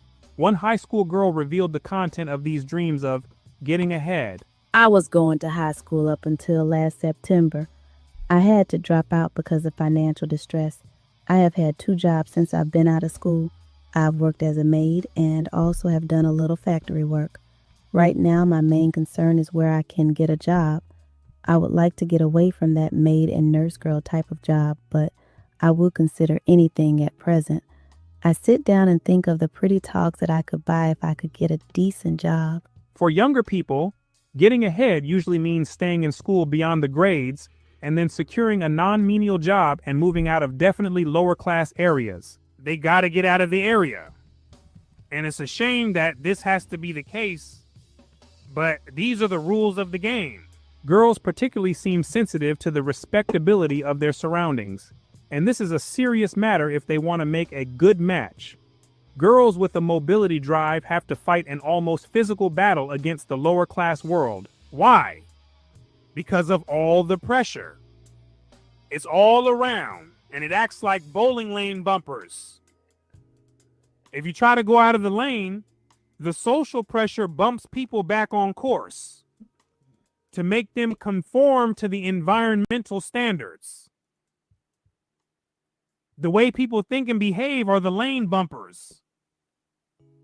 So when you have a lot of people behaving a certain way, that creates the social pressure, which is really an energetic field that permeates within the environment. And it attempts to drown out any energy outside of its frequency. Now, this doesn't just apply for lower class worlds. It applies for all worlds. For instance, in a safe neighborhood that's rich in good values and prosperity, if a young person there suddenly tries to start gangbanging, then the energetic field that they have cultivated in that community is going to drown them out, because that practice is on a completely different wavelength.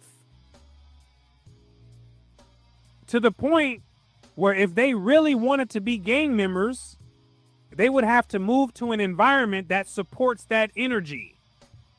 You see? That's why it's important to intentionally create the proper environment, so the energetic field can work for you instead of against you. Because it's going to be there regardless, depending on the foundation that's created. And that's why these people were struggling with trying to get out of the lower class. Even those who reach the high school level do not always succeed in developing an integrated pattern of middle class behavior. During the Depression years, there was a tendency for lower class girls to stay in school since jobs were scarce. But increased schooling was sometimes associated with a lower class pattern of sex behavior, which we already know was wild, loose, and chaotic. Truancy was prevalent among girls at both of Bronzeville's high schools.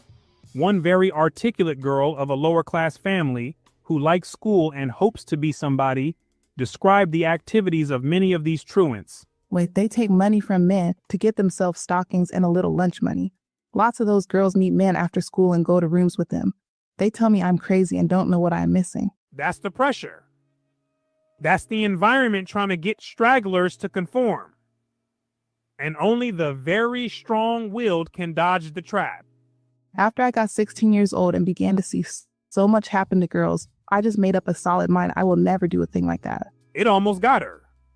She had the thought before, but she snapped out of it, and she used her common sense and will to resist. My home is already a mess, and if I start to doing things and get pregnant or get a social disease, it will be too bad. Men pick at me because I have large legs, but I tell them in a few words where to get off. So she was on it. She had insight to know where that road led if she were to follow it. So good for her. One 17-year-old lower-class girl who had gone as far as the first year of high school was definitely oriented toward living decent. Her description of the world she hopes to reject is graphic. If I wanted to, I could be bad here on Calumet and never go to school, but I don't want to be a bad girl. I see so much here on Calumet. We have lived around here ever since I can remember. And this building has had lots of hustling girls in it, some of them younger than I am. Meaning prostitutes. Just the other night, a man beat a girl nearly to death and wouldn't give her 10 cents to get a sandwich. Men had been going to her room all day, white and colored. We counted 10 men go in and out. This stuff is wild. When her pimp came home, he told her she hadn't made him enough money. He made her get in the street And she cried and begged him for 10 cents to get herself a hot dog. And he kicked her down the steps and told her she had better bring him some money. He didn't care how she got it. Oh, snaps. I have seen girls rob men and seen men stick up men and take off their clothes. That's why I hate that kind of stuff. We have lived among it, and I have seen and heard of it since I was 6 years old. When asked if she would like to move, she answered, "Yes, ma'am, but I guess we are so poor and down and out, we have to stay here." This stuff is wild. The ghetto life is something serious. Who wants to keep living in that world? Apparently, a lot of people do. And that's what keeps it alive. So wrapping up right now with the lower class Negroes, next we're going to go deeper into the life of middle class Negroes. So look out for that. I thank you right now for your time and attention. My name is Brooklyn St. Michael. And I'll see you in the free world. Yeah, this is kind of amazing. Let's see here. I want to hold this story till tomorrow.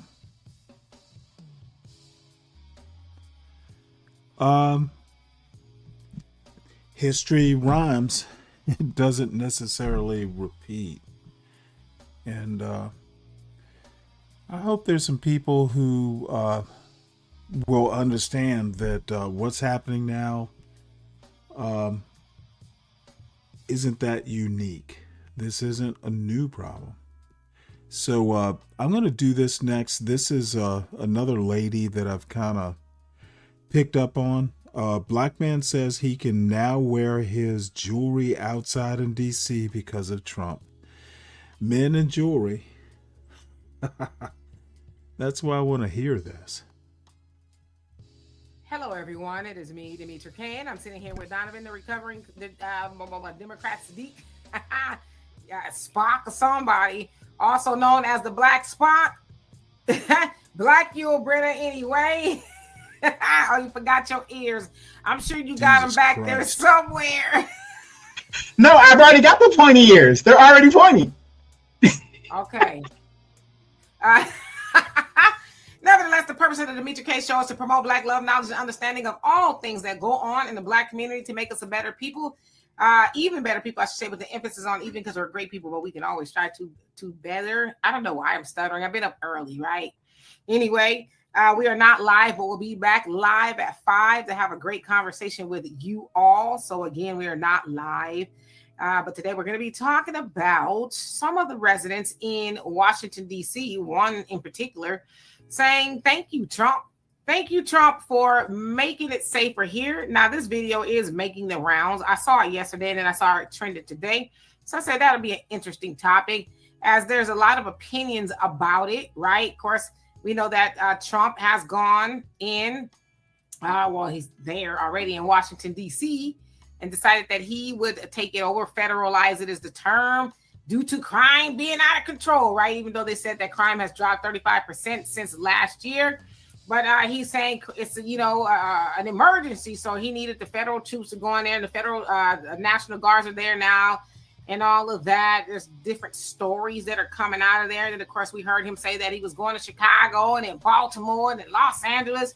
Then there's this perception, which may or may not be true, right? Where it says that he's apparently fighting with Black politicians. So Chicago, New York, Los Angeles, right? Baltimore, they all have Black mayors, if you will. So he seems to only be going there. Of course, they're starting to fight back with him and saying, no, you're not. Stay out of here, this, that, and the other, because he's deeming those cities to be dangerous and out of control, and that he needs to go and take over. So we're going to have a conversation about that after I show you the video. But Donovan, what say you? What say me? I say live long and prosper. So anyway, we'll get to the reason why I'm in this. Me and Demetra and I were talking about the spaceship, or this object that is coming toward Earth, and I talked about it on my podcast earlier this morning. But you guys, welcome to the podcast. It's great to have you guys back.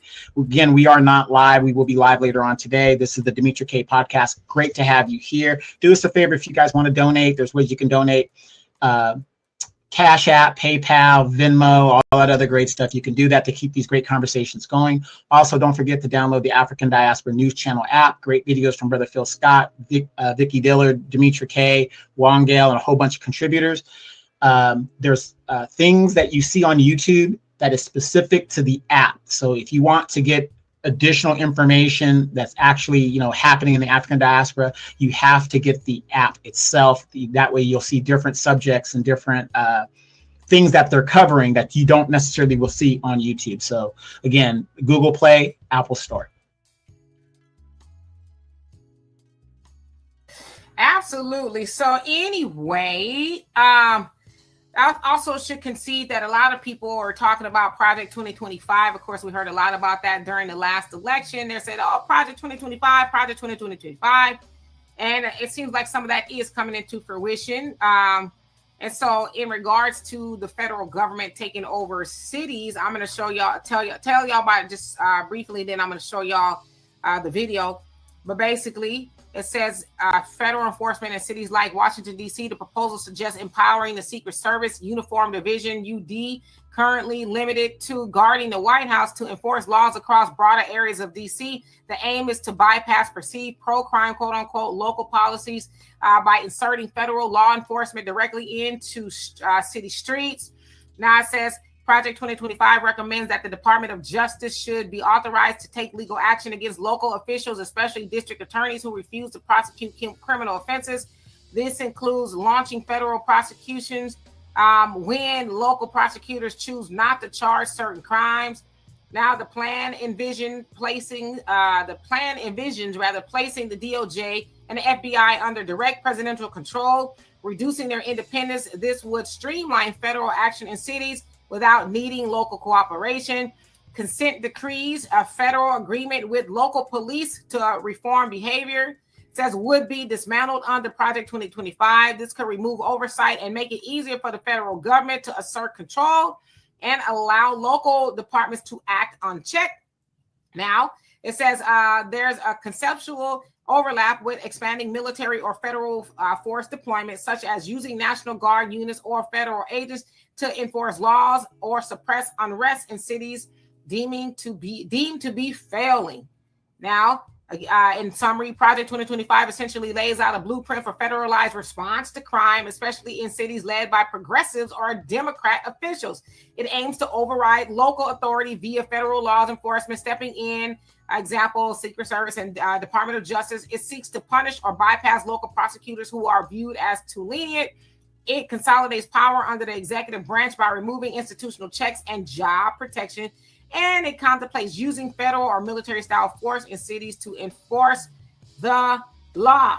Okay, so that is what Project 2025 says. And I guess at this point we can concede that is what is going on, especially has started in Washington, D.C., with him federalizing the police department, and National Guard is, in full effect there. And it's a little bit different there in Washington, D.C., because D.C. is not its own state. So it's a little easier for him to do that. But in other states, it'd be kind of hard to do because they have their own president, per se, which is the governor. And they're saying, do not come here, right? You have no jurisdiction over that. But I want to show y'all a video of a young guy. He's young to me. I forgot to put it up here. He's young to me. But nevertheless, this is how he feels about what Trump is doing in Washington, D.C. They said FBI, DEA, ICE, it's all that outside in Washington, D.C. I don't even got to look over my shoulder no more. I'm walking around with it. I ain't hiding none of this. I'm walking blocks for this month. Listen, jump out on me if you want. I'm going to scream. They're going to be here in 33 seconds. As soon as you talking about, get that stuff. Ah! Help! They going to help this out me. Y'all jump out of here I want. Good God almighty, boy. I got some motherfucking help. Some backup. For real, you help, you jump out. I'm going to blow your ass. Look, they right here. Look. They outside, though. Oh, God almighty. I could just scream. They going to help me. So that he goes by One Way Wick on TikTok. So again, y'all saw him. He was basically bragging about, hey, I could walk around with all my ice, right? He had a lot. He had an icy watch and an icy chain and all that. He says, I could walk around without fear of somebody doing something to me. So it sounds like he was not able to do that before, as a lot of people would be afraid to, especially in the 1980s when everybody started to wear the ropes and, all that other stuff. It was like chain snatching. That was like fashionable to do, right? To snatch people chains off and, get the booking and all of that. So people were a little bit apprehensive about going outside with all of their ice and gold or whatever it is on. But he's saying I could do that again thanks to Trump because it's quiet here. And I've seen a lot of people say that. And I've seen a lot of our people say, hey, it's quiet here. I don't have to worry. You can go out to eat now. I saw another video. Actually, it's gonna come up on the African Diaspora News channel that I covered. And the brother was like, yeah, you can come to the National Mall. You ain't got to look over your shoulder no more. He says, thank you, Trump. Thank you for making it safe. And before I give it to Donovan, I've actually seen people in Chicago, Baltimore, and other places that look like us, right? It says, come on, we need you to come over here and do the same thing and make it safe. So again, there's, a lot of argument as to whether that should happen or not. But this guy here is saying I can walk outside with all my goods on and not have to worry. So Trump.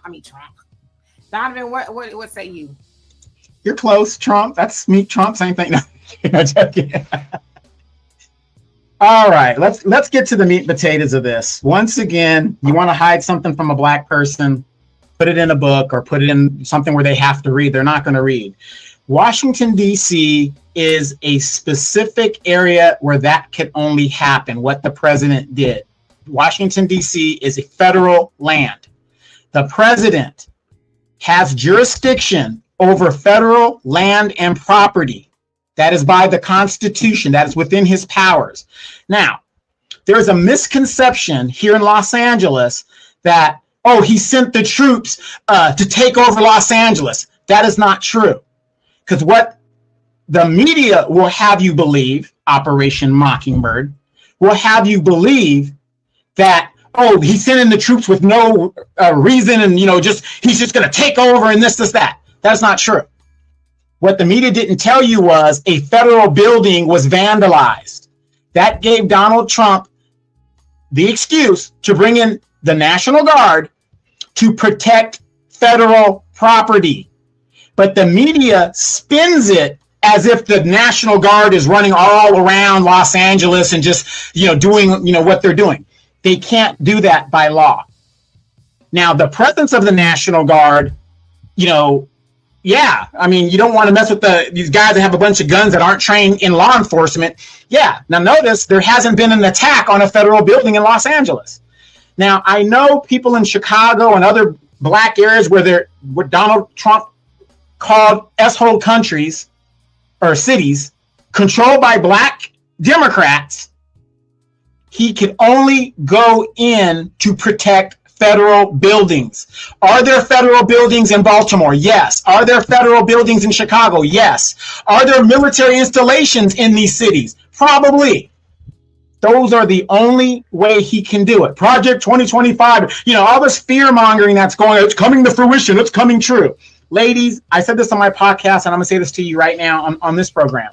If you got a man that is more scared of the fact that, Donald Trump's going to do this and Donald Trump's going to do that, I would question if you even have a man. I would question that. So let's get to the real deal. For Donald Trump or any president to be able to come into a state, because we are the United States. We are countries that are united under a federal system. Like Demetra said, our president would be a governor. And it goes on down, down, down. So those individual states have their own constitutions. For the government, any president to go in and weaponize a state to use troops, you would have to change the Constitution, which means representatives of those states would have to vote on it, and then you have to ratify it with a bunch of states as well, or however that works. So this fear monger, Donald Trump could just walk into any state and take over. That's not true. That is a lie of fear the Democrats are trying to put into you so that you will vote for them because they have no plan. I want you guys to think about this. These bad cities that are being run by Democrats, right? You got black women, grandmothers that got their problem solved in DC within a couple of days. Chicago, Chirac, has had numerous years to solve the crime problems that go on there and keeping these people in this PTSD form of combat that goes on there. And the Democrats are telling you that, well, it's going to take legislation, it's going to take this, it's going to take that. People want to feel safe now. But the federal government cannot overreach itself and just inflict itself in there. That is not true. That isn't how it works. No matter how many times the people cry for the federal government to come in, the federal government cannot come in. It just can't, because the Constitution says it can't. It would have to change the laws, and that's going to take a lot of time to do that.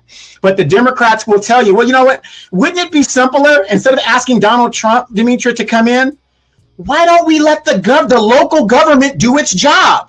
The governor could rationalize the National Guard. The governor could do it. Those are his troops. The governor can say, okay, we're going to go into Chicago and we're going to make it clear. So if Donald Trump has an idea of doing it and has already created a model in DC, why hasn't the governors, these individual governors, solve crime by having a military presence or some kind of law enforcement presence to reduce crime? They don't do that for the simple fact that they want people to live in those conditions and to not solve it, because crime, for another state of words, makes money for other entities. I'll land my plane there for now. Absolutely. But I want to just concede something. So yeah, it's actually Trump that's doing the fear mongering. He's the one that's on the news every 5 minutes talking about he's going to be going into different, cities and this, that, and the other. They don't know what they're doing. They're terrible, right? He's fighting with all kind of people. It's fighting with Gavin Newsom, the governor of California. It's fighting with J.B. Pritzker, the governor of Illinois. He called him a slob and, all kind of stuff. So there's a lot going on. But yeah, Trump is, talking about I should go in there and this, that, and the other. Of course, like you said, if you know, he really cannot do that, as he does not have the jurisdiction. He is not the one that could call into action the National Guard in that city, even though he did it in Los Angeles, right? And there was a big to-do. And they rushed him out of there. And it sounds like a judge was like, yeah, Trump, you don't have jurisdiction here in Los Angeles. In fact, a lot of the people who were arrested and things like that, they were just kind of dropped and all of that because Trump had no business sending those troops into Los Angeles. Well, no, the troops are still here. They're still by the federal buildings. They're still here. See, that's what I'm saying. People don't know what's going on. Yeah, but I'm saying it wasn't up to him to make that call. So he jumped. No, it was. He can nationalize to protect federal property. Yes, he can. The troops are still there. Okay, the troops are still there protecting federal property. That's it. Can I finish? Yeah, go ahead. From what I understand, a judge ruled that was unconstitutional for him to do. So did he do it? I'm just telling you what I understand. Okay. I ain't even trying to die on that hill. I'm just trying to say, for lack of better words, that is Trump that's on the news. It is not my facts. It's the facts. Okay. It's not the Democrats, and I'm not a Democrat. I'm not a Republican either. But it's Trump that's on the news every 5 minutes talking about what he gonna do. I'm going into these people's cities and states. I should take it over. All the crime is out of control. They're doing a horrible. That's him that's doing that, right? And yes, those places need some help. And as I always say, if Trump does get those cities under subjection as far as the crime and all that other stuff, that is a black eye on the Democrats, right? But the other thing is this is the other part of the conversation we mentioned. Then I want to circle back around to this, the guy with the ice. Other part of the conversation that we're missing is a lot of Republican states and cities, they got the worst crime too, but they don't never talk about them, right? Tennessee, that's a red state, for lack of better words, and hell, Memphis is out of control. Now I know they got a black, mayor, But for, the sake of conversation, red states, Kentucky, they have a lot of issues as well. Texas got a lot of issues, but for whatever reason, they're making it about the blue states, if you will. Now, if you ask me, it's because the red states are going to play ball. So that's Trump's way of saying, well, we'll go in here and we'll muscle our way in by saying, crime is out of control, which it is. But I also want to say that they don't need to send in the National Guards to those places. If you would put resources into those communities that are dilapidated and devoid, then you would get rid of a lot of the crime. We know that where there's lack of resources, there's high crime. And they know that. They all know it, right? But specifically talking about the Democrat-led cities and stuff, yeah, especially under the Biden administration, they welcomed in all the migrants and gave them the money, and in some cases, damn near, if not already, bankrupted or, put their budgets into the red. Talking about we got to raise property taxes and things like that for everybody else. But it's like y'all could have put that money back into the neighborhoods, right? And got jobs for the kids, right? Give them something to do, resource centers, bring in viable jobs and all that kind of stuff, not the minimum wage stuff. Really do something, right? For housing and all of that, right? And make the place look good, because when you live in a place that looks good, then you more often to take better care of it, right? But if it's already torn down, dilapidated, like what difference does it make? Not saying they should be doing that, but it's a multifaceted situation. It's not just the Republicans, it's not just the Democrats. They all participate in benign neglect of the Black community. And now, because even Governor Westmore was like, I'm not saying that we don't need something, because he said, I even had a conversation with Trump about figuring out what to do with the crime. But see, they all want to talk about the National Guards. That's got to be expensive to have National Guards just sitting up, waiting and looking around. That's costing taxpayers money. So why not take that same money and invest it back into the neighborhoods so where people can have something to do, right? It seems like to me, if I live in a neighborhood, I should be able to also work in that neighborhood. I'm not talking about Taco Bell, McDonald's, Dunkin' Donuts, and all that. I'm talking about somewhere where I can actually put food on the table. But they don't want to have that conversation, because when it comes to Black people, it's easier to say, well, we're just going to go in there and knock some heads around. And then, like you said, which is not a secret, it fuels that prison pipeline. We don't want to get rid of the crime. I call it city-sanctioned genocide in a lot of cases, because they know that murder and stuff is at an all-time high, but they're like, well, if they get rid of each other, we ain't got to do it. Let them do it. But now that Trump is talking about taking austere measures, it's like now you pretend like you care about the people of that neighborhood. But my thing is, if you cared about the people in the neighborhood, this wouldn't even be a conversation in the first place. Yep. And again, everybody's got different aspects of how this thing works, whatever. And, you could have your opinion, but like you said, facts are the facts. The bottom line is this: if they stop the genocide and the violence and the crime, how can developers get the property for dirt cheap and continue the gentrification of these areas? Think about where a lot of the Black neighborhoods are. They're in prime locations where these developers want to build football stadiums at taxpayer expense, soccer stadiums, basketball stadiums, and whatever, and they want to move the Black people out.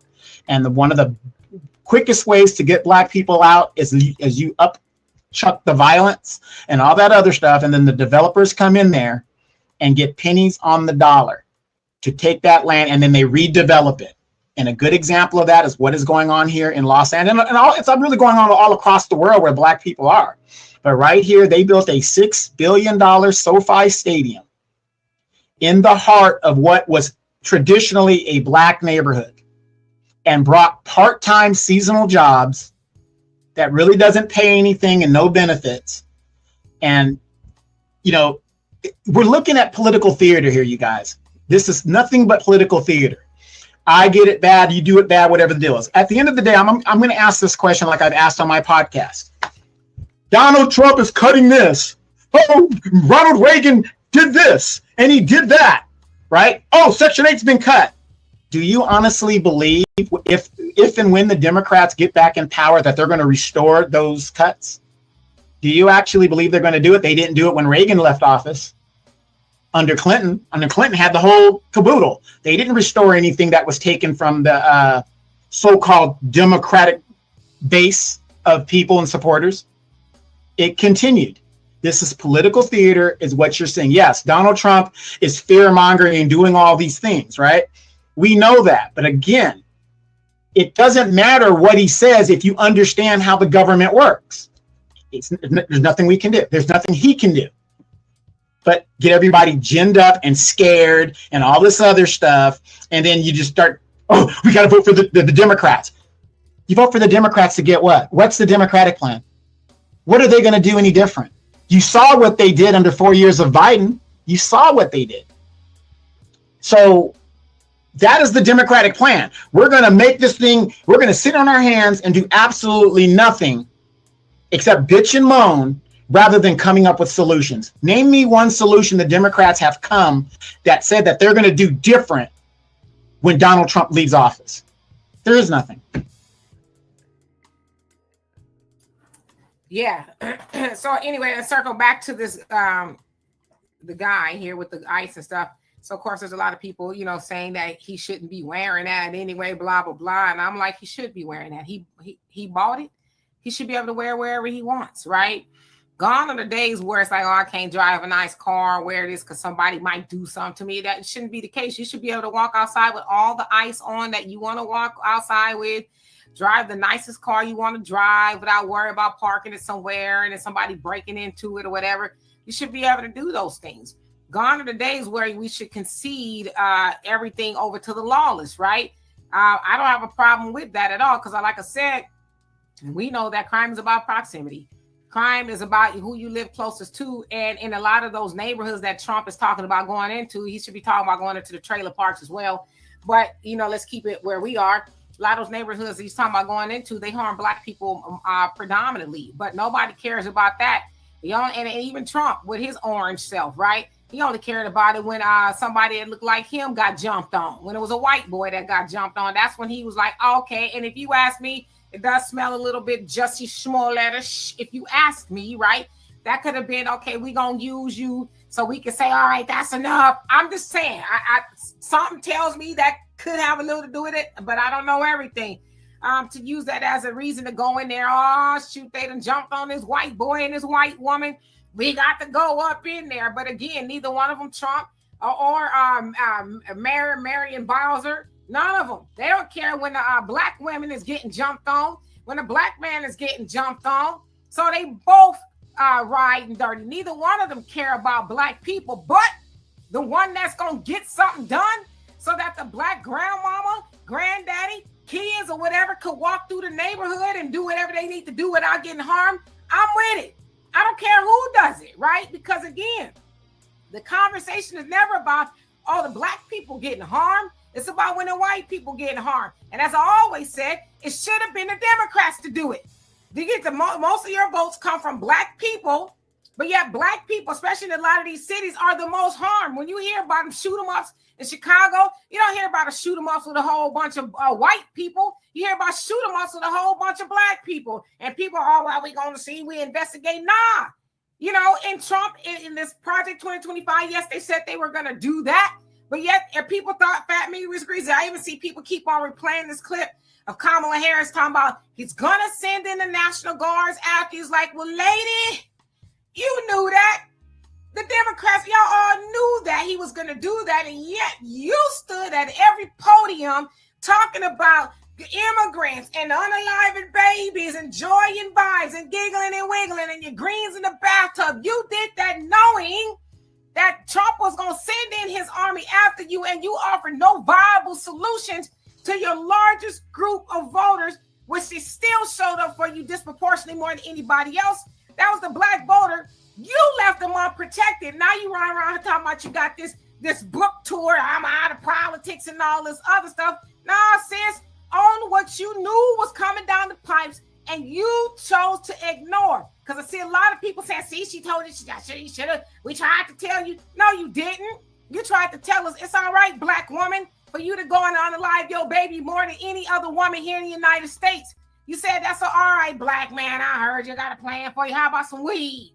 That's what you said when, you know, Obama, y'all couldn't court him out and put a foot to the backside of the Black man. It got, you know, he got a lot of backlash. It's like, oh, you're going to have to do something now, right? So this is a multifaceted conversation. It's not it's the Republicans, it's the Democrats, it's both of them that do not care about black people. But if Trump is gonna go in there and make it safe for black people, do what it needs to do. Amen. At the end of the day, you guys, the question is this: if Trump could do it in federal area, the governors are the president of their states. So why aren't the governors making neighborhoods safe if you got to put the National Guard in there? They can do that. The governors could nationalize and use their troops. They can do that and make it safe, but they don't want to. So isn't that the question we should be asking ourselves? Hey, we don't need to ask for Donald Trump. He's federal. He's a federal guy. He's nothing he can do for us. That's federal. We live in a state. We're not on federal land.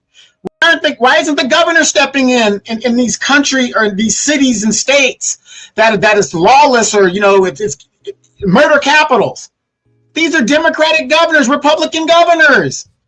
They could do. Donald Trump gave you the blueprint. You know what? This is out of control. I'm sending in the troops. Until these people get right, the troops are going to stay. But they don't want to do that because entities that are unbeknownst to us, but I can tell you one of them are developers, are making money out of this thing. Like Demetra said, they want us to kill ourselves. They want these things to be happening. They don't want the grandmas to be able to walk their grandkids in a nice, safe environment. But God forbid, if you remember the 1992 riots, George Bush did not federalize the troops until when? The crowd was heading to Beverly Hills, where the rich people were at. That's when the troops were called. So ask yourself this, you guys, if you agree with us or if you don't agree with us. If Donald Trump within a few days could get and make Washington, D.C. safely, why aren't the governors in their states, Republican or Democrat, doing it?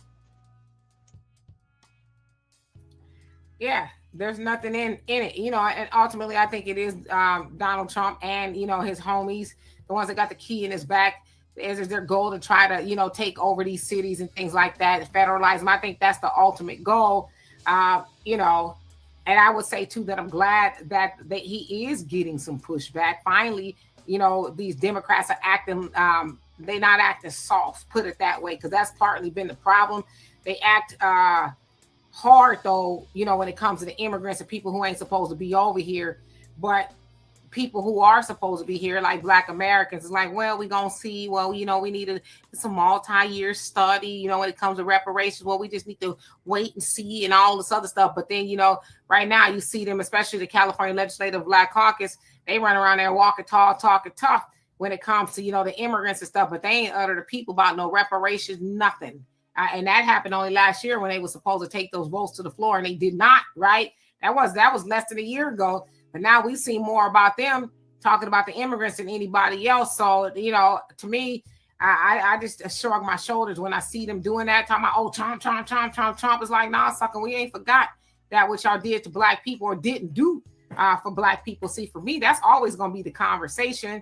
What does it matter for Black Americans with any of this, right? Again, as I said, people are mad at Trump, talking about going to these cities, but nobody cares about the Black people who are saying, thank you.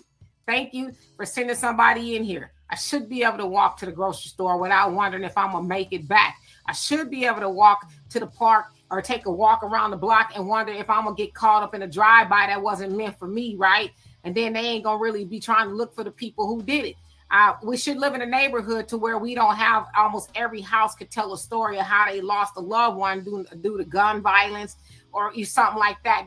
That should not be people's reality. So I don't care. I know a lot of people get mad because there is a lot of propaganda out there. Oh, Trump. I don't give a damn about Trump. You know why I don't?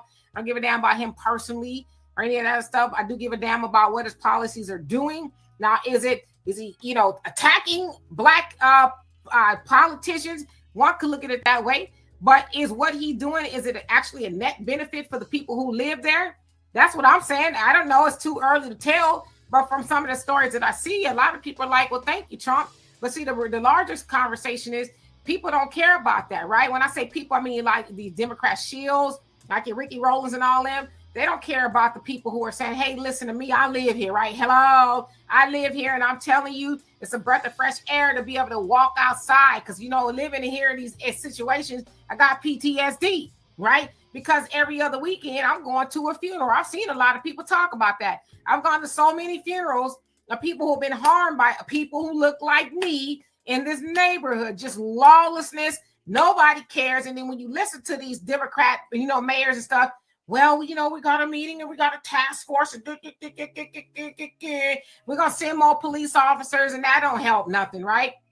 So again, I don't care if it's Trump, if it's Kermit the Frog, it's Miss Piggy's daddy, whoever it is, whoever's going in there and solving the crime problem and making it easier for people to come outside, I'm with it. And I'm going to stand on that. I know some people don't like that because you bought into the propaganda that, you know, I'm not saying Trump is right standing. There's a lot of things he's doing I don't like. I keep it real with you, right? But I'm not one of those people I need to be on one side or the other. I'm going to be in the middle of common sense. And I think about it, if I lived there, if my mama lived in that neighborhood, would I want her to be able to walk outside, wouldn't have to worry about somebody hitting her over the head, stealing her purse? Absolutely. Would I die on the hill of was Trump? So I don't really necessarily like that. It ain't to be a Democrat. Well, it ain't a Democrat. It hasn't been a Democrat. I'm with whoever's going to get the job done, so my mama could be safe. Right. And in closing, again, you guys, know what you're talking about, know what you're hearing. The president of the United States cannot arbitrarily go into a state and take over. It just doesn't happen. He can, again, protect federal property. Outside of that, there's nothing else he can do. Absolutely, y'all. So we'll be back here at 5 p.m. Central Time. Please do not be late, as we're going to have a great conversation. What we'll talk about, I don't know, but I'm sure it will be very. Let's talk about that alien spacecraft that's on its. I mean, we can. I think that'll be fun because, you know, I mentioned it a few times, and a lot of people's like, for real? There's a space. Yes, there's a space. Yes. Not like no joke right now. Again, you got to be paying attention. But yeah, let's talk about that. Let's talk about the spaceship that's on and I brought that up on my podcast. It's funny how we're so distracted that there's so many people that are not aware there's a spacecraft or something that is trajectorying toward the Earth. And by the time it gets here, and by the time people pay attention, it's supposed to be here by late November, you guys. That's what, a month, 2 months away, depending on how you look at it. And we don't know if those aliens are ET.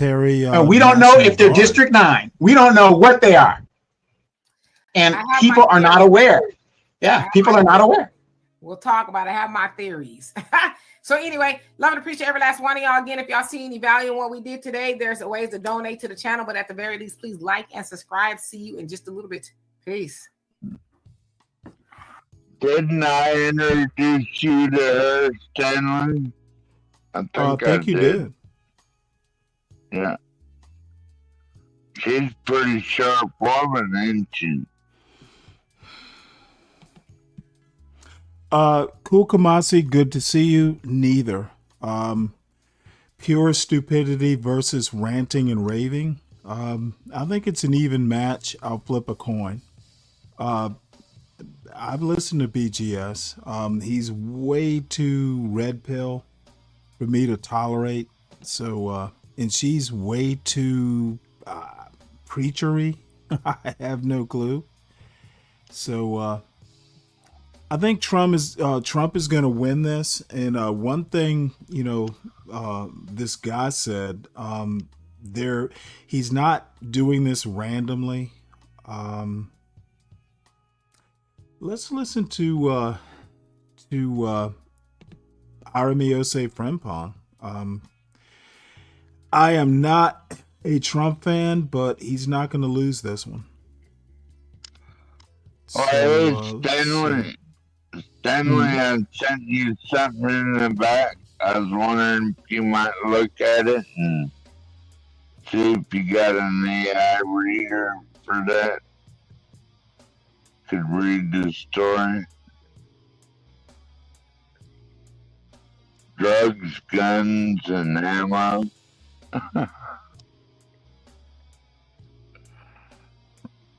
Right here in Anchorage, Alaska, Stanley.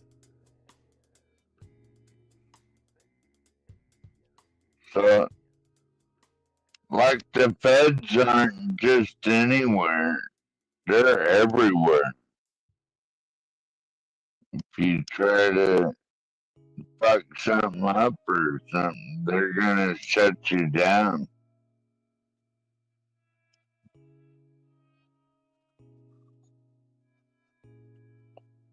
You there, Stanley?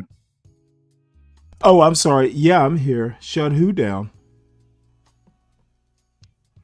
Well, I just sent you a link in the back, and I was wondering Okay, if you just could give me a show that. second. We will look at the link. I'm looking for a video. And I guess There is one one second. on.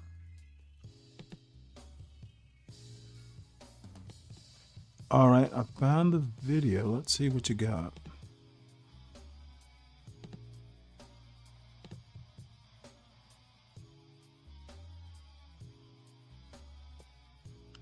I know you like Let's see here. news stories and all that. Yeah, let's see. Drugs, guns, ammo. Federal authorities reveal shocking details in Chelsea Inn takedown. Haven't you stayed there before? No It's a way, joke. Stanley. It's a joke. It's a joke. Federal authorities have given more details about the raid and seizure of the notorious Chelsea Inn Hotel in Anchorage, described as plagued by prostitution, violent crime, and drug activity. It was seized by the U.S. Marshal Service on Friday after its owner and an associate were indicted in connection with a years-long conspiracy. An Anchorage grand jury returned an indictment charging Kyung So, 62, owner of the Chelsea Inn Hotel in Chantel Fields, 36, with conspiring to maintain the Midtown property as a drug-involved premises. Both were arrested on Friday. The announcement was made at a press conference at the James M. Fitzgerald U.S. Courthouse and Federal Building by U.S. Attorney Michael J. Heyman. I assume it's Heyman. FBI Anchorage Special Agent in Charge Rebecca Day, Anchorage Police Chief Sean Case, and Chief Deputy U.S. Marshal John Olson. Court filings allege that between October 2020 and August 2025, So and Fields conspired to operate the Chelsea Inn as a hub for illegal drug distribution and use. Investigators say Fields stored and distributed narcotics from the hotel, directed buyers to on-site dealers, and controlled access to the property by enforcing a $20 door fee. So what's your point?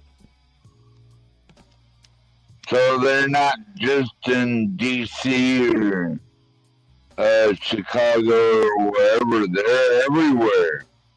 Good. Stanley, even in Alaska. Well, I never said, I think they're solving a problem. Just, again, the goal is good. Not sure I agree with the means. Hence my point about I have mixed feelings. However, they are doing stuff. So I don't necessarily have a huge problem with the goal. I do have problems with the method. Sometimes you have to figure out whether you use a hammer or a scalpel. Which one do you think needs to be used? I literally, dirty dude.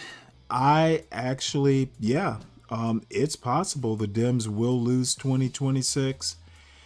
And the thing is again, I don't agree with the method, but the goal. And I also think there's interest convergence. Let's I want to hear, actually I'm curious to hear what you have to say. You tend not to like Army that much, but I think you're going to agree with this point. 12th man. Say from Pong. Right now, I'm going to tell you why citing crime rates does not fight Trumpism. Whether the crime is going down in Chicago or DC or wherever he picks next. And Oakland, if you want me to stop, where that's there's fine. a large black population. I'm sorry, what? Democratically governed, and decides that he wants to federalize it. It's not going to work. Citing this? Yeah, stop him for a minute, because that's not right, man.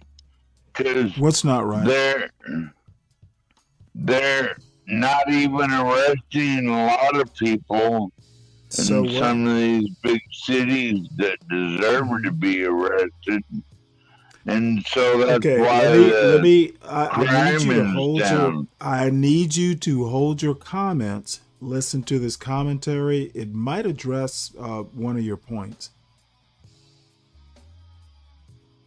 So just let it play through.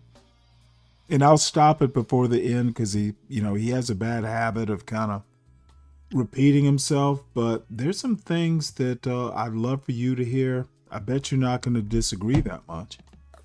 Declining crime rates, because the effective crime rate should always be 0.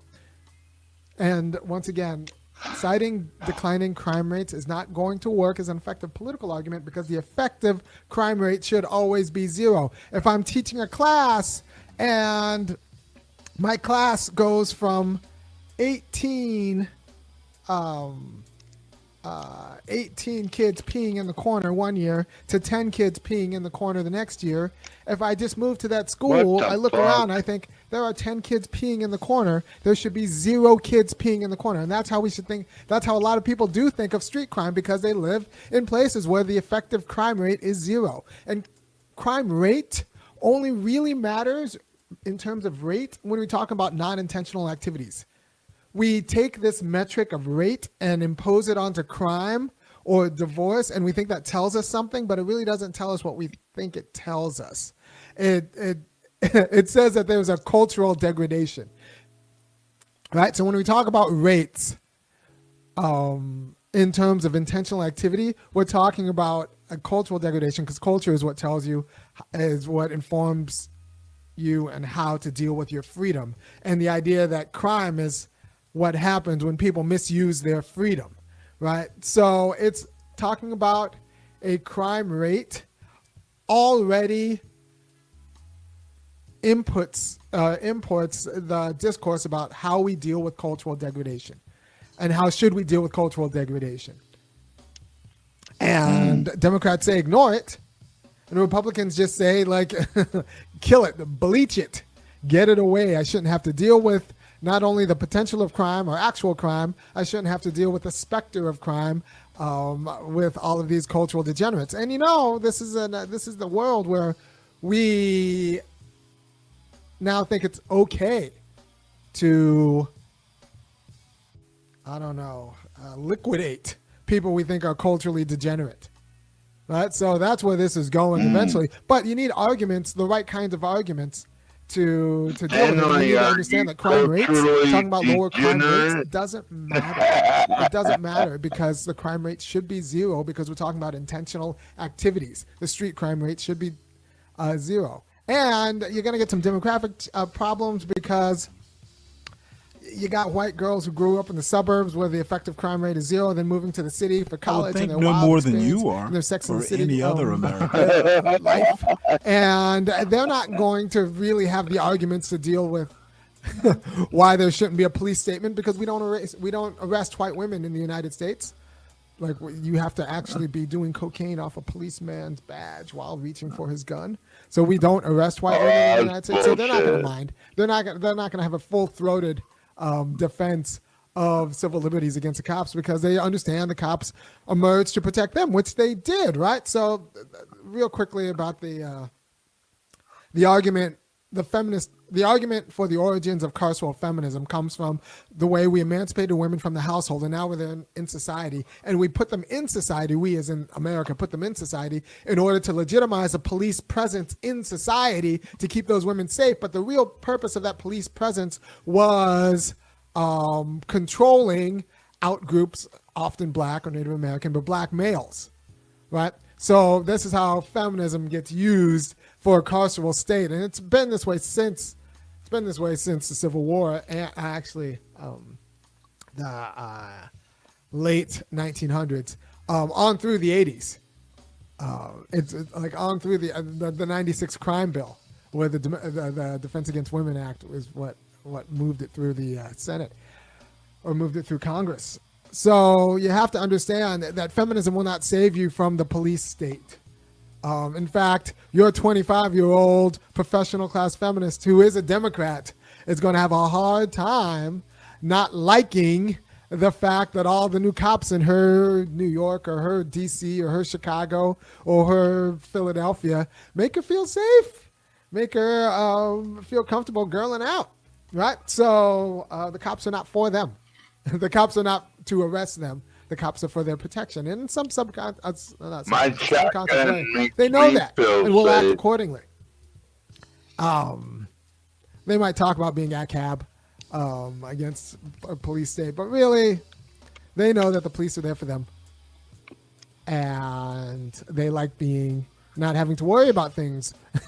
They like not having to worry about things. And also, if you grew up in a suburb or you grew up in an exurb, you know that it's possible to live in a community where the effective street crime rate is 0. And then you move to the city and the effective street crime rate isn't 0. You are going to you're going to feel some sort of way about this, and you're not going to really mount a full-throated defense against the cops coming in to clear away the people you find nuisances. And let's be honest, those kinds of people also happen to be a little bit Zionist either. So they're okay with the genocide in Gaza because they understand people who want to get rid of nuisances, and they'll be okay with the same thing going on here when we want to jail our nuisances or somehow disappear them in another way, right? So once again, citing crime rates doesn't work when people at least unconsciously know that the effective crime rate should be 0. Just like the effective homelessness rate should be 0, the effective crime rate should be 0. And if you're a professional class American and you think pretty much America works, then you look at people who are either homeless or people who commit crimes, and you think that they are eyesores and losers and you shouldn't have to deal with them. We don't have to have you don't have to have the conversation about, like, why do people commit crime? Or the conversation, you're completely indifferent to the conversation of why don't people have houses? Or you could fake being concerned about it, but really you just think that they're losers and you're kind of happy that they're going away. Which is why Trump's gambit is going to work. Remember, Democrats, you guys were the ones very comfortable upholding Kamala Harris without a primary, the prosecutor who, of all the careers she could have had in California as a lawyer, spent her career putting black men in jail. And like, that's a choice, right? It's a choice to commit a crime. It's also a choice to become a prosecutor if you're Kamala's age. So it's hard not to understand why crime rates don't matter, why the effective crime rate should be 0, and why anybody who feels like unsafe walking outside because they think someone is going to choose to do something irresponsible and harm them is not going to fight against the police presence, not really going to fight against a police presence that's going to secure them from that harm. So Draga06 says, talking about crime rates reminds me of how Dems talk about the economy through the lens of the stock market. That is exactly right. It doesn't matter because the economy is something you feel as an individual. If you individually feel safe, nobody telling you that, well, the crime rate goes down is going to feel unsafe. Nobody telling you that, the crime rate's going down is going to help you. You feel unsafe, and you might justifiably feel unsafe because it went down from 40%, and you think it should be at 0%, and you've been inured to it being at 0% because you're coming in from some exurb or from some suburb where it's functionally 0%. And so you move to a city, and then you think, why isn't it? Well, if I'm American and they're American, then that means they're cultural degenerates and they should be disappeared. They freely choose to hit somebody or hurt somebody, and they should be disappeared. Mango Elephant says, I'm in the DC exurbs, slept with my door unlocked and garage open many nights. And you know what? It was fine. Because nobody's trying to find you in those exurbs in that cul-de-sac. Everyone there's got jobs and a decent culture and like stability, right? And then your kid moves to the city and now has to deal with people who want. Now has to worry about catalytic converters being stolen. Now has to worry about random street crime, and they shouldn't. And they don't think they should have to worry about any of it. And so even if they understand that, well, this is city life now, when someone says, comes in and decides to remove that problem, they're going to take the cops, they're going to take the martial law. And I saw this in Hyde Park in Chicago and many university towns, because universities often have their own private police forces. And it's because the kids come in at the university and they want extra security. They don't care about the crime rate of the city. They want a zero crime rate. And the university says, well, I will secure you a closer to zero crime rate by just giving you more cops. Like, and we don't have to ask the question of why people do bad things.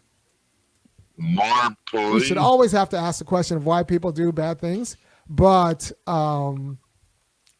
when we deal with either ignoring crime or just dealing with it with cops, we don't really have to ask the question of, like, we don't have to treat the criminals as subjects who intentionally do bad things, and we don't have to think about them as subjects and how to build their subjectivity so that they don't do bad things. We could either like just say we're going to disappear them, treat them like facts of nature, and say we're going to disappear them with all the indifference of mowing lawns and cutting grass. Illegal immigrant. Or we can ignore them like the Democrats do, and that's.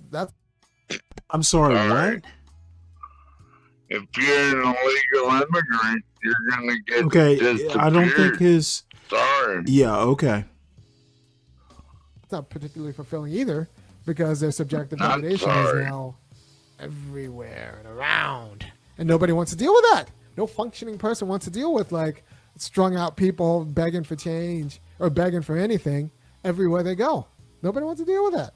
I think it was Nietzsche who says, beggars, it pains me to give to them and it pains me not to give to them. They should be disappeared. Anyway, you have to understand that talking about lower crime rates doesn't work for people who think that the crime rate should be zero. And the people think the crime rate should be zero because they might have been reared in a neighborhood or a zip code where the crime rate was functionally zero. Functionally zero. Then they move to a city, and then what happens. They feel like they shouldn't have to deal with this, and the cultural degenerates who are causing them to deal with this should be disappeared, because it's a contingent fact that there is a crime rate.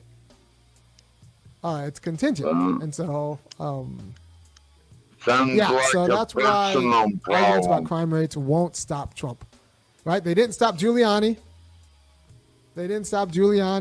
They won't stop Trump, and until Democrats actually come up with a account of why people do bad things and what we're going to do with the people who do bad things, then as long as they continue to ignore the degradation that comes with living amongst people who do bad things, then the Republican.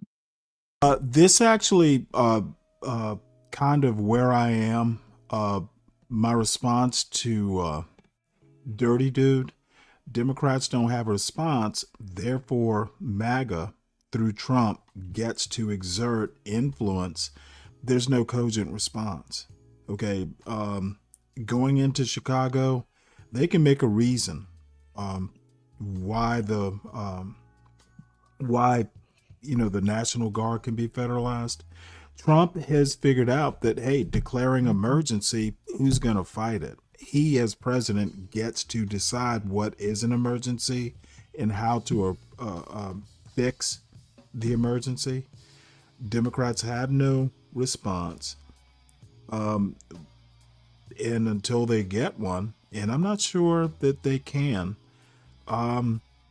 Again, interest convergence, it is literally the white supremacists and black people in the hood have a common interest. You may not like why Trump wants to do it. He's a racist. However, interest convergence, two interests that, we don't care about the reason, and we probably shouldn't. The problem gets fixed from two different approaches. That's my point. Democrats are weak. They will continue to be weak. Not sure they can give a cogent reason why DC shouldn't have National Guard. That's my point. And if you can't figure it out, Chicago, no. I literally talked about Chicago. That's my point. Democrats are powerless, and you know what? Maybe they should be. They had their chance. They lost the election. Trump is an asshole and a racist asshole, but you know what? There are going to be blacks who can, like this dude said on the last video, he can wear his fancy jewelry out without worrying about being attacked. Trump wins this one. The response is going to be the right response. The Republican response is not the right response. It's going to be the politically popular response, or at least acceptable response. Yeah, politically acceptable popular. Response. He's going to pick up more black votes. Right, and remember, we are kind of a genocidal nation. We get rid of people who we don't like. Marco Rubio we disappear them. Native Americans, we're okay. We're doing it right now with the Gazans. Any Zionist in the United States is not going to have that big of a problem with he's starting Trump to wander nationalizing here. police, No, because it's all about your I comfort do have one more video with after disappearing, this, and then we'll end the show. Degraded populations. And if you're comfortable with disappearing degraded populations as opposed to like figuring out how to realize their subjectivity in an objectively useful way, if you're comfortable with just disappearing them, then you're going to be comfortable with, disappearing them, the cops on the street, or the SWAT team on the street, or the mass graves they're doing in Gaza right now. Maybe listen more than talk. So is jobs the best way to fight crime? Yes, jobs, a federal job guarantee, and we need to do something about housing. Why are you raging? But democratic governance making these places too expensive to rent or buy, and then not having a jobs program, is just a recipe for crime. Is a recipe for crime. And it's not just a recipe for crime, it's a recipe for anxiety about crime, right? So you could talk about the crime rates going down, but since the determinants aren't there to actually sustain good living for everyone, the anxiety about crime is not going to go down. Trump is going to run into a problem because he's not going to be able who to actually sustain lived the in a solution. stable neighborhood That is going to be a to problem. a zero crime rate. That entitlement isn't going to go down. When those people come to the city or they hear about a city with a crime rate, they're going to be like, Trump is not thinking ahead. Police got to do what police got to do. If Trump's trying to make Chicago as safe as my suburb, then, there's a reason I moved to my suburb. He's doing the right thing, right? So you have to understand that until we talk about how crime rates, any sort of rate, shouldn't really measure conscious activity, because when you use a rate to measure conscious activity, you're using a rate to measure culture, because culture is what teaches people how to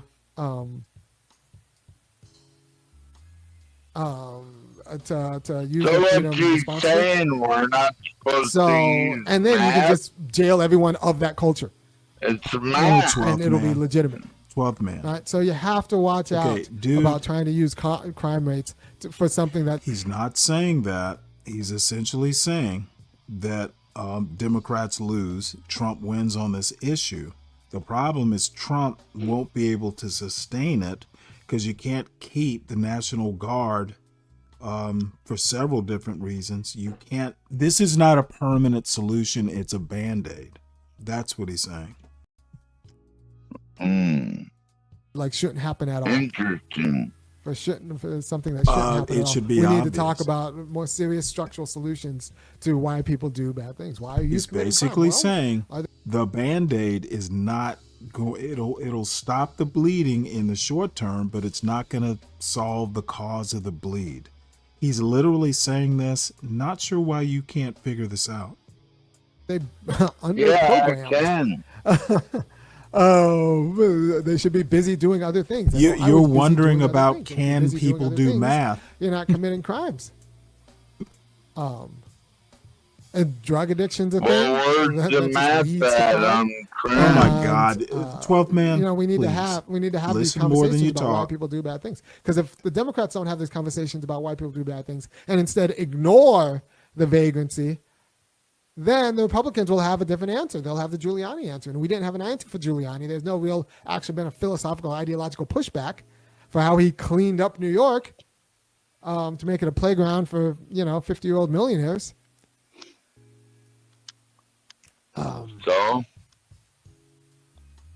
And New York has always been but we don't have an articulated Okay, argument. motherfucker, he's talking about 50-year-old millionaires like have a Trump world where people do and Epstein.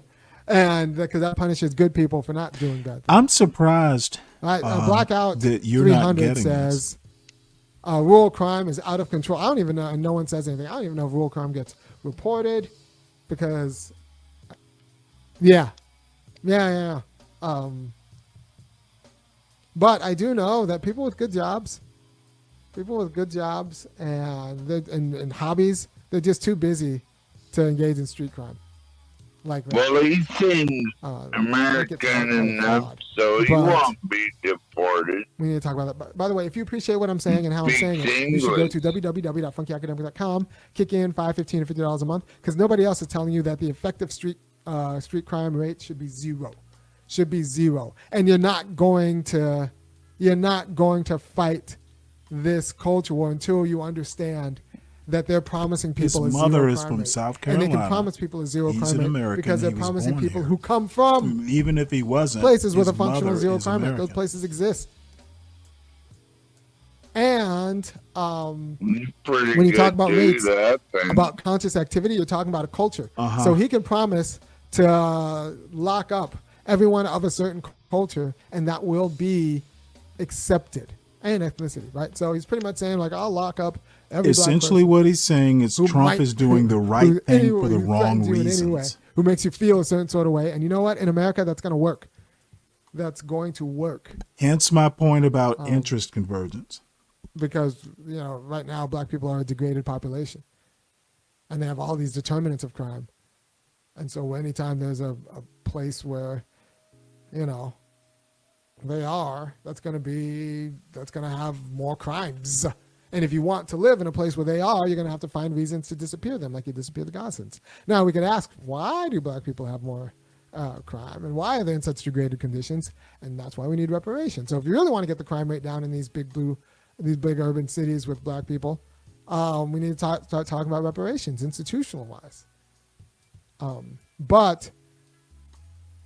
And securing jobs. Securing good jobs, property, and all of that.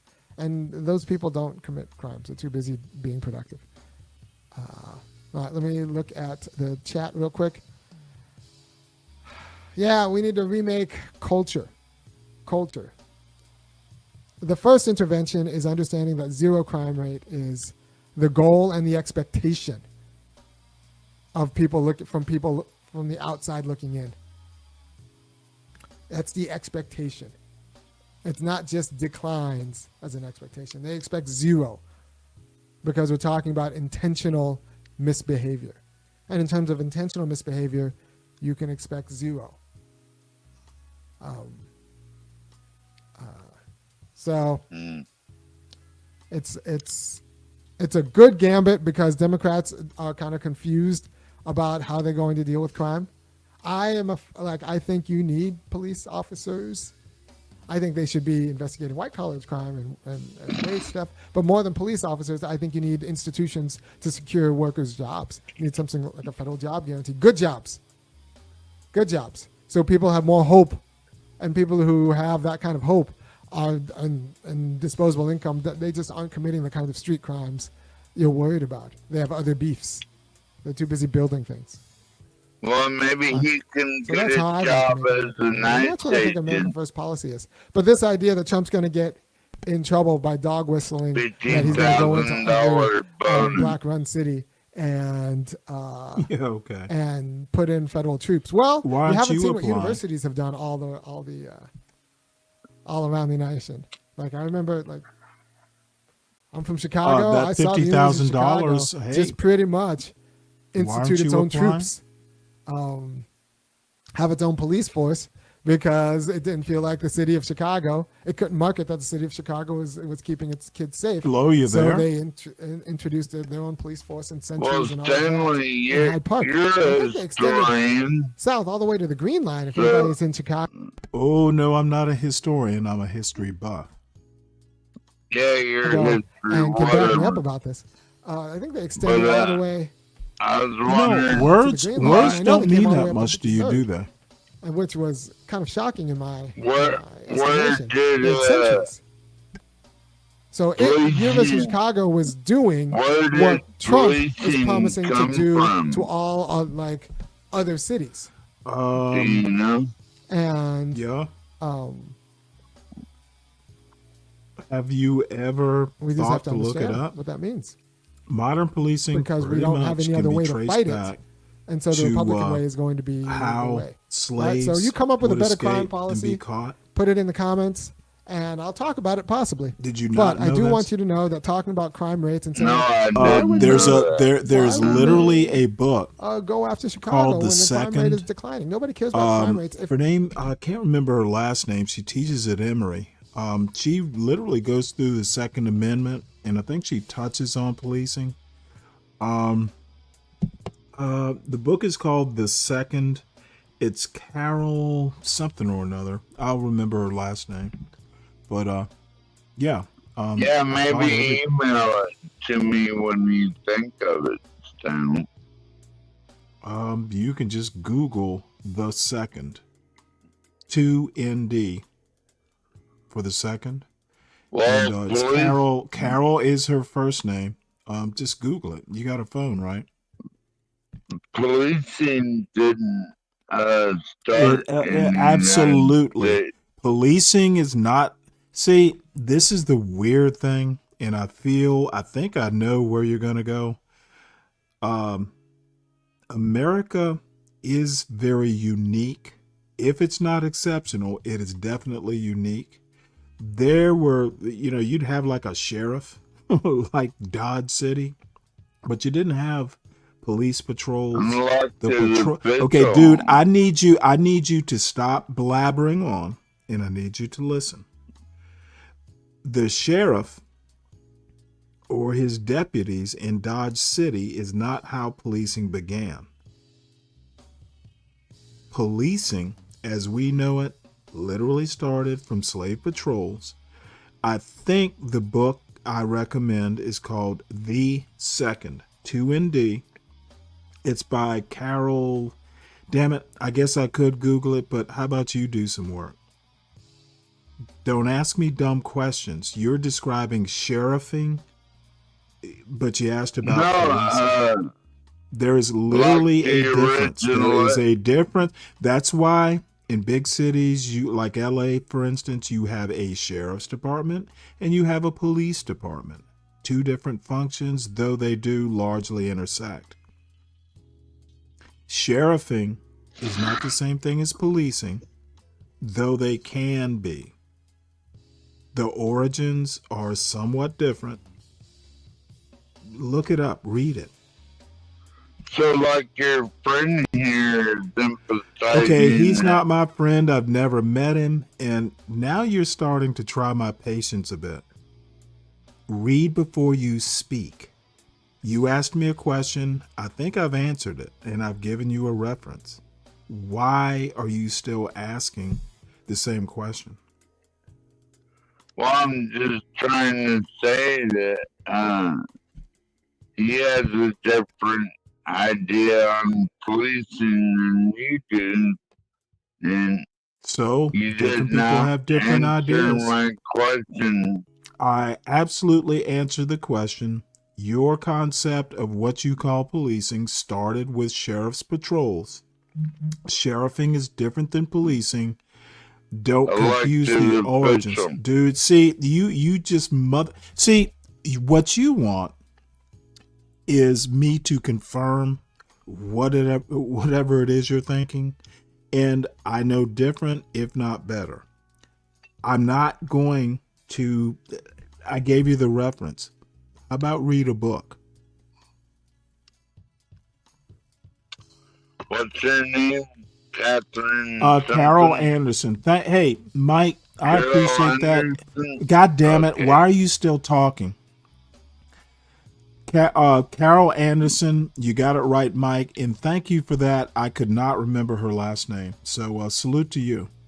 Hit the link if you want. I'm actually kind of... Okay, motherfucker, I'm talking.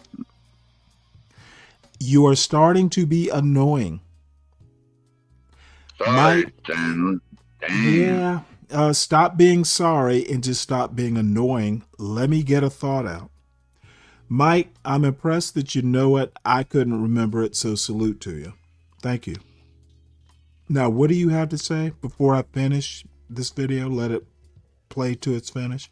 Well, I was wondering if you could play a Carol Anderson clip. She's got a book. Some Read point. it. She does have videos. You can always type that name in and look Is at that her a white videos. woman? Why does it matter? I'm just scared. You know what? You lost me at is she a white woman? We're done. They feel like they are going to themselves get attacked. I told you you were a racist. People aren't attacked in and the now aggregate. you've They're confirmed. attacked in the Is she a individual. white woman? What the fuck does they it want to know matter? that they're not going to get attacked. I'm And just curious. Motherfucker, and I think you're a crime racist. rate. A lot of Now them vote ask me why I Democrats, think A so. lot of people stand on that. I know. Do you only read books by white It's women? really a sticky wicket for the Democrats unless they actually want to delve into why people do bad things boys and like push me for the always policies hang that out with will black folks.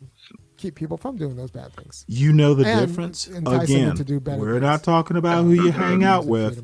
You asked if some historian Good that jobs I programs, recommended good housing was programs, white or black. give And people my other question to aspirations you and- is and why does it activities matter? other than, She crime. wrote a book that's And, fairly of course, well mental known, health, actually. mental wellness and all that.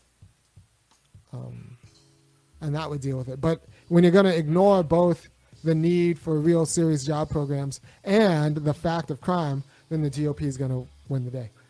Once again, you're not going to hear these kinds of takes everywhere. Go to www.funkyacademic.com, kick in $5, $15, or $50 a month, and I'll keep doing it. By the way, I'm also coaching my kids' middle school soccer team and cross country team. It's cross country season right now. My daughter got second in her race. My son won his race by an almost minute, and then my other daughter got fourth in her race. And these are like races of like 150 kids. So I'm coaching their team, and now I'm trying to raise all of these kids, and it's just a Title I school. All of these kids to be able to race as well as my kids. So I'm trying to do my community thing, and you could do your community thing by giving one-time donations. I'll give the one-time donations to the cross-country team. The subscriptions will go to the mortgage on my house, and I got to keep the show going. Got bills to pay, lights to keep on, and everything breaks every now and then. There's an upkeep cost. So. Mango Elephant says, as a black person, crime rates never made me feel safe or less safe. Yeah, like if you look around, you either feel safe or you don't feel safe, and nobody talking to you about crime rates is going to change that. Nobody talking to you about crime rates is going to change that. Right, you have to do because when something. the crime happens, it doesn't happen at the level of the rate. My It happens to you. shotgun makes me It feel happens to safe. you. All right, take care.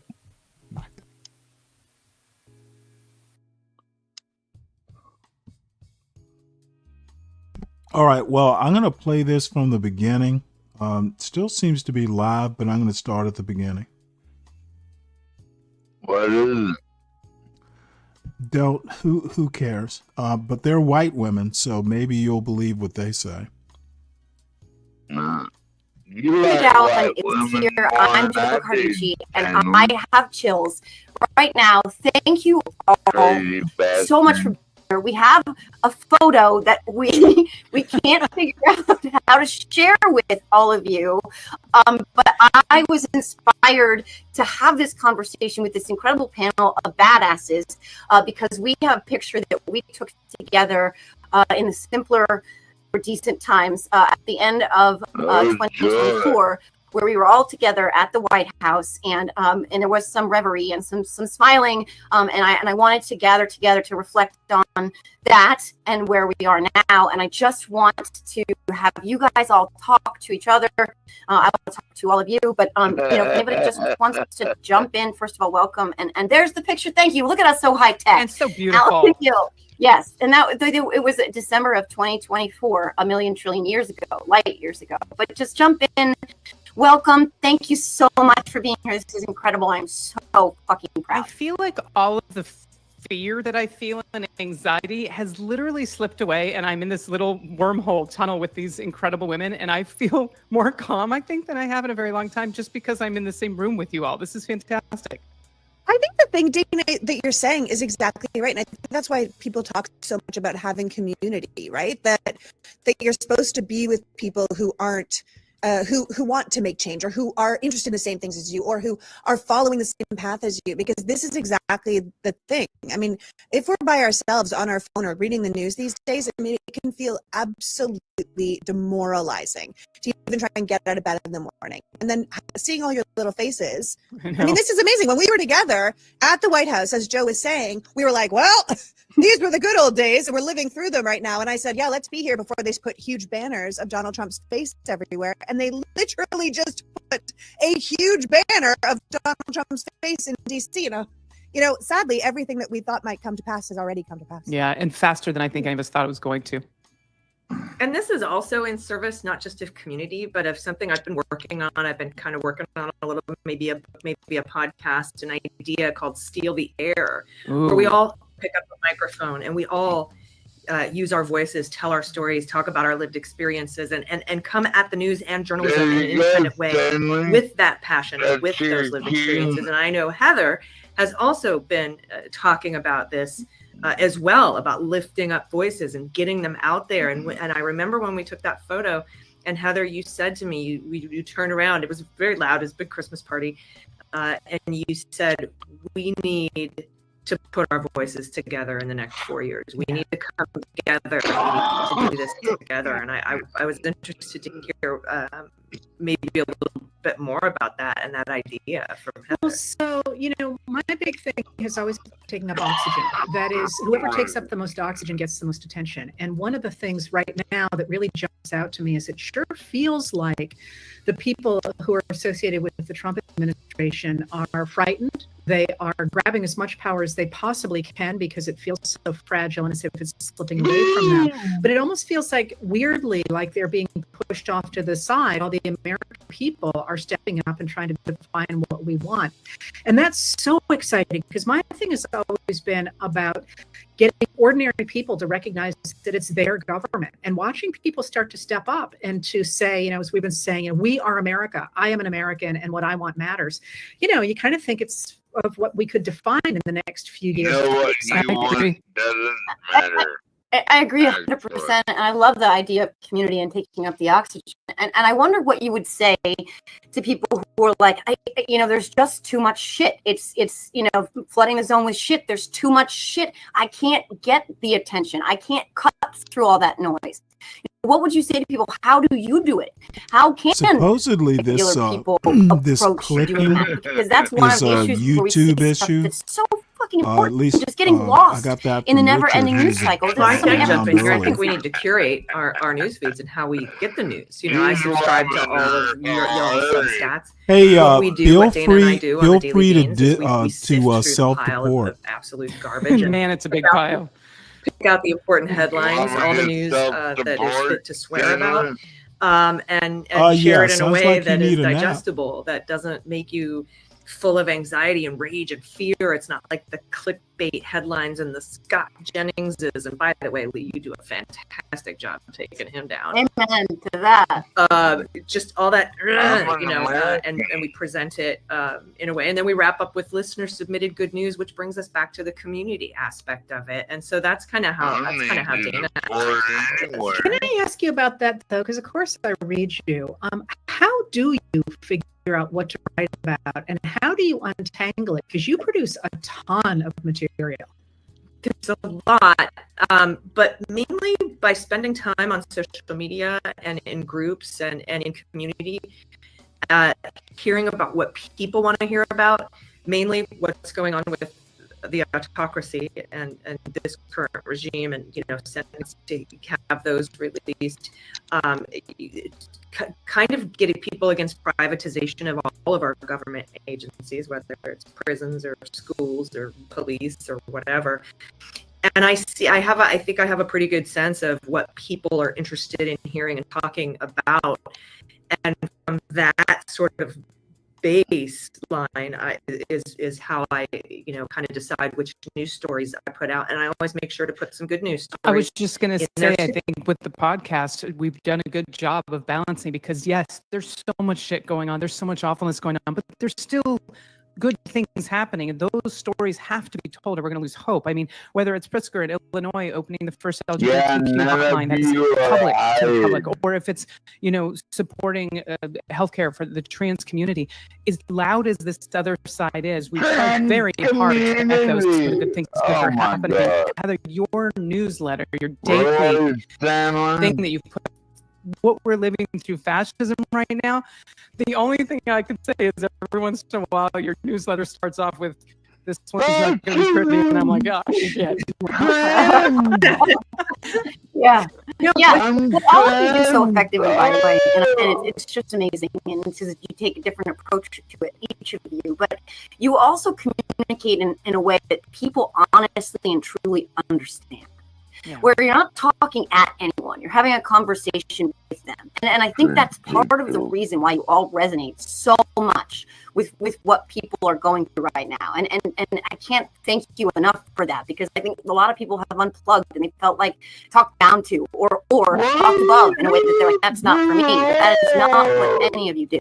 And I think Allison made a really good point when she said that she and Jane look through the news stories, because I do the same thing, and you start looking for the things that if I don't understand something exactly, I am definitely not alone.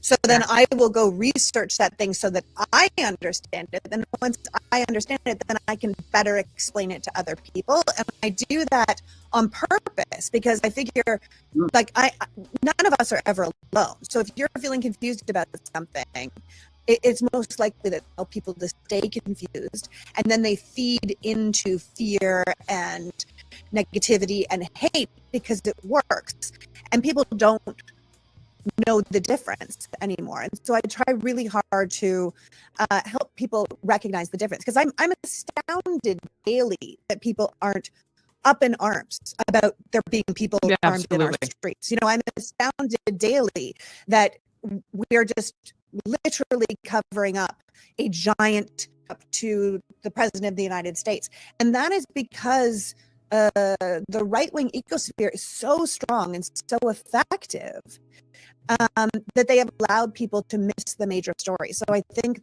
that the work that people do to try and sift through everything and keep bringing it back to the things that people actually need to know, and then tell them in a way that they can actually understand. I'm wondering if a question for everybody, because this is true for me, and I'm wondering if it's true for y'all, in the way that everybody here is just so amazing at sharing better by teaching things and explaining things to others. That's like my learning style.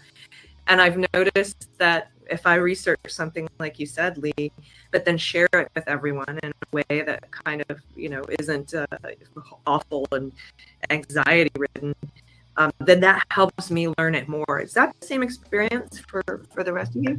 It takes some of the power out of it. You know what I mean? Because when you take that fear of the unknown out of something that you don't understand, for me anyway, that actually, you're right. I hadn't really thought about it in that way, in terms of it being sort of cathartic or removing some of that fear and apprehension because I don't understand something. So once others, it helps take some of that power away from me. That's something that I hadn't really put together until you said that. But yeah, I would say that for me, it's helpful. 100%. That's, one of the reasons I write every single day is if I don't understand it, I feel completely lost. Yeah. But if I do learn about it and understand it, then no matter how dire it is, you know how to move forward. And that's one of the things that I think we're all dancing around, is that by hiding so much of what this administration is doing, the thing that jumps out to me are these detention camps. It's very, very difficult to get information about them. It's difficult to get information about the Epstein files. It's difficult to get information about the things that the administration does not want you to know about, like what's happened, the stories, and make it transparent so that people understand what's going on. But really, it all comes down to the idea that's been around forever, that knowledge is power. And if you understand what's happening, you have power. And if you don't, you're manipulable by things like fear. And that, the heart of a democracy versus fascism is who has control over knowledge. That's why it's such a disaster. Sorry, I was just saying that's why it's such a disaster that 6 companies own all of our major broadcasting networks.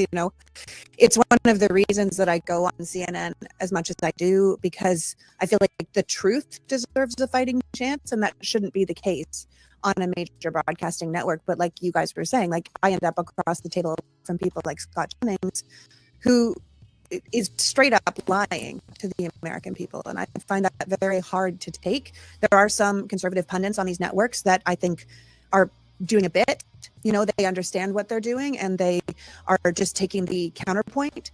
And then there's people who are true believers who don't care if they are lying straight to the American public's face. And I remember fighting with Scott directly on Abby Phillips' show, maybe in January. And I said, well, what do we do if Trump sends the military into blue states to keep them in line, to keep them under control? How outrageous! That would never happen. You should not allow her to say that. And I thought, ooh, this reaction means he knows what's up. And this is the plan. And I know that I thought Trump would at least, put the Insurrection Act out there and tell us we were at war before he did it, but he didn't even bother to do that. And every time I see the military being sent to another American city, I think about that conversation we had, because he was like, we're in the fever swamps, Abby, make her stop talking. And I was entirely right. And I think, how do you go on TV every day and lie to the American people so blatantly and not expect them to believe you and have no responsibility for that? And I think that's really trying. That part is hysteria. You must have the vapors, Lee. That part is also terrifying for me. I think that's the scariest part of how many people know what is happening in this country and have turned a blind eye. I listened to an interview with Kamala, I think it was on Colbert, and she said the actions that are taking is not what surprises her. It's the capitulation. They're back, and when we don't see anything, you know who you're protecting. You know what is happening to the most vulnerable in this country, and it doesn't seem to keep you up at night. All of the smiles on the military and the law enforcement that are hurting people, innocent people in this country, with a smile on their face. I'm sure there's people that are having to follow directive because that's what they're supposed to do and not be happy about it. But some of these people are a little too joyful about breaking the Constitution well, right Heather, now. That bothers me a lot. Heather wrote a lot about the law firms that were capitulating and the media networks and that kind of thing. What do you think about that? Well, I do think, for me, I always try and remember that there isn't one Trump entity. Right. MAGA was always a bunch of different groups nailed together. And, we do have the absolute sadists who are just, the ones running the Department of Homeland Security social media account, for example, which is just vile. It's just vile. And we do have people, obviously, who are enjoying that role. But, what really surprised me more than that is perhaps what the former vice president was saying is I really expected that at least some Republican senators would protect the prerogatives of the Senate.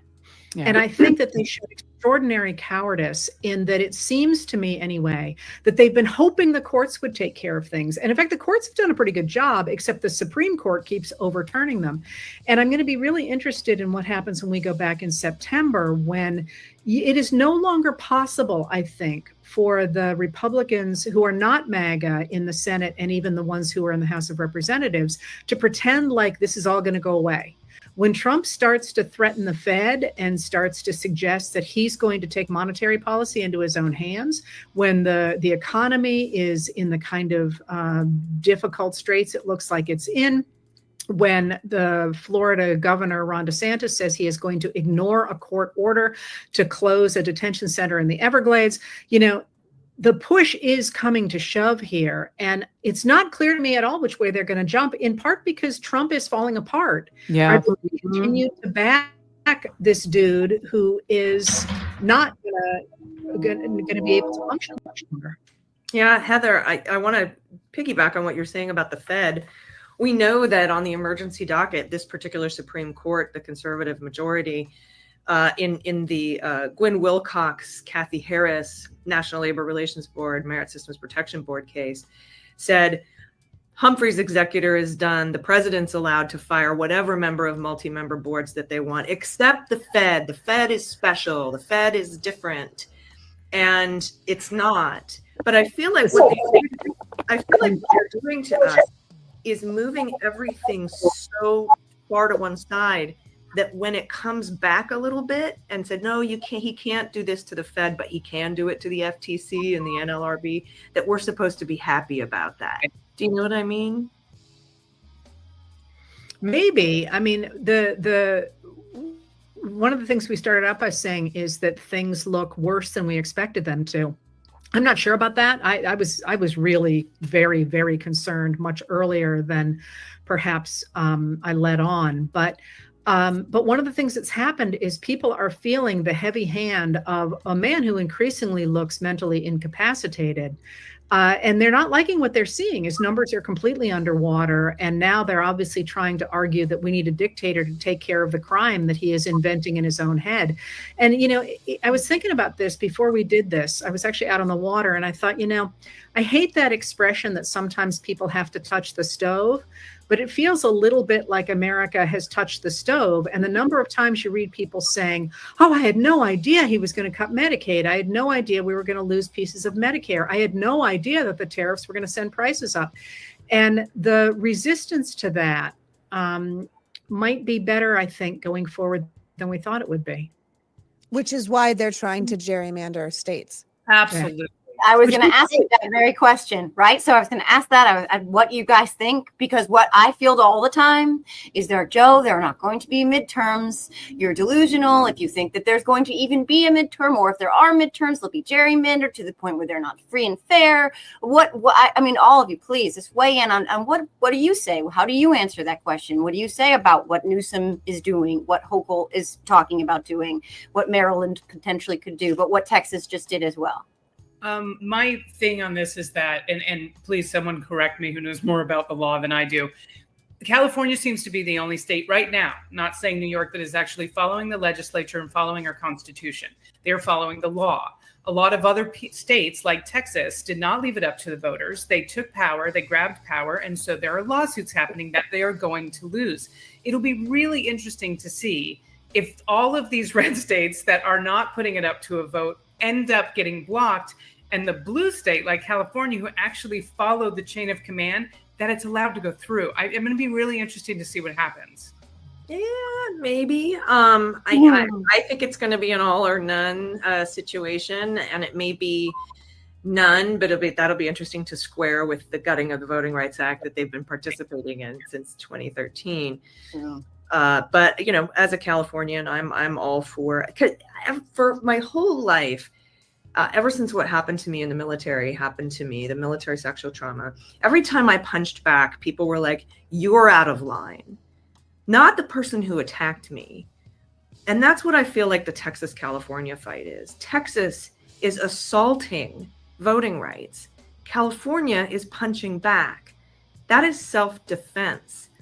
It's I get so angry, and I have, because of this in my PTSD, I have this like super developed sense of justice or lack thereof, where it doesn't exist. But like, if I'm not allowed to kick my rapist in the nuts, then what the hell are we even doing? And so that's kind of how I feel about this gerrymandering. I know that's like a weird connection, but I think the whole country's going through sort of a social trauma right now. And I think that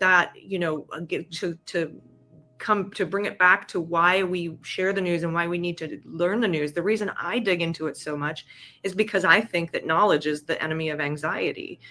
And if I know everything, and if I know all these things, then maybe I'm not so shocked about what is happening next. I mean, it's horrible, but maybe, I'm expecting fireworks on the 4th of July, for example, but not on August 12th. So they startle me. And so I think that might be one of the reasons I dig in so deep and shout so loudly. It's a great analogy. I think you're right. I think knowledge right now is power to calm our nervous systems so that we know what's happening. We don't always know what's coming. This is all a crapshoot because, like you said, they go as far as they can to one side. And if the court says you can't do that, they settle on something that's still horrifying, but apparently not as illegal. And your analogy is also quite literal. As a survivor as well, what we're seeing is the brutal truth is simple. In Donald Trump's America, predators are protected and survivors are erased. And the predators are being rewarded with the highest levels of power. You see this, I often say this fish rots from the head down. And what we are looking at as women, as parents, as human beings, is very, very difficult, Allison. Your analogy really hits hard because it's figurative, it's emotional, it's literal, it's physiological, it's physical. And with this Epstein case in particular, watching him evade accountability, watching them continue to erase the victims, the survivors, and leaning into Ghislaine Maxwell being the truth teller, rewarding her, Allison, with maybe a work release, which I was really trying to dig into what you were writing about that, but it does feel disheartening to see how these predators have been rewarded through all of this. Yeah, well, I was the first to report that her sex offender status was waived. I had those screenshots of her point screen from the Bureau of Prisons, and then I was the first to show her out custody status, which normally allows you to work outside the walls of the prisons. Of course, there were a couple of mainstream media outlets who ran the story 5 hours later, and they don't like to credit independent media. Right. But it's not about the who is getting credit. I thought it was important to get that story out, which brings us back to community. My sources aren't high-level Trump administration officials that I'm trying to maintain access to. My sources are the frontline people working in the federal government or who have worked in the federal government that want to push back on what's happening to their institutions and their organizations. And those patriots are the ones who trust us as independent journalists with the information, who want to get it out there but can't because of potential retribution. And I think that community is a very, very strong community. And that's why I always continue to tell their stories.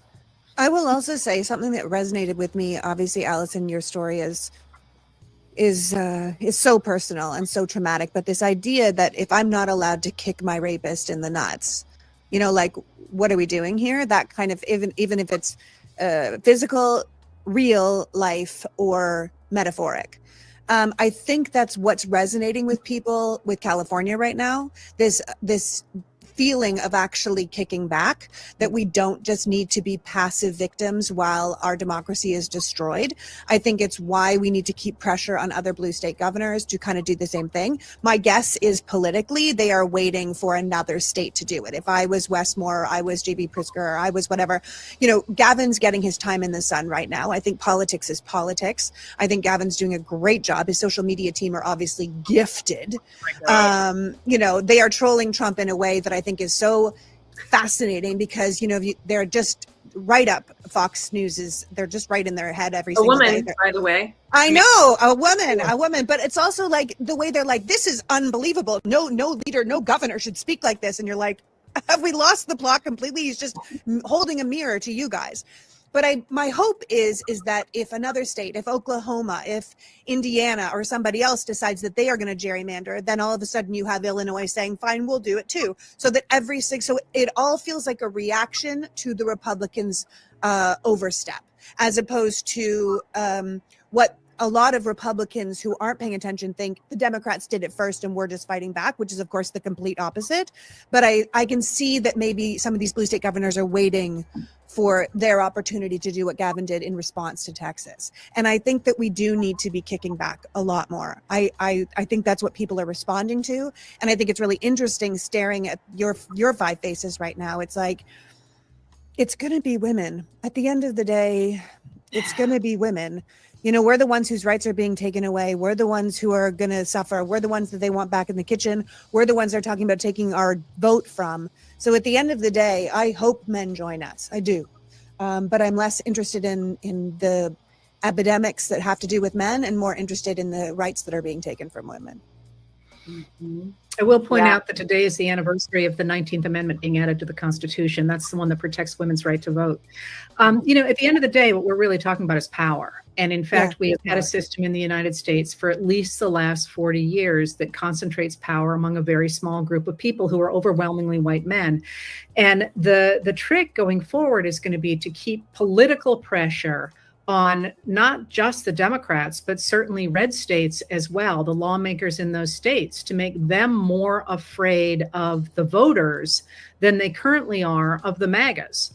And, you know, I do think that is an option at this point, because as I say, if Trump cannot finish his term, that gives us J.D. Vance, and J.D. Vance is not popular. You know, is he going to be able to pick up the MAGAs? I don't know. Maybe. They're obviously clearly already working on that. You can see him standing behind Trump at all these events. And I don't know if you saw this, but Elon Musk has backed away from his threat to have another party and is instead working on boosting J.D. Vance. They're clearly trying to do that.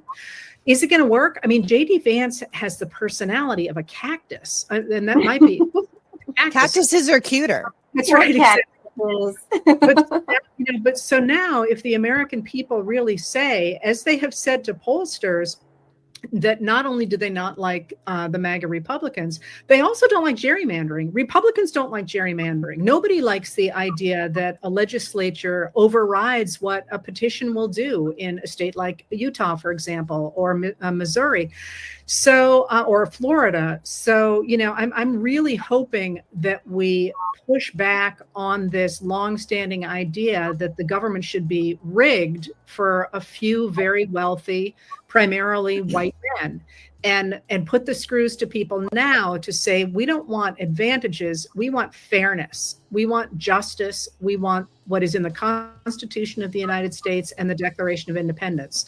We are not the radical extremists that are currently literally sitting in the White House suggesting that America wants a dictator.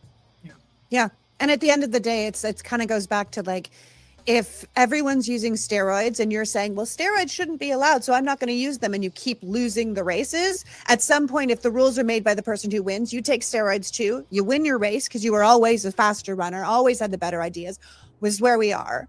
And then you say, okay, no steroids for anybody. Like if we're all doing it, let's keep it in mind. I keep saying that if politics used to be a war of words and then it became like a boxing match, it's now a UFC cage fighting, right? And if we're going to keep getting kicked in the head, we can't keep saying those aren't the rules. That's not fair. We have to be like, okay, we have to adjust. If the referee is not going to call this as unfair, then we better learn to kick.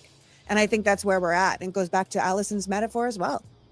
It's been very frustrating for a lot of people. It's just been very frustrating. The feedback I've gotten is, where are the Democrats? Where's the fight? Right? Like, we've heard a lot of that until Texas and the Democrats, what they did there, and Newsom and Pritzker. And it's starting to feel like a lot of people are seeing their fighters showing up. And it's terrifying how long it took. But I think, to everyone's point, that it is starting to shift for sure.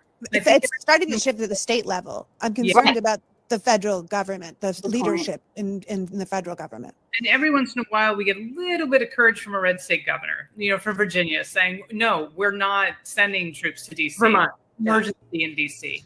And I think every time a red state, anything stands up against this administration, it gives other people somehow permission to find their spine in some small way. So I don't want to say grateful for them doing the bare minimum and doing their jobs, but in the world we're living in right now, it is nice when one of them pushes back. Yeah, and that's what I think is, it gives a permission structure. The whole reason we're having the Epstein files fight is because the MAGA people wanted it.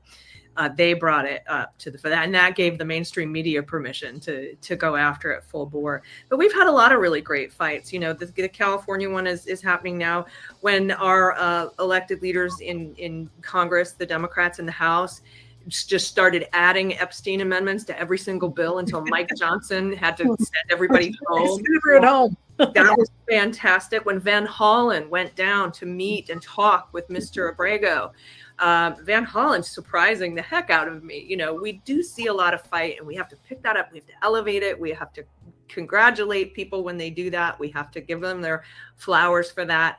And it is also okay to complain or, to speak up against somebody who's not doing probably the best job. Because we did that with Newsom, for example, when he was having Charlie Kirk and Bannon on his show and throwing our trans friends under the bus. We all spoke up and spoke out, and he hired that amazing woman to run his team and has shifted course because he can read the room. Now, if everybody would just start reading the room, we would be, I think, a lot better off. How about we listen to the women too a little bit more, right? But that's what I'm really. It brings me a lot of hope, and I also all the language around you're going to hear a lot of language around the 19th Amendment that they gave women the right to vote. That's not what happened. Women got the right to vote. Yeah. We did that. They're using this weird passive voice. They do it on purpose. And then something else I wanted to bring up too, that I think is kind of important to understand. A lot of folks are talking about the militarization and the putting the troops against U.S. citizens. I mean, full stop. That's fascism. A lot of folks are saying that that there are people who were pardoned from January 6th that are joining ICE or being recruited by ICE. And I just want to make the point that you don't have to have been at the Capitol on January 6th to be an awful, horrible human being. There are plenty of terrible, sadist, bigoted jerks they've been recruiting those type of people in our police forces for a very long time. It's not new. And so I would encourage anybody listening to not be so concerned about whether that person just happened to be there on January 6th or not. It's the entirety and of the entirety of the recruiting process and the militarization of the police, but also the fact that Donald Trump is just sending them. And you can't just resign from the National Guard, for example. A lot of these folks are people with families and jobs, that are now being taken away from their families and put on the streets of DC. And so while I'm totally 100% down with Sandwich Guy, I love that guy. But that was, HSI, I think he was throwing that sandwich at. I don't think that a lot of our National Guard and our troops want to be there, and polls are showing that. And these aren't unlawful orders, at least not yet litigated by this particular Supreme Court. But man, there's a lot of jerks out there, and they recruit for them. Yeah, but let's also add on that ICE is having a hard time recruiting. Yes, they are. Everything we're doing. So, so we're in this funny place. It always seems to me that we've got this administration that is clearly trying to institute authoritarianism and or fascism. I used to put brakes on over fascism because of the economic aspects of fascism that Trump was not doing. Now he is doing those as well. So you've got these people who are doing everything they can to assert this authoritarianism or fascism in the United States of America. But if you get like 3 inches deep, there's a huge amount of resistance to that. It's really not taking off. And so the trick is to hold both of those things in your head and recognize that you got to push behind the latter to resist the former, but not to be discouraged over by just looking at, Trump saying, yeah, people want a dictator, because they clearly don't, or they wouldn't need to be having these huge bonuses for ICE or trying to cannibalize the civil workers in the Department of Defense or whatever they're trying to do to build those numbers, extend the age limits for being an ICE agent. So we're in this funny time where you have to hold two completely contradictory things in your head at the same time. And every day I feel like I'm trying to figure out which way the teeter-totter is balancing on that particular day. Yeah, we have less than 10 minutes left, and I want to sort of wrap, for our audience and for everybody to have a chance to sort of share a closing thought. But to that point, Heather, I was thinking about a David Frum quote from, I think, the day that the Bolton raid took place, where he said, today was a good example of the human ability to get used to anything. And I wonder about all of your perspectives on that, because it kind of picks up on a little bit of what everyone has said. And so, yeah, let's leave that there and pose it to the group. I don't want to get used to this. Sorry, I'm not there. I don't want to get used to everything. I want to be a person that still feels pain when there are injustices happening in this country. I think Glennon Doyle said something on a podcast of basically like those of us that are having the hardest time or the saddest time or the most angry time, there's a spot from where things are to where we'd like for them to be. And as that gap gets bigger, the pain is there. Our job is to try and make that gap smaller. And that's what all of us on the screen are doing, to try and close this gap so that the place from what things are right now to the utopian world we'd love to see one day isn't this giant vortex of a Grand Canyon. And so for me, I don't want to be prepared for anything. I still want things to make me feel things. I'd rather feel everything than nothing right now. And so I would just say, everyone says, what's the one thing we can do? Self-care. You can take care of yourself through this, because if you burn out and you cannot function in this society that we're living in right now, that's where things start to fall apart. Take time off. We do it on the podcast, every single one of us. And it's not like work for 4 months and then take a day. Take time every single day to recalibrate yourself, make sure your feet on the ground, go outside and touch grass and just breathe, because this is going to be a long fight. It's going to be a long fight. It's going to be a marathon for sure. And Joe, regarding John Bolton, I don't think we should hold him up as the poster boy for the rule of law in this country. He's not a good rally point. Definitely not. He's not a good rallying point. There's better ways to reach across the aisle. And like Heather said, you go 3 feet deep and you find out there's no support for any of this. And I always bring this up, and I keep thinking of Professor Jelani Cobb, who I heard say, I think it was to Chris Hayes, he was talking about the Fugitive Slave Act during the Civil War, and how the feds were coming in and taking people's neighbors and taking members of the community away under the Fugitive Slave Act. And people were really upset about that. Everybody on both sides of the aisle were really upset about that. And they asked him, Professor, is it because they're abolitionists? Is it because they're leftist, woke Marxists? And he's like, no, it's because the most fundamental civic unit in our country is the neighbor, is neighbor. And when people start coming in and effing with our neighbors and the people in our communities, that is when that's when you go 3 feet deep and you see nobody likes this. And that's why I think he's upside down on so many of these things. And so as long as we focus on community and make sure that everybody knows what's happening to our neighbors and our community members, I think that's how we start to really get a huge coalition of people to push back against this.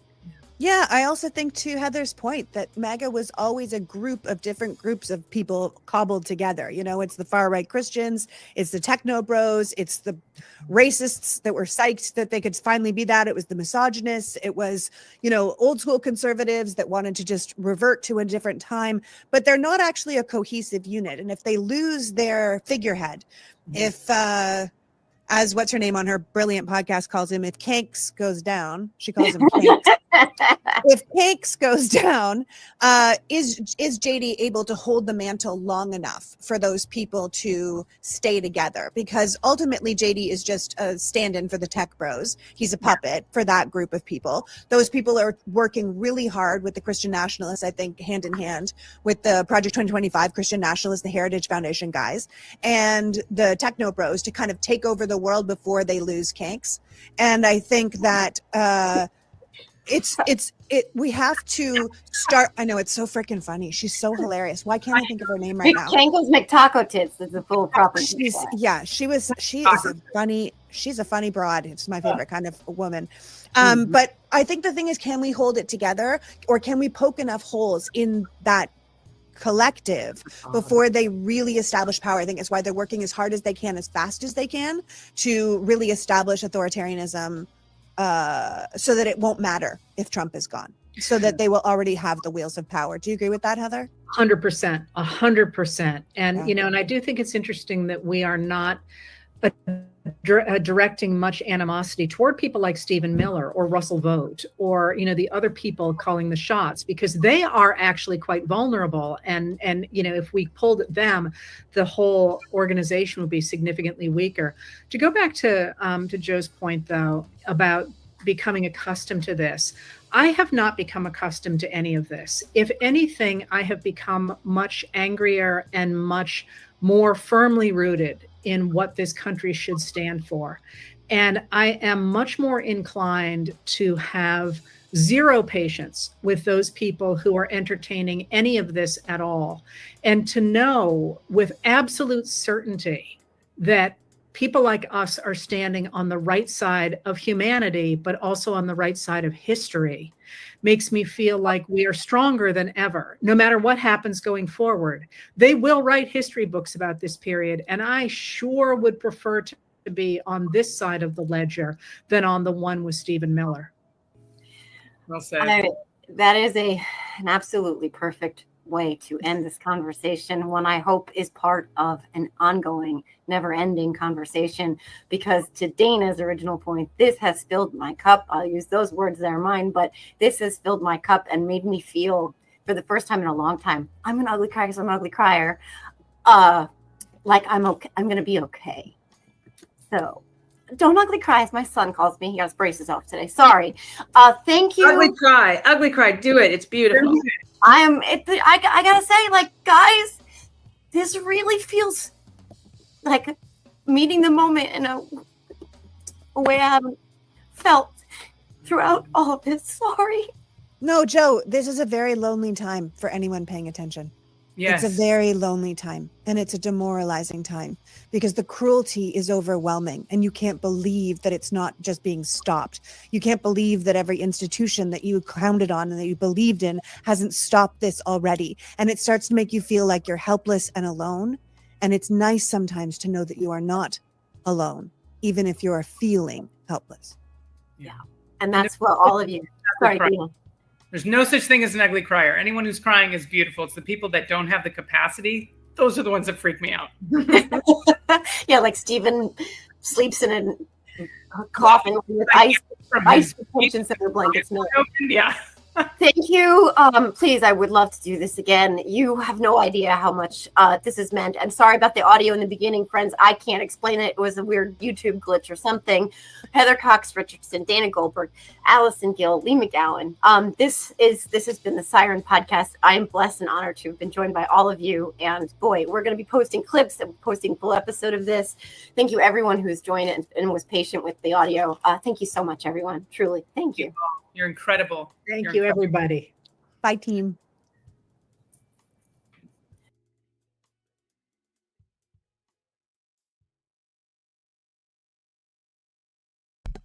All right, folks. Well, your comments during this show have been noted and are very interesting. So thank you all for enlightening me.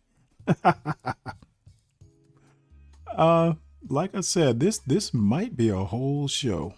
I'm amazed at the pithy comments. Misogyny, we are men. So misogyny is part of being a man? Dude, Dave, all I have to say is I tend to disagree. You and I may differ on what makes a man, but anyway, dinner is done. I'm going to run and either read a book or watch Drip's show, which is on. I appreciate everybody for being here. Please make sure you hit the like if you haven't on the way out. I am probably going to be on time tomorrow. It's 6:45, but Friday. I'm sorry, tomorrow's Wednesday. Oh, it's today Wednesday. Oh, Lord. I am getting old. So tomorrow, I will hopefully be on time. It's 6:45. Thursday, I will not be. And Friday, I'm not sure. I will be on, but I'm not sure it'll be the morning, Thursday and Friday. And then Saturday, we'll see. So if I do a show Saturday or maybe Sunday, it's going to be testing out an alternative to StreamYard, just to see if I like it better. I think I do, but we shall see. So anyway, everybody have a good evening. Hopefully John or one of the other misogynists are on to slake your anti-woman thirst. And I know 12th Man is thirsty. He's always thirsty. So we will see you all in the morning. Not doing a pop-up show. I barely did a show today. I'm fucking tired. It is almost 6 o'clock Eastern time. Won't be time. It's trash. Huh. Well, we'll see. So, I don't see a pop-up show in my future. I'm actually tired. So, y'all have a good night. Go find a misogynist, I'm sure. Be Brave or Ock Nation or Orthodox Guy. Some of these, these mental subdural hematomas are broadcasting something. So tell them I said hi. See y'all later.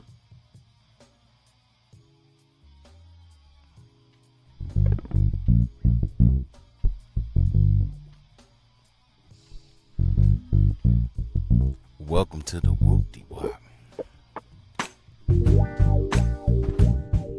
The Whoop-De-Wop is a name. The Whoop-De-Wop is a place. The Whoop-De-Wop is a thing. The Whoop-De-Wop. Yo, hand me the Whoop-De-Wop. Yo, you got some money? We going to the Whoop-De-Wop.